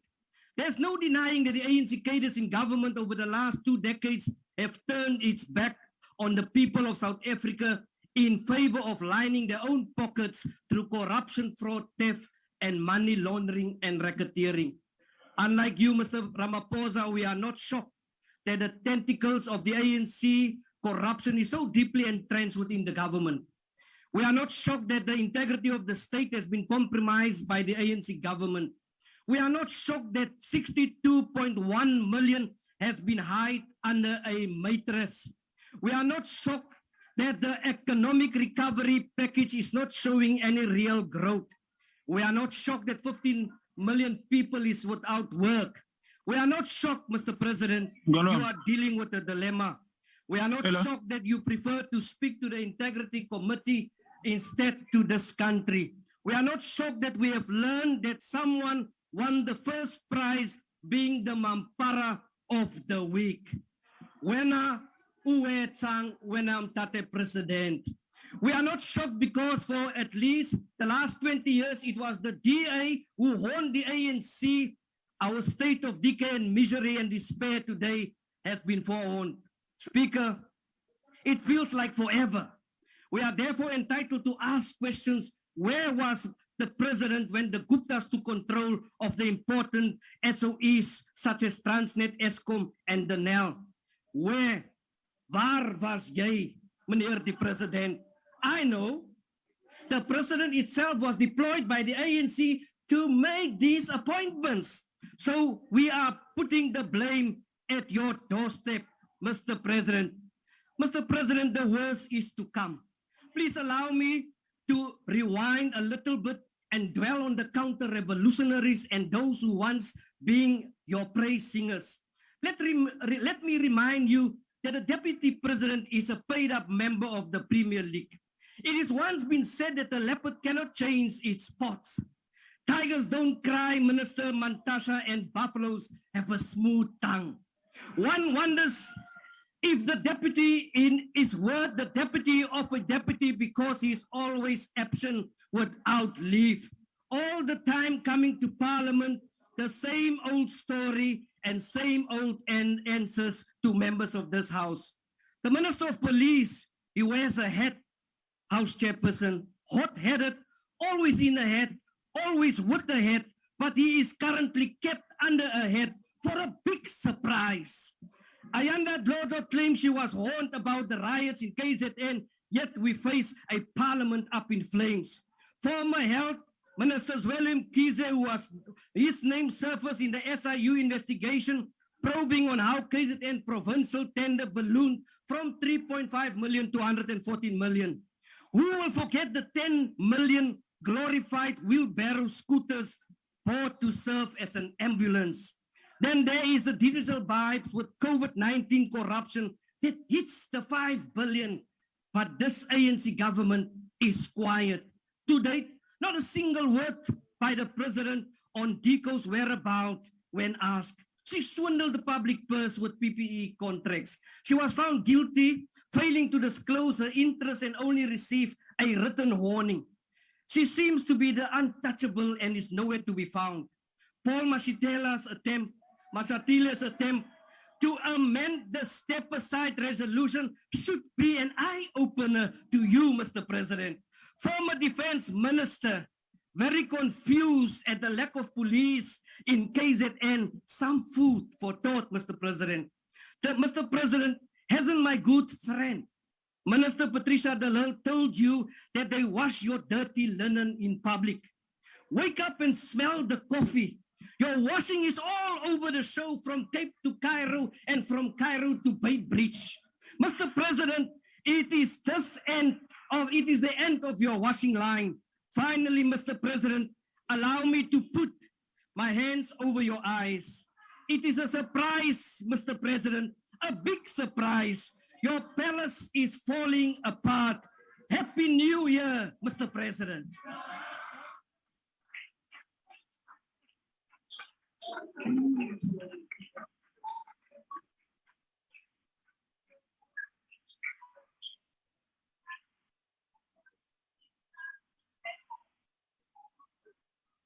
Thank you, honorable members.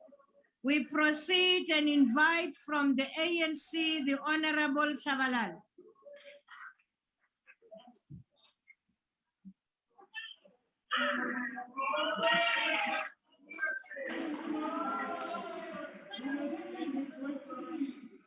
Honorable House Chairperson, Honorable Deputy President, Honorable President, Honorable Chief Whip of the Majority Party and the Deputy Chief Whip, Ministers, Deputy Ministers, Members of Parliament, and viewers at home. I greet you in the name of a man that sleeps tirelessly, a man that spends all his lives worrying about the nation, a man that gives free basic education, a man that gives NS funds for free so that the kids can study. I greet you in the name of a man that ensures there is free housing, a man that gives water, electricity to the indigent. I greet you all in the name of a man that ensures that the children go to school, they're never hungry. They find feeding scheme. I greet you in the name of a man that ensures there is uniform. I greet you in the name of a man that ensures no child ever sleeps hungry. I greet you in the name of a man that ensures that there is child support grant, there is old age grant, there is indigent grant, there is 350 grant. I greet you all in the name and I introduce you to that man. In the name of the man, Ufi, Dibu Matamera, Fondo, Njiba, Loatamera, Nababurai, Ndiri, Muraro, Obenavatu, Narazabatu, Ner Ahe, Umatamera. Honorable President, as I've greeted the nation, Ngvumele amaskahlela my inkosi zwelivelile Mandela letindukhahlelile tata. I greet you also in the name of the former mayor of Johannesburg, Jeff Makubo, Jolly D. Matongo, Umpumerana. I say may their soul rest in peace and rise in glory. Now, Honorable House Chair, as we prepare ourselves to accelerate or rather celebrate the commemoration of the student uprising of 1976 on the 16th of June, I'm inclined to quote Tata Mdala Reginald Tambo when he earmarked and said, and I quote, "The children of any nation are its future. A country and a movement that does not value young people, that does not value its youth and children does not deserve its future." I close quote. Tactically, in genuinely leadership role as a freedom fighter, Bani Mulukwane, Hector Peterson, Tieti Mashilini, Denny Muntiti, Collins Chabane, to name the few, Mama Winifred Madikizela Mandela, that has ensured that they've laid their life as a great resource that can assist us to appreciate the democracy we enjoy today and equip us with the hope that the current young generation will, as the old generation of 1976, to overcome race conditions and continue the long-term trend towards the full emancipation of people of South Africa towards a program that is called non-racial, non-sexist, democratic, united country. I do not wish to deny that there are many challenges, Mr. President, that make our young people feel hopeless, especially on the issue of unemployment. However, Mr. President, the Presidential Employment Stimulus PES and the expanded public works program in the Department of Public Works have created more than 1 million job opportunities since the emergence of COVID-19 emergence. And most of these job opportunities were directed towards young people. Mr. President, your work is commendable, and we would like to urge you that such initiatives should be the day-to-day function of the government and not be visible only during the state of disaster. Mr. President, there is a greater potential to create job opportunities for young people through state-owned enterprises. For instance, SAFCOL has an enterprise development program which seeks to develop young people and women-owned businesses for the forestry industry. Moreover, there are opportunities for greater including of small, medium, macro enterprises within Alexco mining agriculture value chains. But such programs and opportunities are hard to realize because SAFCOL and Alexco operate in communities where there are outstanding land claim, Mr. President. We implore you, Mr. President, to attend to these issues as a matter of urgency, and we are confident that the budget vote will assist our government in its effort to accelerate the collaboration between Commission on Restitution of Land Rights, Department of Agriculture, Land Reform and Rural Development, and the Department of Public Enterprises. Now, let me mention the opportunities that we would have noted under this budget vote as we support this budget vote as the ANC. There is a total learner pipeline of 2.715 trainees currently in the system, registered in various programs across SOCs.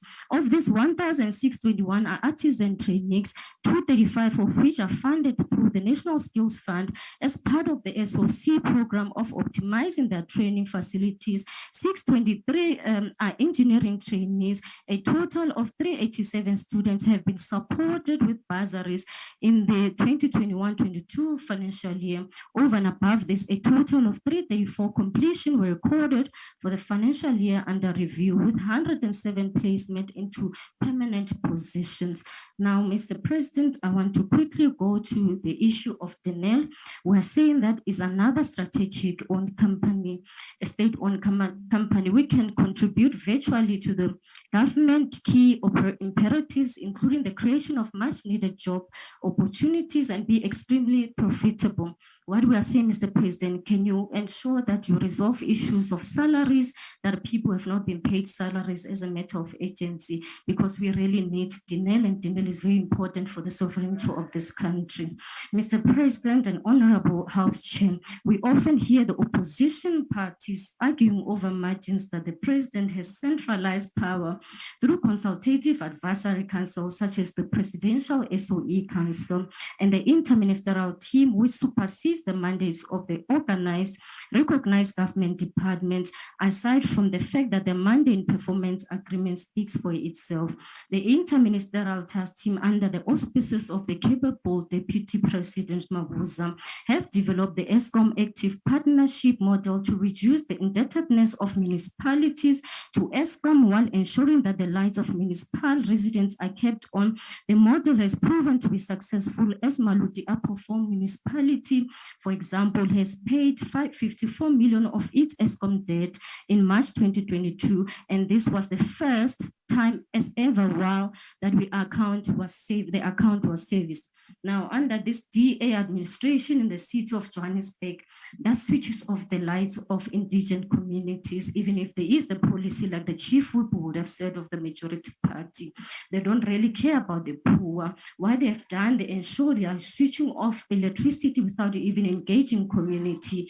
Honorable President, one has spent sleepless night last night because there was an incident in Soweto, Ntladi, Moletsani, where within 9 months, even in Orange Farm in Johannesburg and Gauteng, that 9 months people have been without electricity. Eskom went ahead and switched off at night and said they're going to put prepaid meters without engaging with the community, not even going through the ward councillors. And as a result, communities go to ward councillors' houses and they threaten their lives. They want to burn their homes. I think it's high time that the Minister of Police, there should be something that must be done to protect the life of the councillors. They don't work for Eskom. Eskom is important for them. They must engage the localities until such program, when they implement them, Deputy President, it becomes something that we have agreed on and community is happy to do so. Not that our people don't want to pay, our people would want to really want your ear so that they pay what they can afford. I would implore you to look into that. Thank you so much. As I move on, Honorable House Chair, the Presidential SOE Council must be applauded for assisting with stabilizing Eskom. Since the easing of lockdown, Eskom has recovered its sales volume, which in turn enhanced and improved its operating cash flows. This is primarily the reason why Eskom debt has declined from 484 billion to 401 billion. More importantly, Eskom has invested 2.9 billion in social infrastructure in Lephalale since the inception of Medupi project, and more than 20,000 people benefited in job opportunities as well as training, entrepreneurship development, financial literacy, modular employment skills courses, just to name but a few. In addition, Eskom spent 106 million on education and healthcare infrastructure in the same area through its corporate social initiatives, and at least 80,000 people benefited. This empirical evidence suggests two things: that Eskom remains a critical SOE with a headcount of more than 42,000 that it employs, and that inclusive growth and development can be built on the foundation of enterprises that have the government as their ultimate shareholder. So you want to tell me the president is not doing anything? Come on.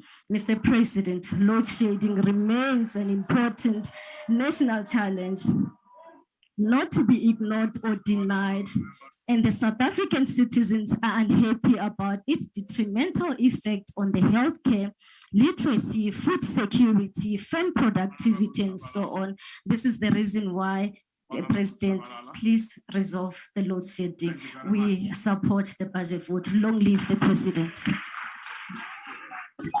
Long live! Long live. From good. Honorable Harold.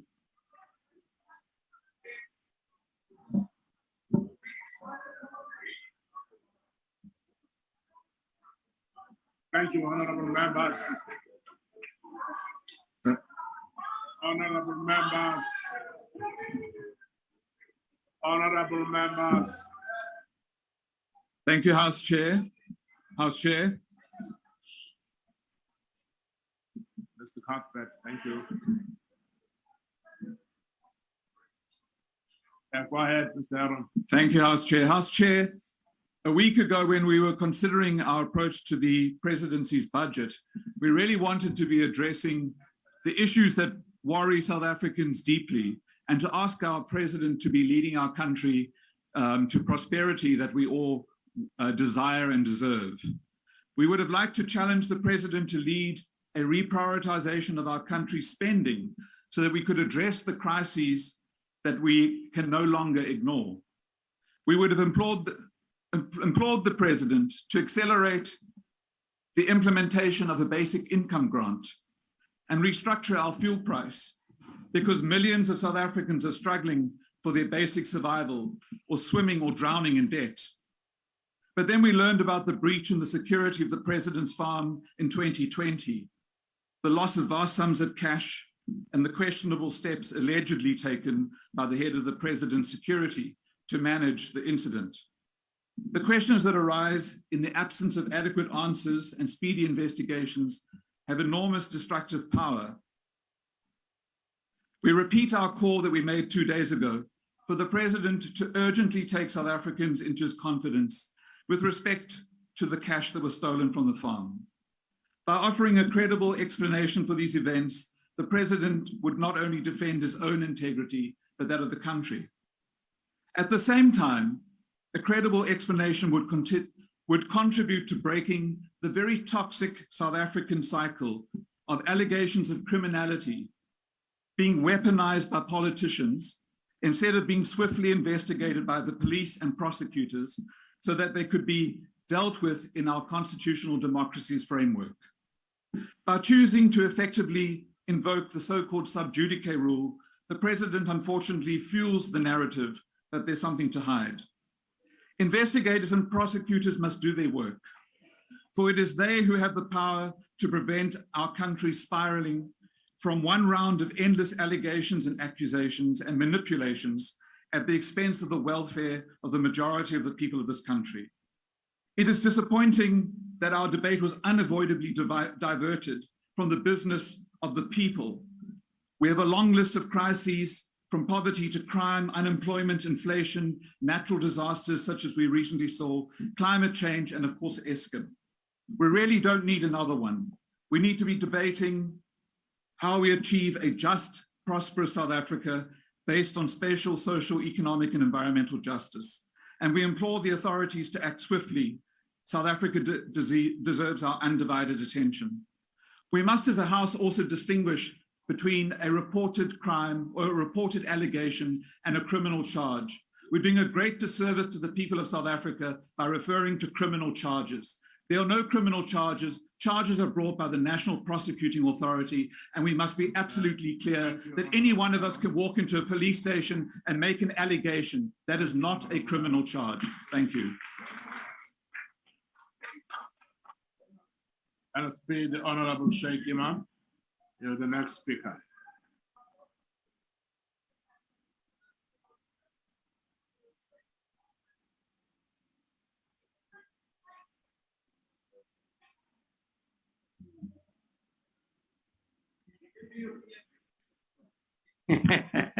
Thank you, Honorable House Chairperson.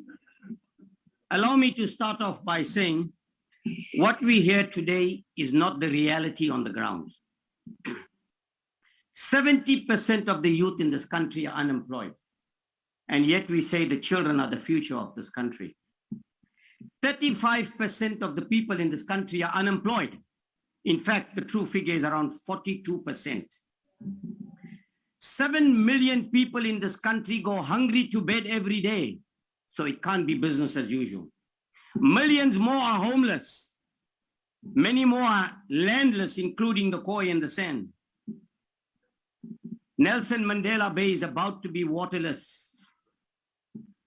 46% of people in this country get some form of social assistance. And we're now talking about a basic income grant. Is this sustainable? No. Your debt to GDP is going to go up to 5.5 trillion in the medium term. And we say it's all okay. 350 women are murdered in this or raped in this country every day. And we say it's okay. 30 women are murdered daily in this country and we say it's okay. 12 children are murdered daily in this country and we say it's okay. 75 people are murdered daily in this country and we say it's okay. Order, honorable member. What are we doing about it? There's a budget cut for the police, but there's a budget increase for VIP, protection services. Where is the logic behind it? Where is it? I've said time and time again in this house, the police cannot solve the problems of the crime in this country. It is the socio-economic conditions under which our people live. Now, I notice many of the members in the ANC are trying to defend what happened in the farm of the president. The president has not defended or denied that. He did not deny that money has been taken. He did not deny that some bribe might have been paid to a housekeeper or maid. He did not deny that there might have been interference. There is a process that is unfolding. Let us not defend that. Allow the process and the president to do what he has to do to respond to that. Because as the leader of this country, the president ought to do that, to give back confidence to the people in this country. That's what we must do. Mr. President, 1 in 2 children start school and don't finish school in this country, Mr. President. 60% drop out in the first year of tertiary institution in the Tibet colleges. That's how bad it is. The education system does not produce the skills we need in this country. More of your billionaires today are living abroad, not in the country. That is the problem we're sitting. Mr. President, I don't believe you're serious about corruption, and let me tell you why. Corruption at the local level, Mr. President, is rife day in and day out. That is where the corruption is. I plead with you to deal with corruption at all levels, starting at local government, and more importantly, the dysfunctional states of municipalities at loggerheads to overthrow each other and take control of the municipalities instead of delivering services to the people. Thank you very much. Thank you very much. The Honorable the Minister in the Presidency for Women, Youth and Persons with Disabilities. You are invited to the podium. Malbongwe.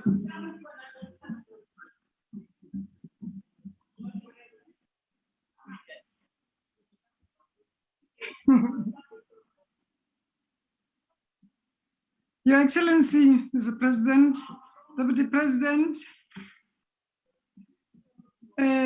Honorable Ministers, the Chief Whip of the Majority Party and the Deputy, Malibongwe to all Maswaratipa Kabahaling. We are here today to say we are being led and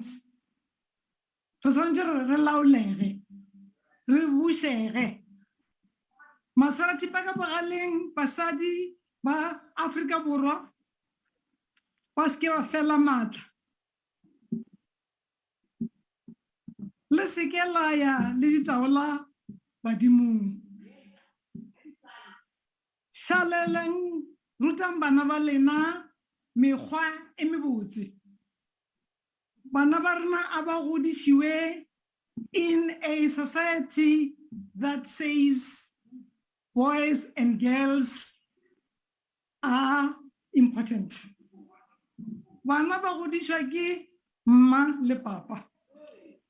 I got a shock of my life when my kids agreed that I must go do my master's in international relations after 20 years. I will not forget the tutor who was taking me along, who said, you know, Maite, you are the first generation of parents post-apartheid who grew up in the townships, in the villages, who had a father and mother waking up and sleeping with the children because they would be working somewhere far away and only come back at Christmas. It was such a wake-up call for me that it is just so true that 28 years is not a very long period in a life of a nation that went through so much pain like we did. So, Mr. President and Deputy President, you are leading a nation that is needing to be rebuilt so that 28 years in a lifetime of a nation doesn't mean that we could have solved all the problems. But if we come here and debate irrelevant, I say irrelevant because indeed, that which we had focused today is not that which is central. What is central is, Minister of Police had said, after every 3 hours, a girl child or a woman is killed. This afternoon at lunchtime, the President, I saw young girls smoking. I saw the smoke that was more than the face I saw. Something called vapor, whatever. These are the children we are raising, and we're not talking about those things here. If this house comes here, DA, ANC, all of us, to remember that we don't come here to serve ourselves, but to focus on building this young and fractious nation. The country in which the richest and the poorest and the gap thereof, we are number one. Every 3 hours, a woman and a child, girl child dies from, they're not killed by strangers, many of them, by people who are supposed to love and protect them. Yesterday, we were answering questions as to where is the GBF Council? The Gender-Based Violence Council is still being discussed with NETLEC because that's the process we have to take. Before it comes to Parliament, it's coming to Parliament and it will come soon. If we head our way, it should come before the end of this month. We are getting a lot of support from CEDAW, from EU, from AU, from all other countries that they believe in what South Africa says. SADC would not get together and not say, what is South Africa's opinion about these matters? As we discuss what happens post the Gender-Based Violence Council launch and making sure that we thank the President in action on the 3 laws that we've signed in action, we should be saying, what do we do? Beyond that, we go back and build families, real families, not the ones that after 12 months. We have an opportunity now to build the real real families that are South African that we'll be very proud of.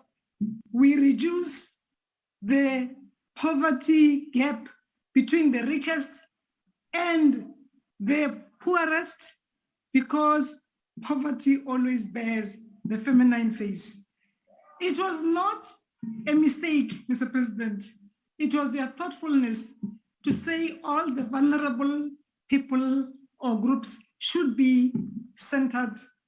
Women, young people, and people with disability, so that we do not go all over the place.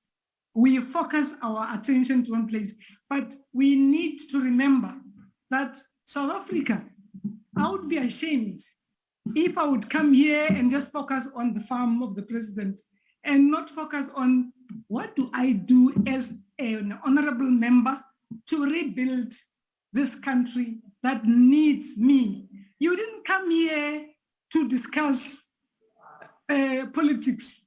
We came here to rebuild the country, and we need all of us, all our thoughts together to rebuild a South Africa that Me Charlotte Manye Matrege, that Madiba fought for and said to Masora Tipeka, it always seems impossible until it is done. We are busy as the Department of Women, Youth, and Persons with Disabilities with multi-sectoral support response teams supported by civil society organizations. We are working on the district development model so that every municipality has response teams that works with the districts, with the local municipalities, with the provinces to stop teenage pregnancies. You don't want to know how many children between the age of 9 and 14 fall pregnant from grandfathers and everybody. So you people from on my left, if we stop calling each other names, we could build a beautiful nation together and make sure that indeed district development model responds to the nation we want to be proud of. Last night or 2 nights ago when I landed here with a man from DRC. I won't tell you his name. I said, where do you come from? He said, DRC. I said, where? I saw his eyes going because I wanted to tell him I was born in a village. I spent 20 years of my life going around the world, and I know there's no place like home. This South Africa is going to be a beautiful country years to come if we all work together and stop calling each other names outsiders. So there's no one who can stand up here and say to me and Minister Lindiwe and Minister Pando, there's somewhere where it's beautiful. Because I asked this man, oh, you come from Kinshasa, do you know Kivu? He said, no. I said, oh, what a beautiful place. One day when you go back to DRC, go to Kivu and see how beautiful as you fly. Is there a flight? Yes. Fly in and see how beautiful it is, but you don't know. The support we're getting to respond to the NSP of the gender-based violence, which we are using in the DDM models.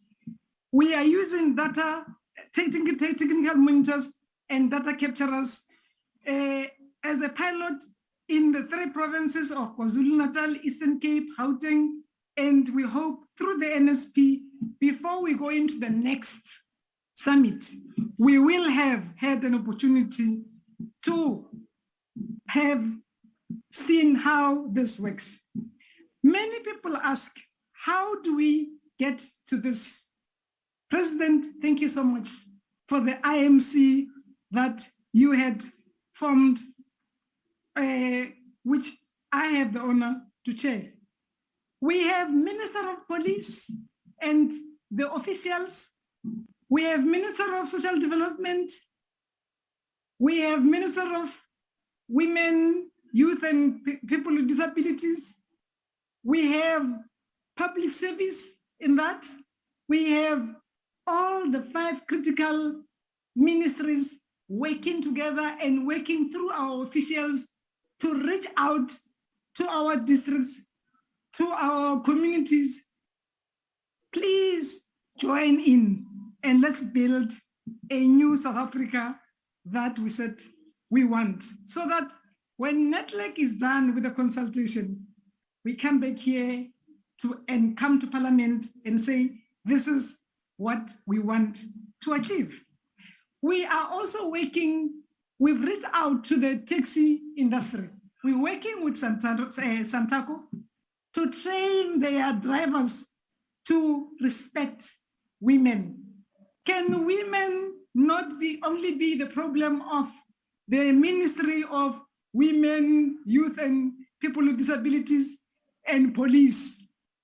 Be a problem, feel safe and walk safe day and night, because they are raised in societies that care, you and me.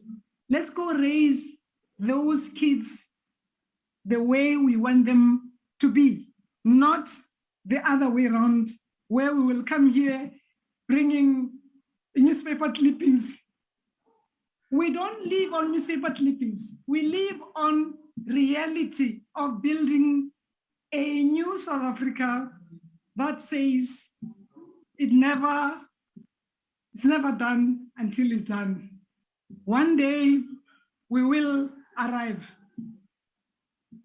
We are not a department that should be looking at only on how women should not be killed after every 3 hours and girl children, but also we want to thank you, Mr. President and Deputy President, on Wekona. The participation of women in business. We are inviting the private sector that they were not necessarily all there when we had the first round of Wekona, October 2021. The next Wekona, where we are saying, let's bring women, let's engage them. Let's make them part of the rebuilding, the renewal. Let's not leave anyone behind. Come October 2022, they should all be there and we should all be working together. We must move from policy documents to action. We must all dirty our hands. There are too many summits, there's too little work. So let's get our hands dirty and build our own country that people visit and say, wow, what a country. And they actually hear from us. They actually tell us, we hear from you how bad South Africa is. But when we arrive here, we don't see this bad South Africa. You and I have a responsibility to make South Africa look good, because 20 years ago, I would come back home and feel, I want to kiss the ground, I'm back home. This is South Africa. It's not like any other country. This budget vote speech, President, that we have presented this morning, and the Deputy President, through SAMEC and all, is to be supported, because we want that when we go to the next summit of the gender-based violence and femicide, we should have implemented, we should have engaged all the sectors of our societies to come together and work with us and make sure that we build, leaving no one behind. Resilience in the June month is what we are working for. Our youth need to be going to look for jobs and create jobs for themselves, because we will work with them. I thank you. Thank you.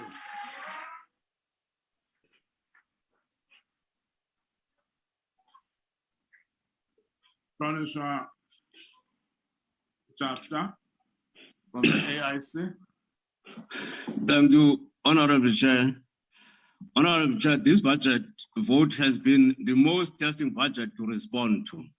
The budget itself must be understood against the pretext of the obligations imposed on the head of the state, of government, and of national executive. The president is the Lord Star of service delivery. He must check his cabinet. He has the duty to ensure that the NDP and other governmental plans are implemented. That means the buck stops with him. Honorable Chair, we note in this regard that the investment summit, the YES project, the social compact touted by the president, the implementation of the district development plan, the capacitation of the NPA and SARS, and a host of other achievements conjures up the leadership strides of the president. We'll also wish to touch on the thorny issue doing around in the public domain about allegations of indiscretion against the president. What we know, Honorable Chair, is that the president, upon returning home from a visit abroad, was advised of the matter. The route that the president preferred in not reporting the crime may or may not have been informed by concerns of the national security and the state intelligence. We also know that what could have led the matter not being reported to the police is the fact that the president was to address the nation just after the incident.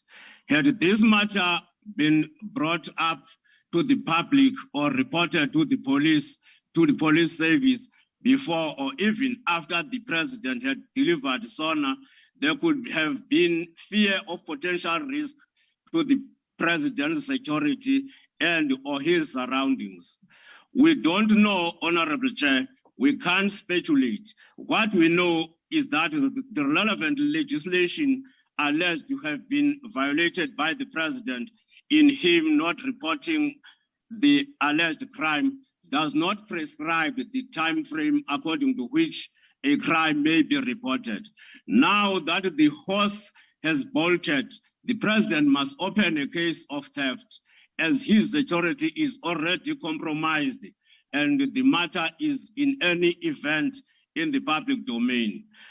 Until this matter has been processed by the relevant authorities and the president is found to be on the wrong side of the law, we will not unoppose this budget. I thank you. Thank you very much, Honorable Member. From the ANC, Honorable Hermans.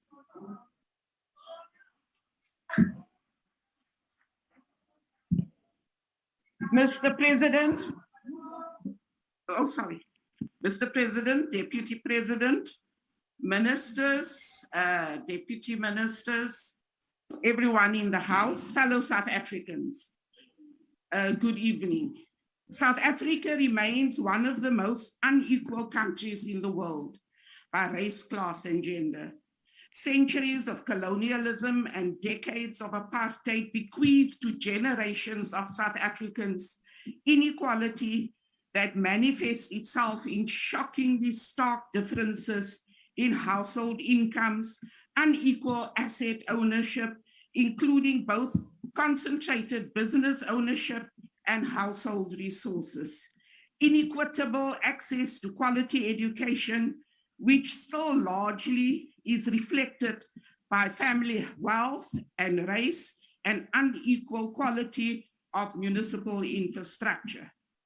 The roots and problematic systemic features of our productive economy that continue to reproduce the crisis levels of unemployment, poverty, and inequality have its basis in industrial capitalism, which was externally imposed process by the imperialist West. In 1994, South Africa was a highly concentrated economy. At the time, the largest 5 conglomerates controlled entities accounting for 84% of the capitalization of the stock exchange. Although shifts have been registered since then, our economy remains highly concentrated. These are systemic features that are rooted in our legacy of what the ANC has characterized as colonialism of a special type. They are mutually reinforcing and have locked our society in a persisting and problematic path because they are systemic. Any attempt to transform the high levels of concentration without simultaneously addressing the others is likely to end up in frustration and failure. The structural transformation of the economy is therefore essential to change the systemic features that reproduce the persistent challenges. In order for us to achieve this, the ANC government is determined to reindustrialize our economy so that we move up the global productive value chain. This in turn needs to be supported by massive infrastructure development and the transformation of the education and training system, amongst others, to align with and support our development and productive economic objectives. The work of the ANC government on spearheading transformations seeks to create opportunity for all South Africans. This involves deconcentrating our economy and opening up exclusive product and service markets to participation by all. It is about our enduring commitment to support the Black industrialists and workers who were previously denied access to opportunities for economic ownership and participation. Furthermore, it is about ensuring that the spatial strategy that informs how we build and support the new model of special economic zones and industrial parks in secondary towns and in rural areas is informed by the principle of expanding industrial activity beyond its concentration in the urban metropolitan areas. Transformation is about building an economy that works where our people live, bringing development to rural provinces and districts. The revised approach to spatial industrial policy, informed by the district development model, will see government supporting projects that create jobs, infrastructure, and innovation in districts across the country. The Economic Reconstruction and Recovery Plan, first announced by the President in October 2020, identifies aggressive infrastructure and industrialization as being at the center of our inclusive growth and transformation agenda. To achieve this, the ANC-led government has completed and signed master plans with partners in strategic sectors of our economy that will ensure that we achieve the necessary structural transformation for our economy, with agro-processing, localization, and state procurement being the key points that will leverage the drive for local manufacturing jobs. The retail, clothing, textile, footwear, leather master plan, for instance, projects to grow employment to 330,000 jobs and increase local retail sales to about 250 million rand, expand local procurement from 45% to 65%, while improving skills, technology, and competitiveness in the process by 2030. We believe that higher levels of local procurement can boost jobs and production. As the ANC, we commend the work of the DTIC in engaging retailers to raise the level of local purchasing and to speed up the reaching of localization targets as set out in the master plans. This includes engaging international retailers on establishing local sourcing. This is already being done in the Volkswagen plant in Kariga in the Eastern Cape, which is producing the 1 millionth Polo vehicle to export. A new food factory in Kerry Ingredients in KZN has been launched.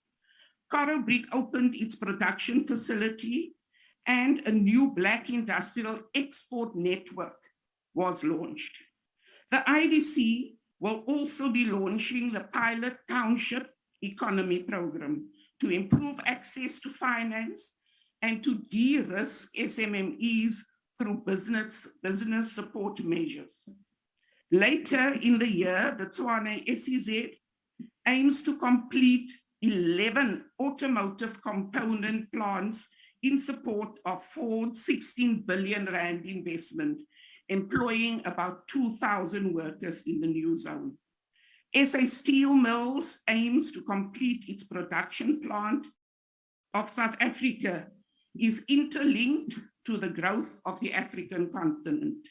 The AFCFTA presents an opportunity to expand inter-Africa trade and industrialize the continent, with which will ease trade and investment flows and shift the composition and direction of foreign direct investment flows throughout the African continent. Moreover, it will increase market efficiency and reducing the cost of doing business by offering opportunities of economies of scale. The support for SMMEs in a developing economy like ours cannot be overemphasized. And it is concerning that about 40% of our SMMEs do not make it past the first year of existence. We need to create a conducive environment for SMMEs to be sustainable. It is therefore imperative that the Department of Small Business Development forges ahead with the implementations of the SMMEs and cooperatives funding policy, which will ensure the improvement of access to affordable finance for SMMEs and cooperatives. Further, it must accelerate the implementation of township and rural entrepreneurship program, which is dedicated to provide financial and non-financial support to township and rural enterprises. The interventions of the ANC government are putting our economy on a new growth trajectory through the support provided to SMMEs in an effort to reindustrialize our economy. This is essential for economic transformation, and we believe the government is on the right path with this. We call on progressive organizations and individuals to support the efforts of the government to transform our economy and society for the betterment of the lives of all South Africans. I thank you. The Honorable Deputy Minister in the Presidency, the Honorable Kekana.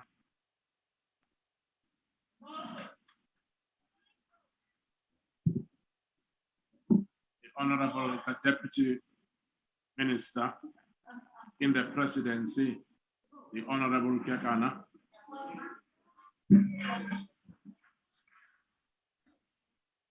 Thank you. Thank you very much, Honorable House Chair, His Excellency President Matamela Cyril Ramaphosa, Deputy President David Mabuza, Honorable Ministers and Deputy Ministers, Honorable members of this House and fellow South Africans. My Honorable Chief Whip, thank you for reminding me.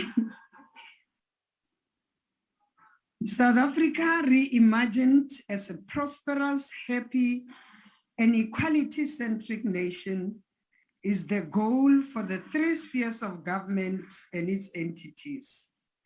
This requires a resolute focus on ensuring a capable, ethical, and developmental state. We implement the electoral mandate on the National Development Plan Vision 2030 through the country's blueprint for inclusive economic recovery, the Economic Reconstruction and Recovery Plan, ERRP, and the Medium-Term Strategic Framework, the MTSF. Honorable members, we are single-minded in unraveling the deeply entrenched and heavily embedded aspects of corruption and mismanagement that plague the state. It will not happen overnight, unfortunately, but it is happening. And if there is doubt, just this week's events serve to clarify our intentions. The presidency is not making promises for the sake of. We are here to account on what has already been achieved. And I want to emphasize our resolute focus South Africans and this House can expect more of in the immediate future.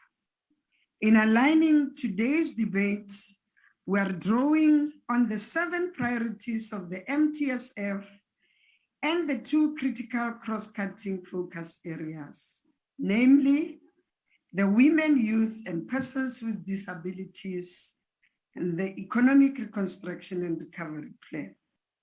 We are aggressively implementing the MTSF towards the 2024 deadline because in its last review, the National Planning Commission advised the implementation of the NDP will need the country to drastically change course in the remaining period if we are to meet the 2030 goals. Honorable members, I'm sure you'll agree that our first not negotiable in unraveling the embeddedness of corruption and mismanagement is for the presidency through DPME to publicly share progress on its monitoring and evaluation findings. In addition, all implementation of government's agenda is done transparently through the biannual reporting system, which is presented to Cabinet. And these building blocks have already rendered some big wins. And let me give you one example to illustrate this impact. In a tight monitoring and evaluation process, it was discovered that a national policy on homelessness does not exist, nor is there a department responsible for it. Yet, homelessness is a critical focal point since COVID-19. So, homelessness is now a performance measure in the biannual reporting system, and its policy implementation will be transparently tracked and monitored biannually. We are inviting you to ask us for progress report in a few months, because no matter how difficult it is to reduce homelessness through a complex integration by all spheres of government, because it is now measured, it is managed. Institutionalizing planning, monitoring, and evaluation relies heavily on citizenry responsiveness, especially with regards to challenges. Our integrated system approach is outcome-based and uses lessons and gaps to strengthen policy and implementation interface.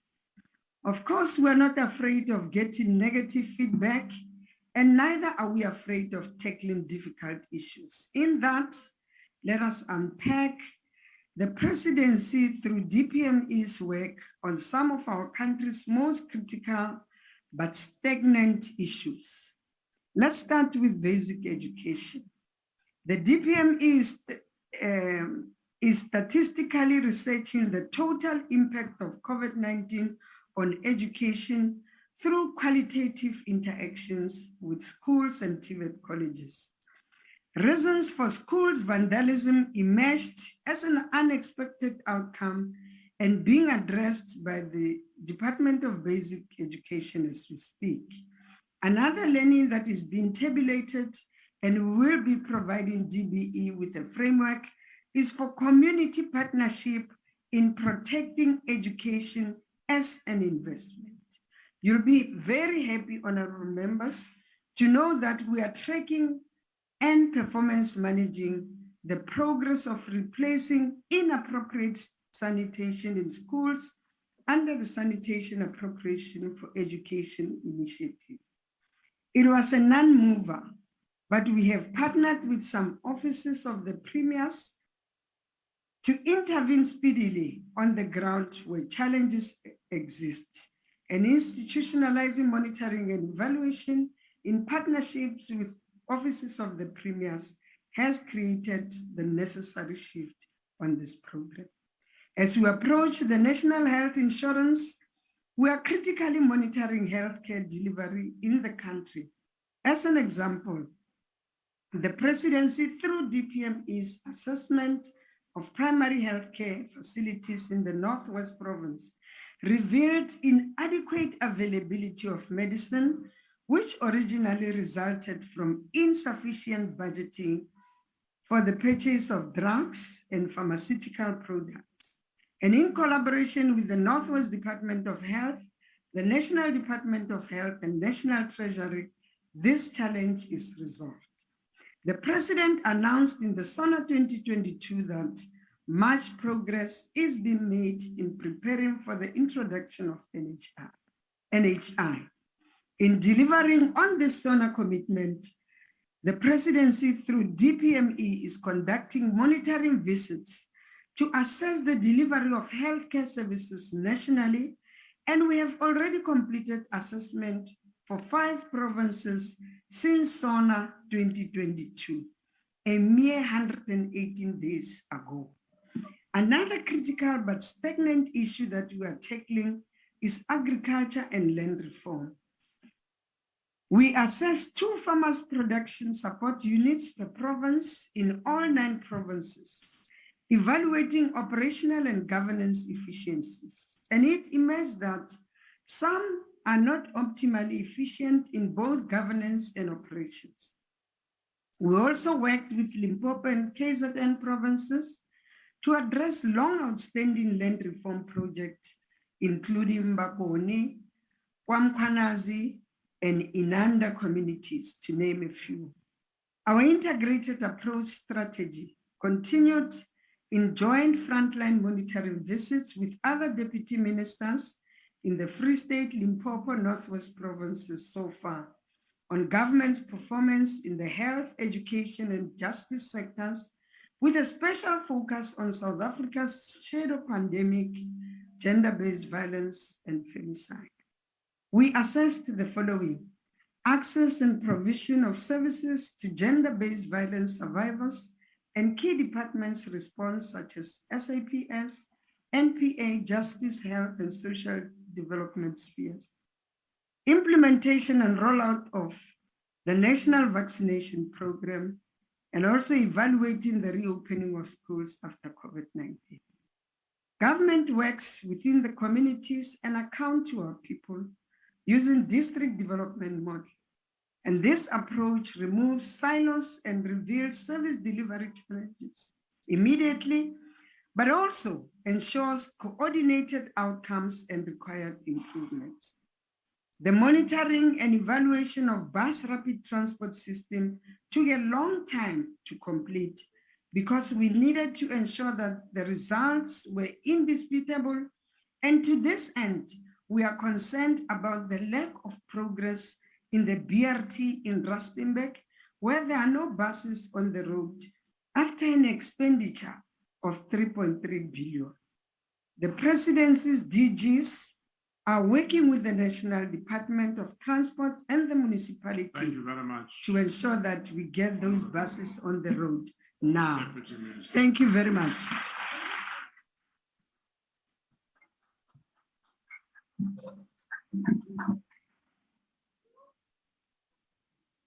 Dr. Madisha, the next speaker.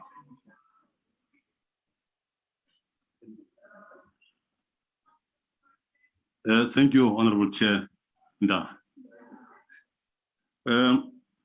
What happened in this House when the sitting began was extremely unfortunate. It, however, must be understood that It is a consequence of many government failures over the past 28 years. All the purported successes you have cited in your presentation, Mr. President, are in actual fact not true. You said the economy is showing positive signs of improvement. You said it is your priority to improve the lives of all South Africans. You said people must come first. You promised better basic services. All these are what you presented over the past 5 years of your presidency. But in actual fact, I must emphasize the opposite really has been the case. That is why today, as we stand here, 7 out of every 10 people are not employed. Here we talk of millions of people. Poverty, absence of water, food, toilets keep on growing daily. Theft and corruption by those who are called deployees, ANC deployees, is true and growing, sir. In respect of the latter, permit me to repeat what I have raised with you many times, actually 5 times, in a parliament here as we spoke.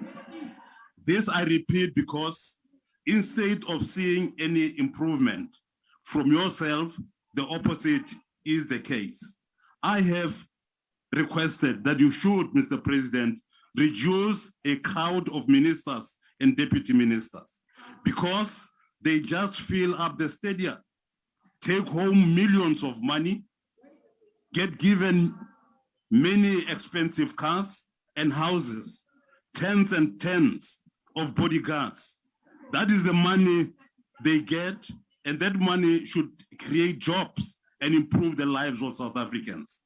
There are, of course, conscientious ministers, and there are few, I must say. And this, I want to believe that you know, Mr. President.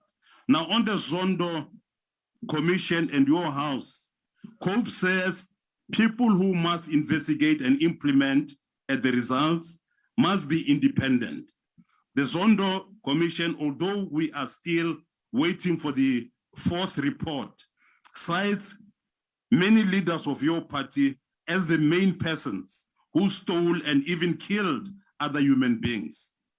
On the matter of money that disappeared on your farm, again, Mr. President, ensure that independent persons are given space to do the investigations, not SAPS, not intelligence department, because there can't be any true and or empirical evidence.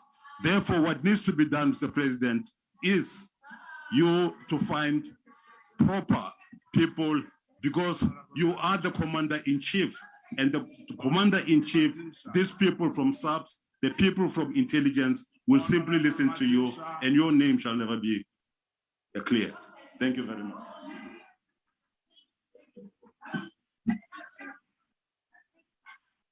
Yes.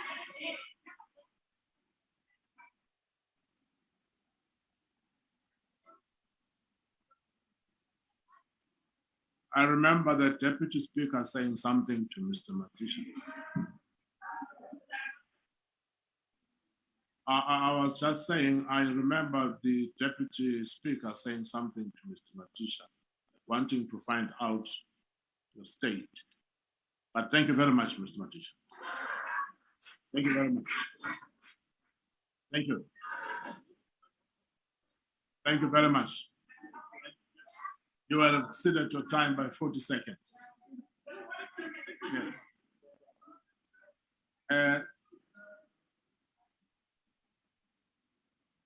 Honorable Minister. Thank you, Honorable Chair. I thought maybe Honorable Matisha must be too lonely to think that we've been here for 5 years. He's alone. He needs to be assisted. Thank you, Honorable Kumugala. That's not a point of order. The Honorable, the Deputy Minister in the Presidency, Honorable Cyril.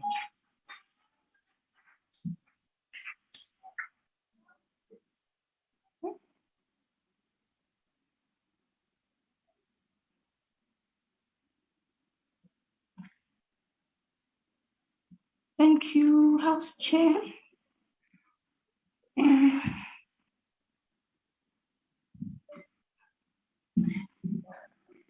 Honorable Madam Speaker, in this case, it's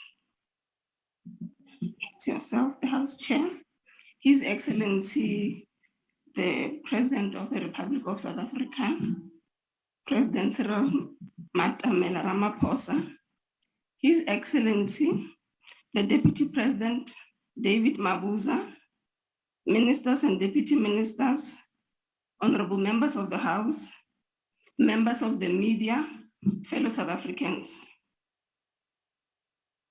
Just so we start, we support this budget vote.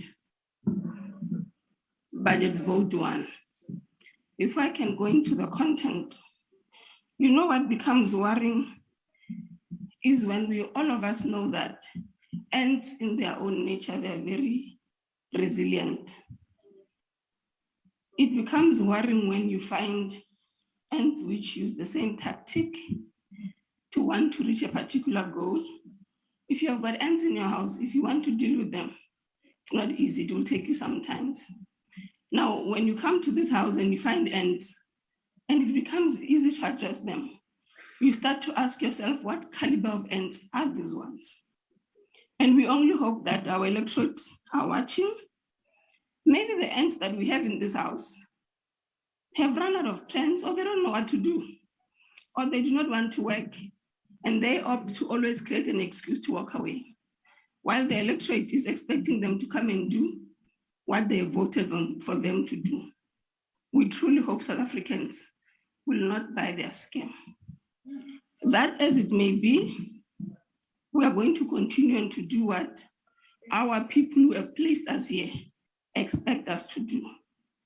And that for you, President, must not deter you. You must continue to do your work.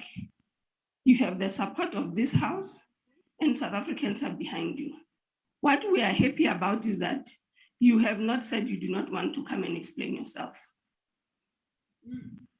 Our history has taught us that since time immemorial, young people have always risen in the most difficult periods and fostered solutions to keep the vision for a non-sexist, non-racial, and a prosperous South Africa.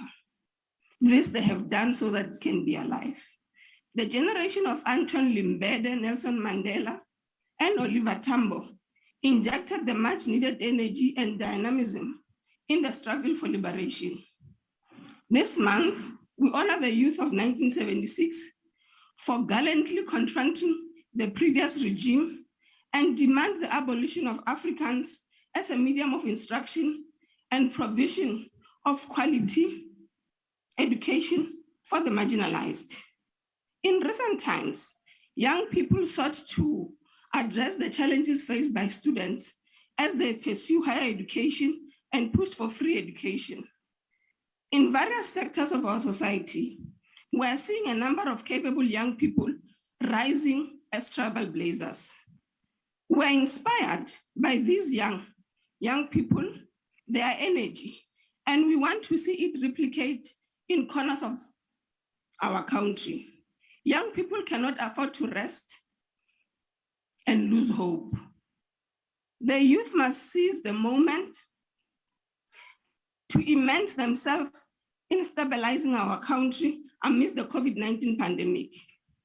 They should design innovative ideas that will help drive the much needed economic growth and must participate in the overall developmental objective to reduce poverty, unemployment, and inequality. COVID-19 has dealt a severe blow in our economy. Many people's lives and livelihoods have been affected. The flood, and in some instances drought, have worsened the situation. The full participation of women in the economy continues to be compromised by the escalating levels of gender-based violence and femicide. Some of our youth are deprived of the opportunity to participate in the economic activities of the country because of substance abuse and alcohol. This Youth Month must serve as a period of awakening for young people in our country. The hour of the youth The hour of youth activism and participation in addressing these challenges is now. Government remains determined to change the trajectory and provide hope for all South Africans, especially to the youth who are hardest hit by these challenges. Speaker, today the President has once again thoroughly and clearly outlined government's trajectory towards the recovery and reconstruction progress. We can see the many efforts that are being implemented in government and the private sector to give impetus to our quest for economic growth and job creation, to overcome the COVID-19 pandemic, to deal with gender-based violence and femicide, and to confront corruption in all its manifestations. The signs of stabilization and recovery are beginning to show. Our country registered a slight drop in unemployment from 35.3% in the fourth quarter of 2021 to 34.5% in the first quarter of 2022. It is also encouraging that for the second quarter in a row, the expanded unemployment rate has declined. Data from Statistics South Africa shows that an estimated 370,000 jobs were gained between the fourth quarter of 2021 and the first quarter of 2022. The biggest job gains were recorded in community and social services and also manufacturing and trade. The Presidential Employment Stimulus Program continues to play a crucial role in supporting the implementation of the country's economic reconstruction and recovery plan. Since its launch in October 2020, the first two phases of the Presidential Employment Stimulus Program has supported over 850,000 opportunities. Over 300,000 of these opportunities come from placing young people as artisans in schools, as assistants, in schools across the country through the Basic Education Employment Initiative. The employment stimulus. 22876.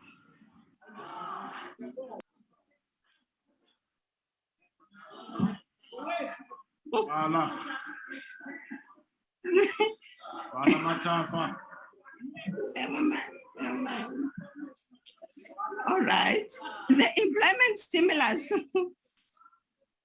It's fine.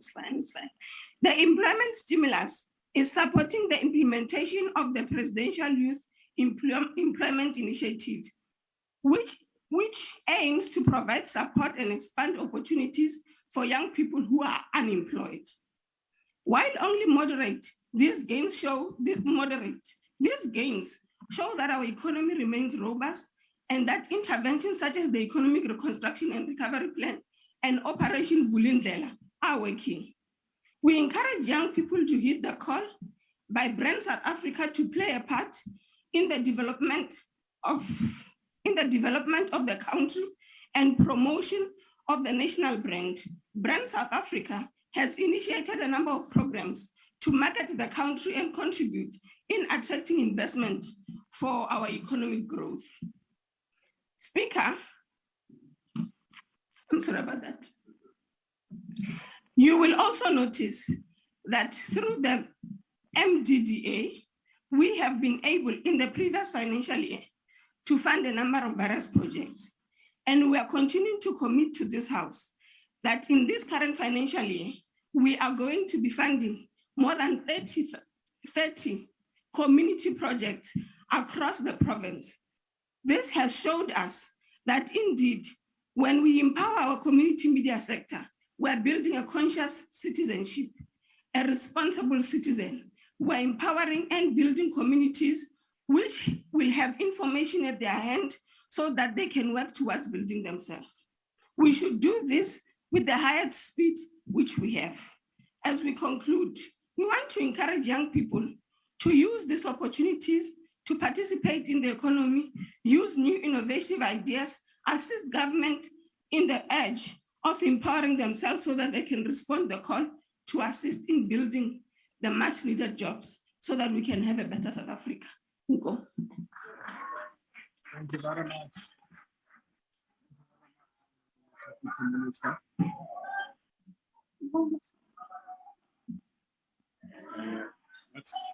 Next time you call me chairperson, I'll increase your time. Thank you very much. Hlonishwa Nyonso from the PAC.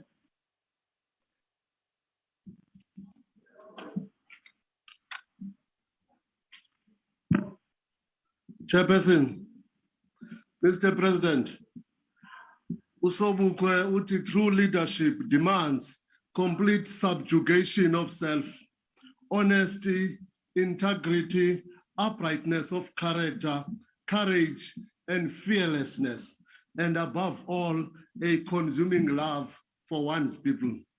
Ubabe ndishumayela ke President, benza mahlale kulanda with the consuming love for our people.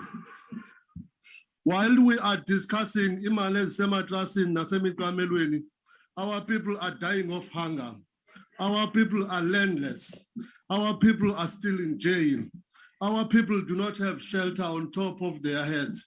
Our veterans are dying. Comrade Deputy President, every weekend we bury a veteran, and all of them, we bury them as paupers. Even the coming weekend, we'll be burying a veteran in Gala. And the veterans are denied.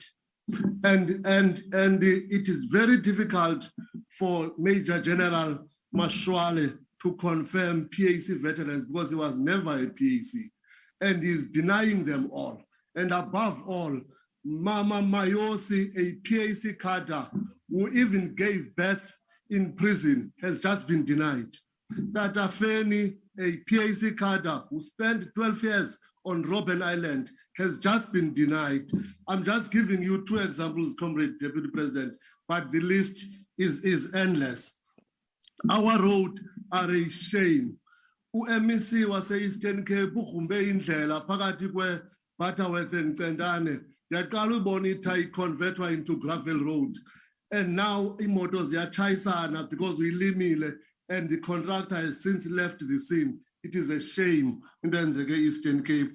And Mr. President, sisengxakini because the service delivery ayizi kwindawo esihlala kuzo thina ezilalini. Where is the consuming love for our people? Azania deserves better. Thank you. Thank you very much.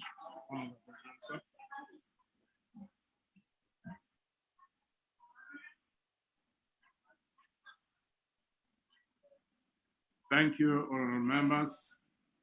Al Jama, the Honorable Hendricks. Thank you very much, Honorable House Chair. Honorable House Chair, I agree with Minister Lamola that to serve as President and Deputy President, one must not be a pensioner.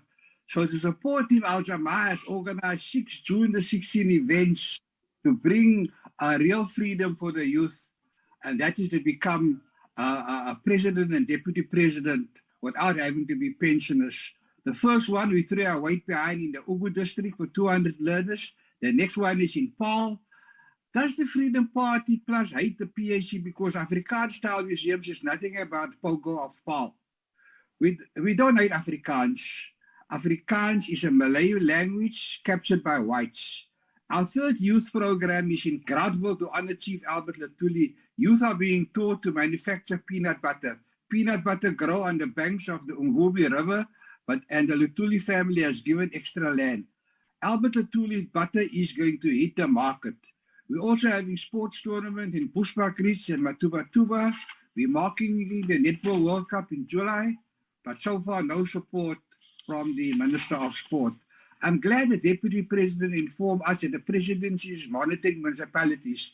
Is the Presidency aware that a corrupt ANC cabal has gone against the ANC mayor who wants to get rid of the municipal manager in Harding? That's in KZN because of his corruption. Harding is also in the Ugu district. Al Jama Deputy Mayor Said supported this progressive mayor, a leader in the ANC revival movement. And guess what? They removed our Deputy Mayor and the DA Speaker in spite of not having the numbers. The DA must be surprised to hear that Al Jama acknowledges clean governments by their Speaker. The Al Jama Deputy Mayor was removed in spite of earlier guidance by an envoy of the NEC of the ANC and the Premier of KZN. In Harding, ANC rogue units are fighting the ANC revival movement with the complicity of the KZN MEC. Deputy President, don't tell us you're monitoring municipalities and this happens. If you can't be on top of municipalities, how can you be on top of matters in the whole country? It looks like you don't support the revival taking place in the ANC. Otherwise, you would not have allowed your own revival mayor to be undermined by corrupt ANC councillors in Harding. Al-Jamal looks forward to a presidential imbuser on the Cape Flats so that His Excellency can understand the oppression, poverty, inequality residents suffer, often worse than they suffered during the harshest day of apartheid. All government departments must unleash government programs so that the Cape Flats can taste freedom. Also, President, please take an interest in the kidnapping of Serene Esop and the firing of Principal Wesley Newman of Heathful High School, who the learners say is the best principal they can wish for. President, can you sleep at night when women are held in captivity? We need a presidential order that the defense force must also have. Honorable Hendricks. Thank you very much, Honorable House Chair. The Honorable the Deputy Minister of Higher Education, Science and Innovation.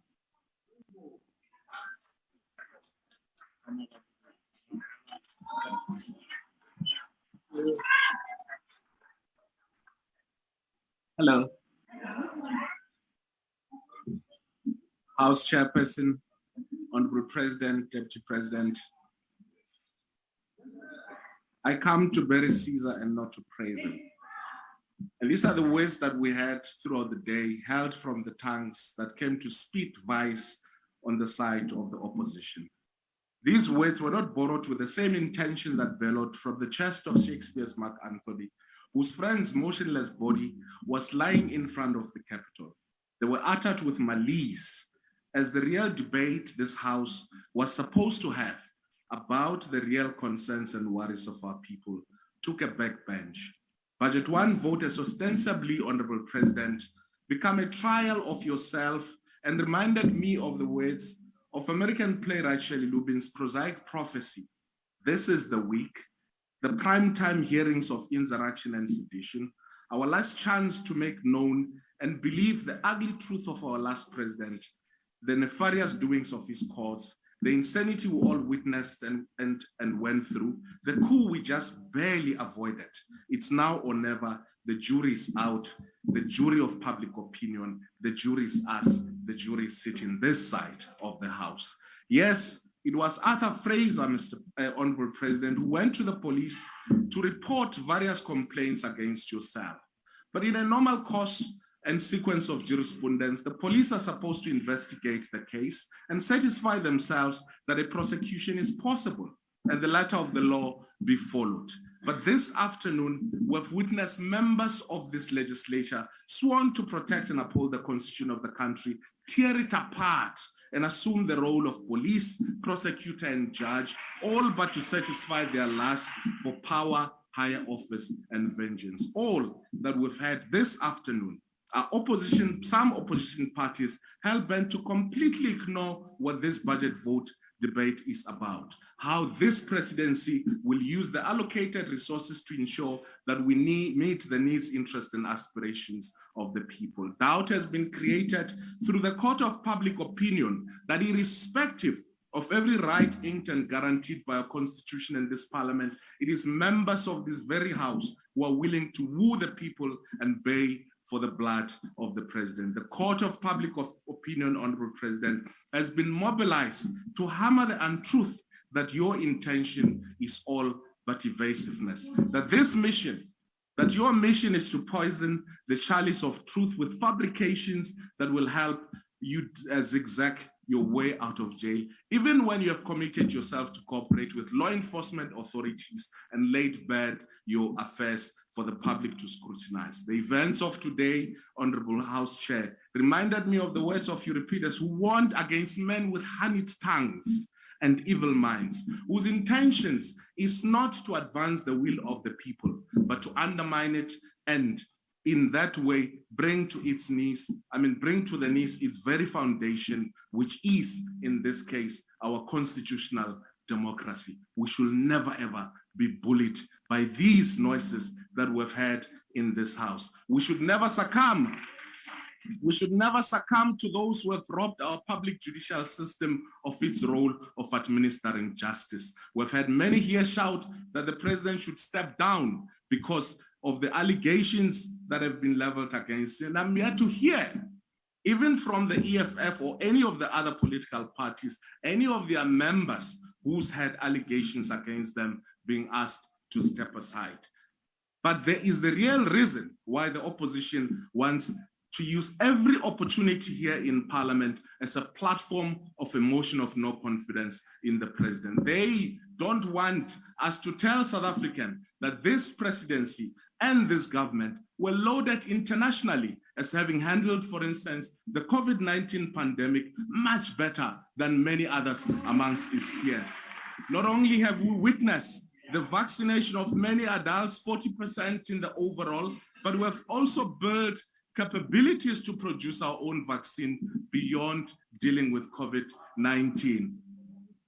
We've seen through your leadership and in the presidency, the creation of the Solidarity Fund, which mobilized 3.4 billion rand from 300,000 South Africans and close to 3,000 companies, with 400 people being committed to volunteer with the Solidarity Fund, and the Solidarity Fund having supported our national health response with the vaccination of the first of the national healthcare workers, and also the provision of personal protection equipment. These are facts, these are numbers that are there. This shows that there is action that is being taken, but also the trust between the people and its government under COVID-19 lockdown drastically increased, because at every step of the way, the people were taken along, lives were saved, and as far as practically possible, livelihoods and incomes were spared. Health institutions were responsive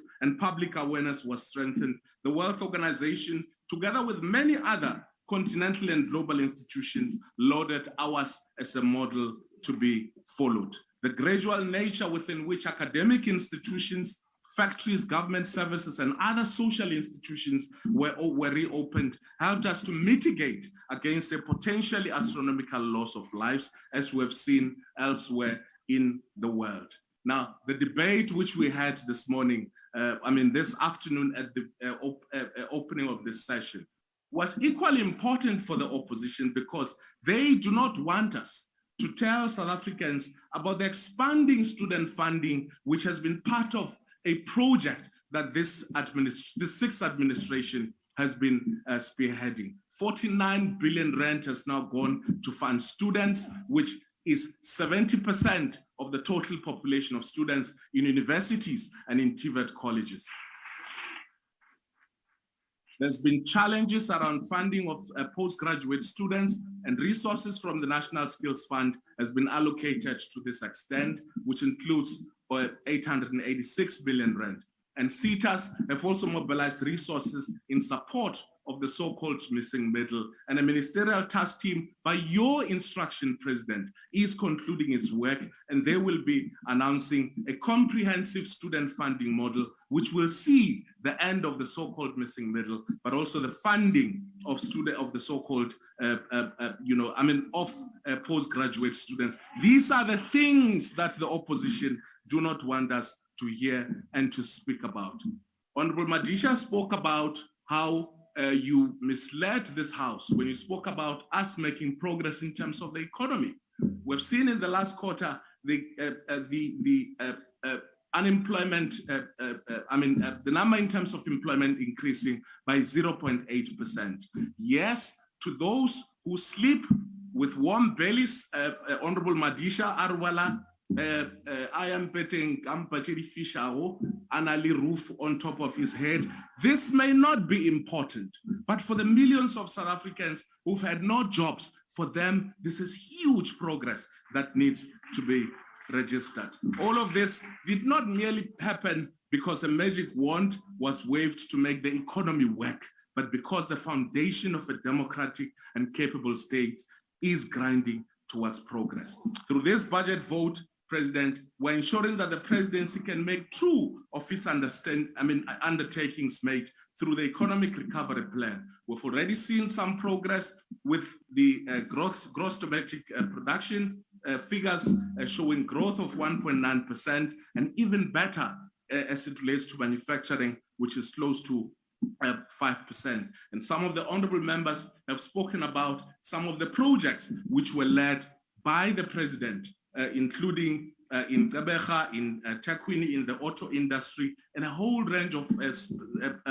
special economic zones whose intention are to reinforce the commitments you've made in terms of the economic recovery plan. These are not slogans. These are not mere promises. These are actions inspired by the vision and the work of a presidency that is committed to make this country thrive. By hammering on their bloodthirst, the opposition parties are trying to dupe the people to ignore the launch, for instance, as I said, of some of the projects in Toyota and Isuzu, President, which you have led. And if we're trapped in this narrative of the president, that of using this house as a continuation of their trial of the president through a court of public opinion, then we will also ignore the fact that the president has been on the ground in the floods that we experienced in the Eastern Cape and in KZN, where more lives could have been lost, where more property could have been destroyed, had it not been of the decisive action and also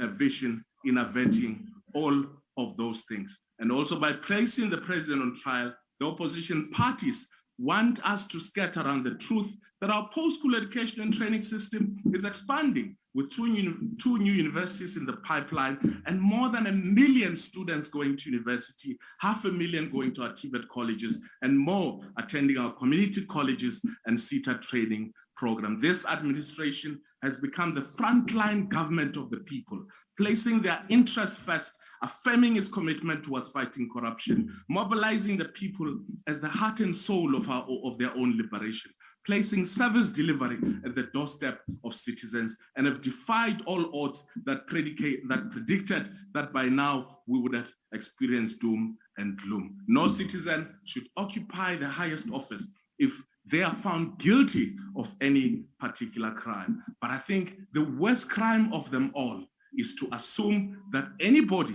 who may complain is laid against should therefore be found guilty just because someone can shout the loudest more than anybody else, just because someone can tweet more than anybody else, as we've already seen some of them mobilizing on Twitter and everywhere else that they want to see the president gone. Members from this side of the bench may have woken up this morning, Honorable President, from their houses, tying their fancy ties, buttoning their fancy overalls, thinking that their nefarious mission here today would be to march you from the union buildings to the nearest correctional service. But the people who have elected this government will have none of it, because they know that this constitution that you have been part of its driving should be defended, whether one is accused of any particular crime or not. And I think that that is the fundamental principle that we're here to emphasize. Those who were hoping to end this day by seeing some of us from this side of the house walking in shame and having isolated the president, you have come to the wrong party. Thank you very much for listening. Thank you very much.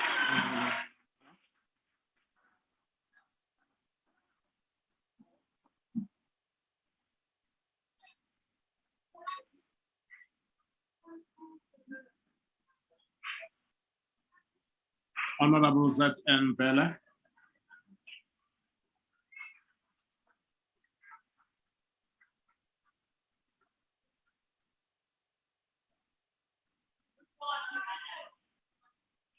Order, honorable members.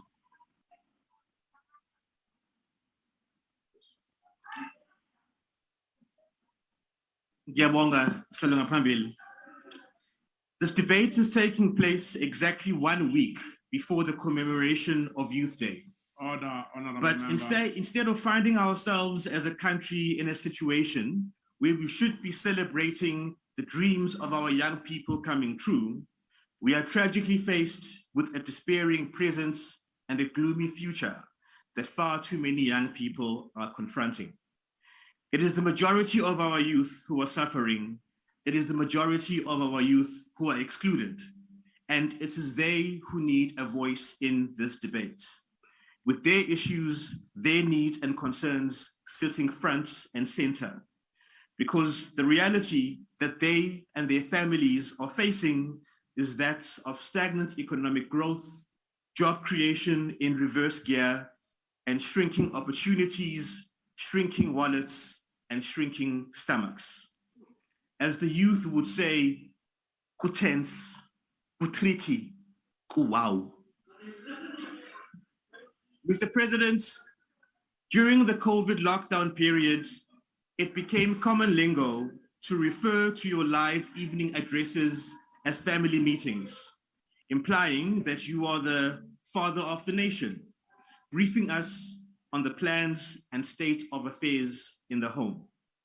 Well, if you are indeed the father of the nation, then in the bigger scheme, regrettably, the phrase that comes to mind is deadbeat dad. Because the children of the family are hungry, the children of the family are malnourished, and the children of the family are not getting the quality education they need to build a brighter future. As the youth would say, kushushu, kushubile, good. Chairperson, one of the most curious phenomena I've observed in my 8 years in Parliament is what I can only call the political schizophrenia of the ANC, which we also saw on display today from every single majority party speaker. Now, schizophrenia is defined as a breakdown between thoughts, emotion, and behavior, leading to faulty perception, inappropriate actions and feelings, and withdrawal from reality into fantasy and delusion. The manner in which this political schizophrenia of the ANC manifests is twofold. Firstly, in their collective mind, it separates our economic, social, and governance challenges from the fact that the ANC, as the governing party, usually over several terms since 1994, in all three spheres of government in most of this country, has the agency, the power, and the means to address those challenges. Be it poverty, unemployment, or corruption, the ANC will speak about these issues as existing somewhere out there. And, my Bible, gosh darn it, how we do lament these things. But what are you gonna do, It's simply not good enough. Order, honorable members, please don't round the speaker. The second manifestation of the schizophrenia is that it confuses intention for action, House Chairperson, optimism and enthusiasm for good policy and political will. Honorable Mpela, can you take your seat? That's a point of order, honorable member. thank you very much. Thank you very much, House Chair. I don't know if the honorable member is willing to take the question. Honorable Mpela, honorable members, Honorable Maglua, I still have something like 20 minutes as chairperson. Can you just hold on? Honorable Mpela, uyawuthatha umbuzo baba. Honorable Chairperson, no thank you. I'm on a very good roll. And this schizophrenia seems to truly believe that through the declaration of sentiments, the pronouncement of plans, and just sheer determination and force of will, government performance will magically improve and results will be achieved through a spontaneous alignment of the stars. House Chairperson, I'd like to now stand on a point of order. And the point of order speaks to unparliamentary language on the basis of referring to the ANC as having political schizophrenic behavior. House Chairperson? Honourable Member, I don't think that's a point of, that's unparliamentary. Continue, Honourable.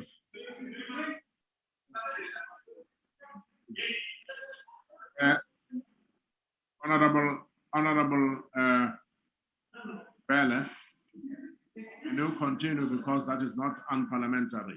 It's not directed to a person, but to a party. Honourable Mazzoni. Sorry, House Chair, I just had to find a microphone that worked. House Chairperson, I agree with your ruling completely, and I understand that the honourable member can't help but want to talk to the Honourable Mbele because he that still does not make it a point of but order. they can have that conversation outside later if she's that Honourable desperate to Mazzoni, talk to. that still does not make it a point of order.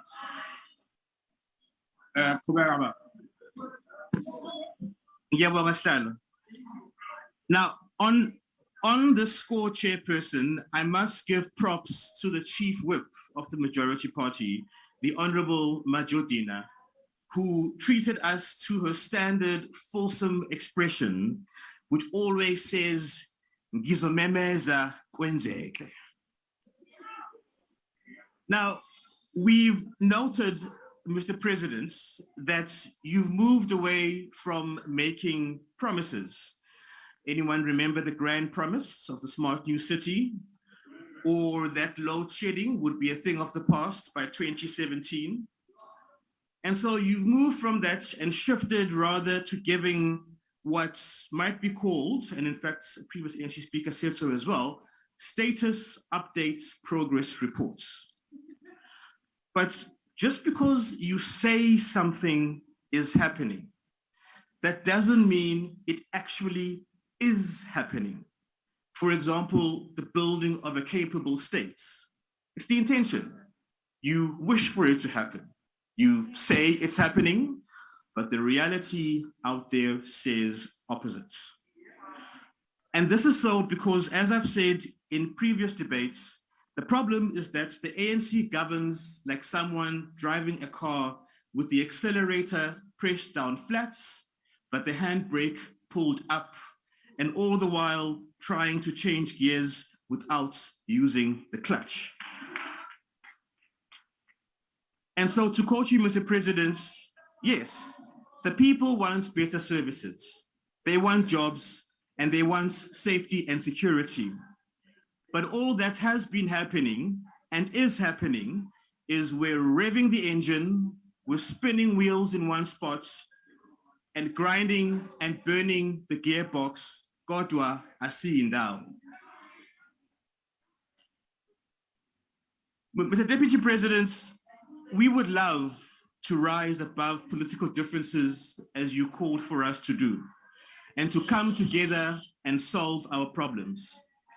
But it doesn't help such a cause if we are accused by the ANC at every turn of political point scoring when we propose alternative solutions, or when our private members' bills are shot down before they can leave the starting blocks without grounds or merits.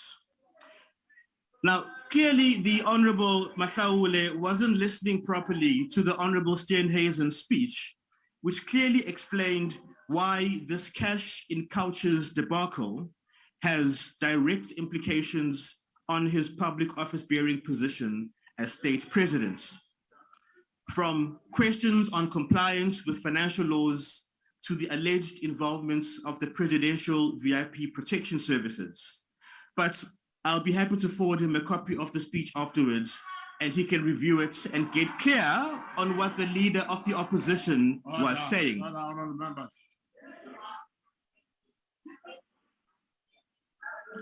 Mr. President, Chairperson, I rise on a point of order. I have not yet recognized you, Chief Whip. I did not recognize you. I apologize. That's a point of order. Chair, I rise on point 64, order 64. The member is being drowned out to the point that he can't be heard on the virtual platform or inside this I house. have already ordered them to be quiet, So they're not listening to you. So if you'd be so kind as to order it again, I have already ordered them to be quiet. and I will listen to you too. We can hear him, Honorable House Chair. We must not be accused. Mr. President, you said a lot of things in your speech about what's being done, what's in the pipeline, what's almost in the bag, and. But unfortunately, most of it is nothing new. And the issues and solutions you touched on are the very ones that my colleagues and I have been speaking about, and the solutions the DA has been calling for and putting on the table for over 20 plus years. You know, I always say that the first few years as an MP are very exciting and stimulating as you find your feet and you come to grips with the learning curve of parliamentary routine. But after a few cycles on the track, it all starts to feel a bit like that movie Groundhog Day. And what we heard from the president and the ANC speakers today was the same old routine of rhetorical lather, rinse, and repeat. We've seen this movie before, and it's like going to an audition and you know it's supposed to be a different production, but the script given to rehearse with just seems very, very familiar. The truth is, this presidency is shackled and hamstrung in its effectiveness because the ANC in governments is run on cadre deployments, and its animating lifeblood is patronage and political horse trading. Under such conditions, there is no fitness for purpose, no accountability, and no drive for achievements, let alone excellence. Instead, there is loyalty for reward, impunity for failure, and bumbling mediocrity at best, or catastrophic incompetence at worst. On the one hand, we bankroll one of the largest cabinets in the world, which amounts to a cumbersome basket of patronage for accommodating and balancing ANC factions and party power players. On the other hand, we are seeing this inflation of a super presidency that runs parallel to and duplicates functions and initiatives that should run through cabinets and the ministers appointed to it. For example, the team appointed in the presidency to cut red tape across governments, when this is a cross-cutting concern impacting on almost all ministers and departments. Mr. President, unfortunately, the time and the clock is ticking down on the ANC. The country knows it, we know it, and I think on some level, you know it. And so, as the kids say, as the youth say, maguzovuta, maguvute once, kuvute be. Mutoki mango maru.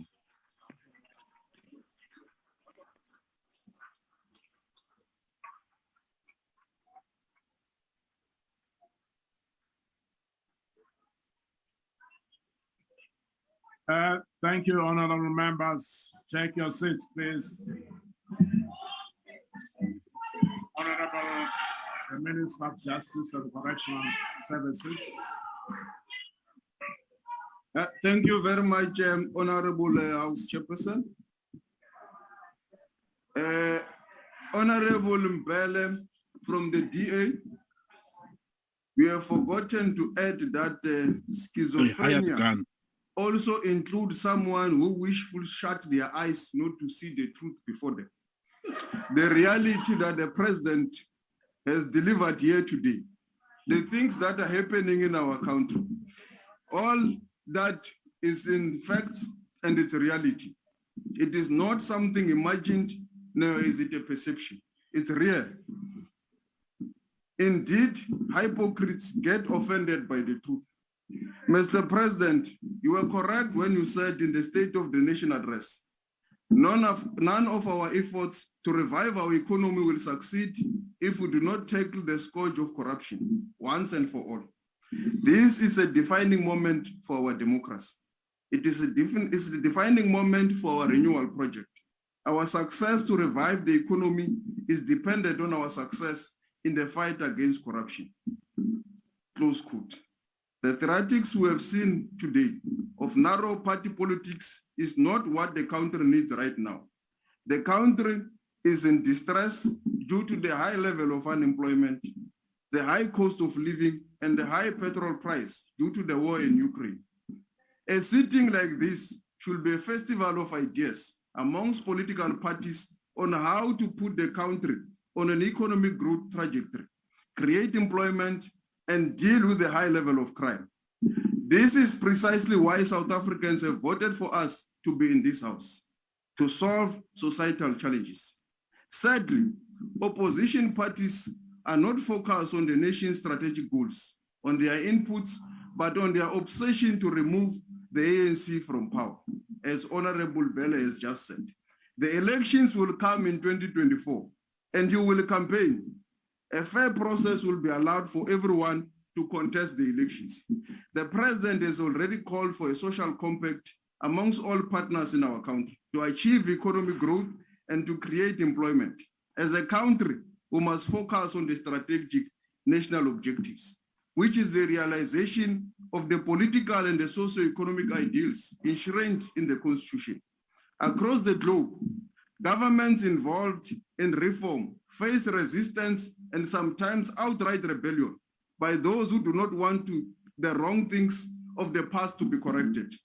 They want to continue to act with impunity. What we are dealing with as a collective leadership of government was long observed by Deng Xiaoping in China when he started to crack down on corruption. He observed it as modern day adventurism.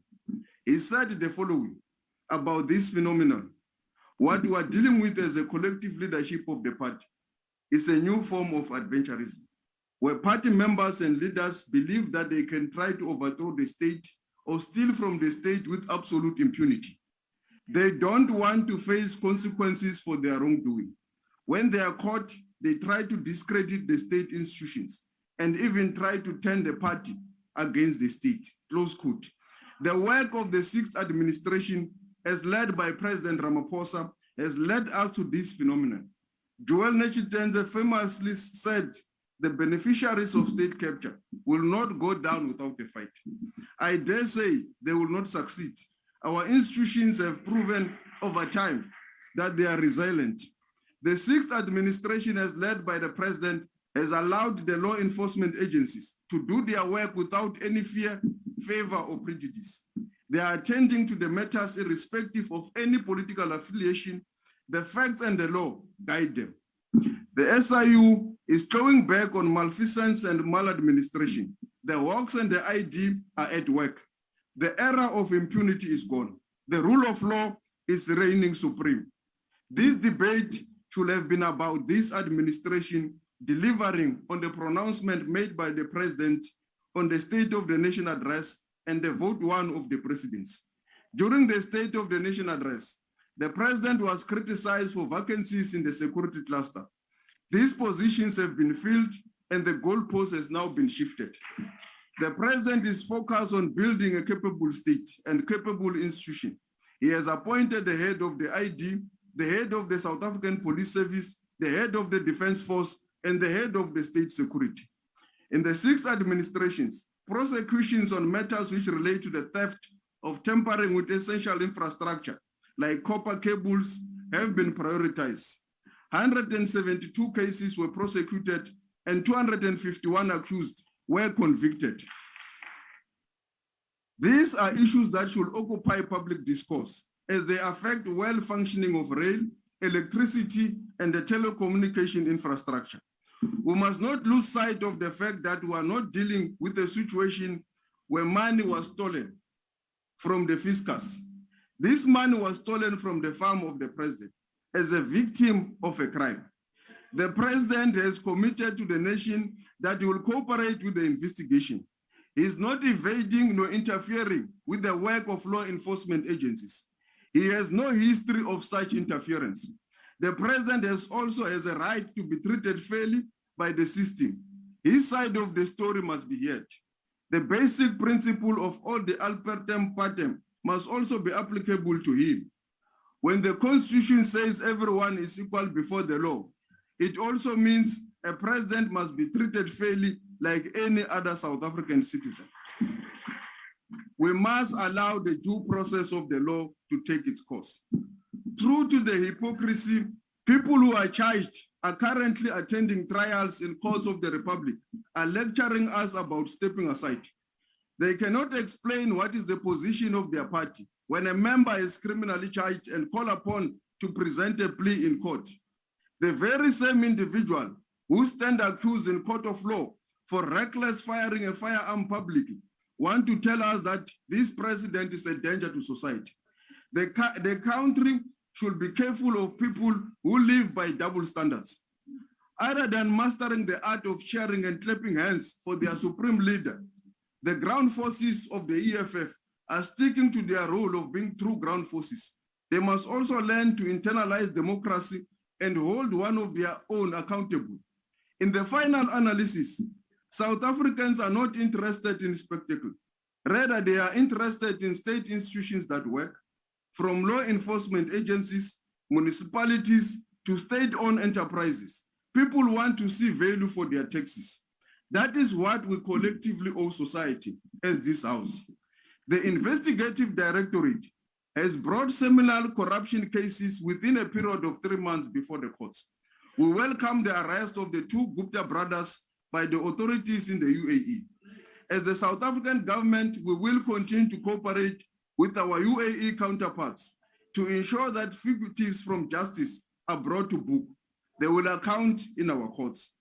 We know that extradition by its nature can be a protracted legal process, but we want to assure South Africans that the Guptas will definitely return to our shores to face trial. Same goes with Mr. Shipiliro Gama, well known by the surname and the name of Shipad Bushiri, whose matter will soon be heard in the courts of Malawi. Unlike our friends on the extreme left and right, the EFF and the DA, the president has not shied away from accountability, even in his own party, the ANC. The president has volunteered to present himself before the Integrity Committee of the ANC. In the ANC, stepping aside is an outcome of a due process. If you do not have a plausible explanation, if you are charged, you must step aside voluntarily or you get suspended. Despite several allegations against the supreme leader of the EFF in the public domain, the supreme leader has never presented himself to any structure of the EFF, as he is the alpha and omega of the cult. On the allegations of their involvement in the VBS haste, they claimed the allegations were fabricated, intended to destroy the party. No one in their party stepped aside. Today, when President Ramaphosa says he will cooperate with the investigation of the police, he is called to step aside. The police are prescribed by law to be the institution competent to investigate any crime. The president understands that given his position, he should be beyond reproach. Hence, he has made his commitment and has taken the nation into his confidence on the matter. When the DA was confronted with mass resignations of his councillors as a result of allegations of racism at the city of Cape Town, this is what Honorable Mazone said. The timing of the resignations seems to have been an attempt to distract from the allegations contained in the Bowman-Gilliefman reports, which implicate DeLille in covering up alleged corruption. To date, no one has been held accountable for racism in the Democratic Alliance, nor for corruption. This ANC takes action, it works, and even in the country, we ensure that the constitution of the country is implemented. There is no dark hand or black hand that interferes with processes. Again, why will the DA not want to afford the same rights to the president to allow due process when it allows the same to their own members? Whatever our political affiliations or ideological orientation, we dare not lose sight of the strategic objectives as a country to achieve the political and socio-economic objectives as enshrined in the Constitution. Today, as I stand before the nation, I say we dare not fail. And what the president has said about the state in the economy and what Honorable Manamela has also said, it is not rhetoric, Honorable Bell, it's a reality. We are back to the pre-COVID-19 pandemic state of our economy. It is not rhetoric to speak about the free education in our higher education. Its reality is there. You can go to any university, you will see it. And the work to deal with the challenges of the missing middle is also not rhetoric.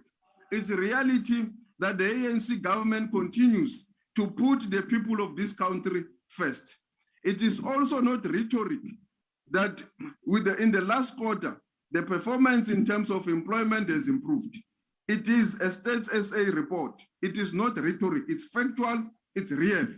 It is also not rhetoric that this government is committed to fight crime. As I've said, there are a number of people that have been found guilty in our courts of law for committing various natures of crime. It is also not rhetoric that the ANC government remains committed to fight and ensure that this country, everyone can find and live a better life. It is a collective responsibility of all of us as South Africans to come to the party.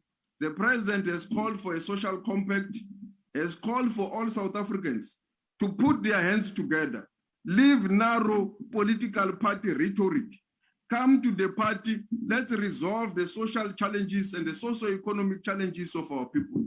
But I know that the Democratic Alliance will not come to the party because their lifetime president still yearn for the past.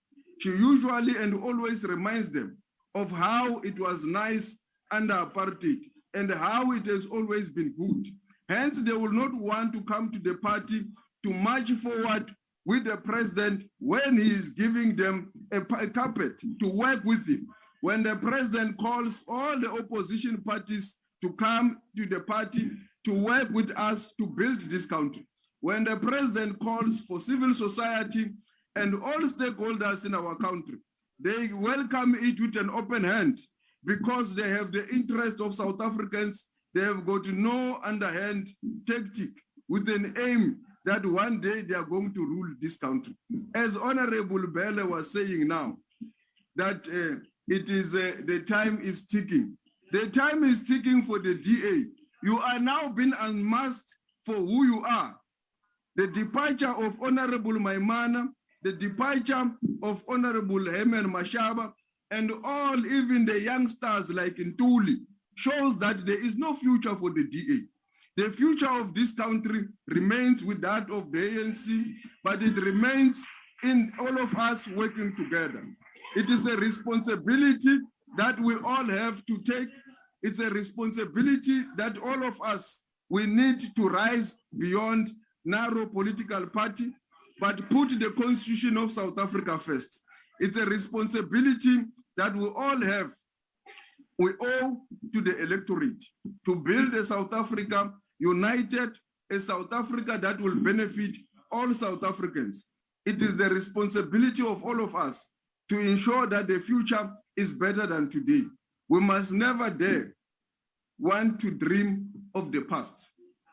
We must never want to return to where we come from, but we must build this society for the benefit of all South Africans. Thank you very much, House Chairperson.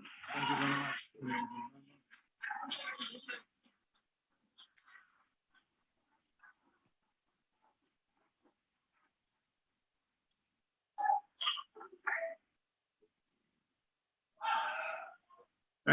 Thank you, honorable members. Can I have your attention, please? Can I have your attention, please?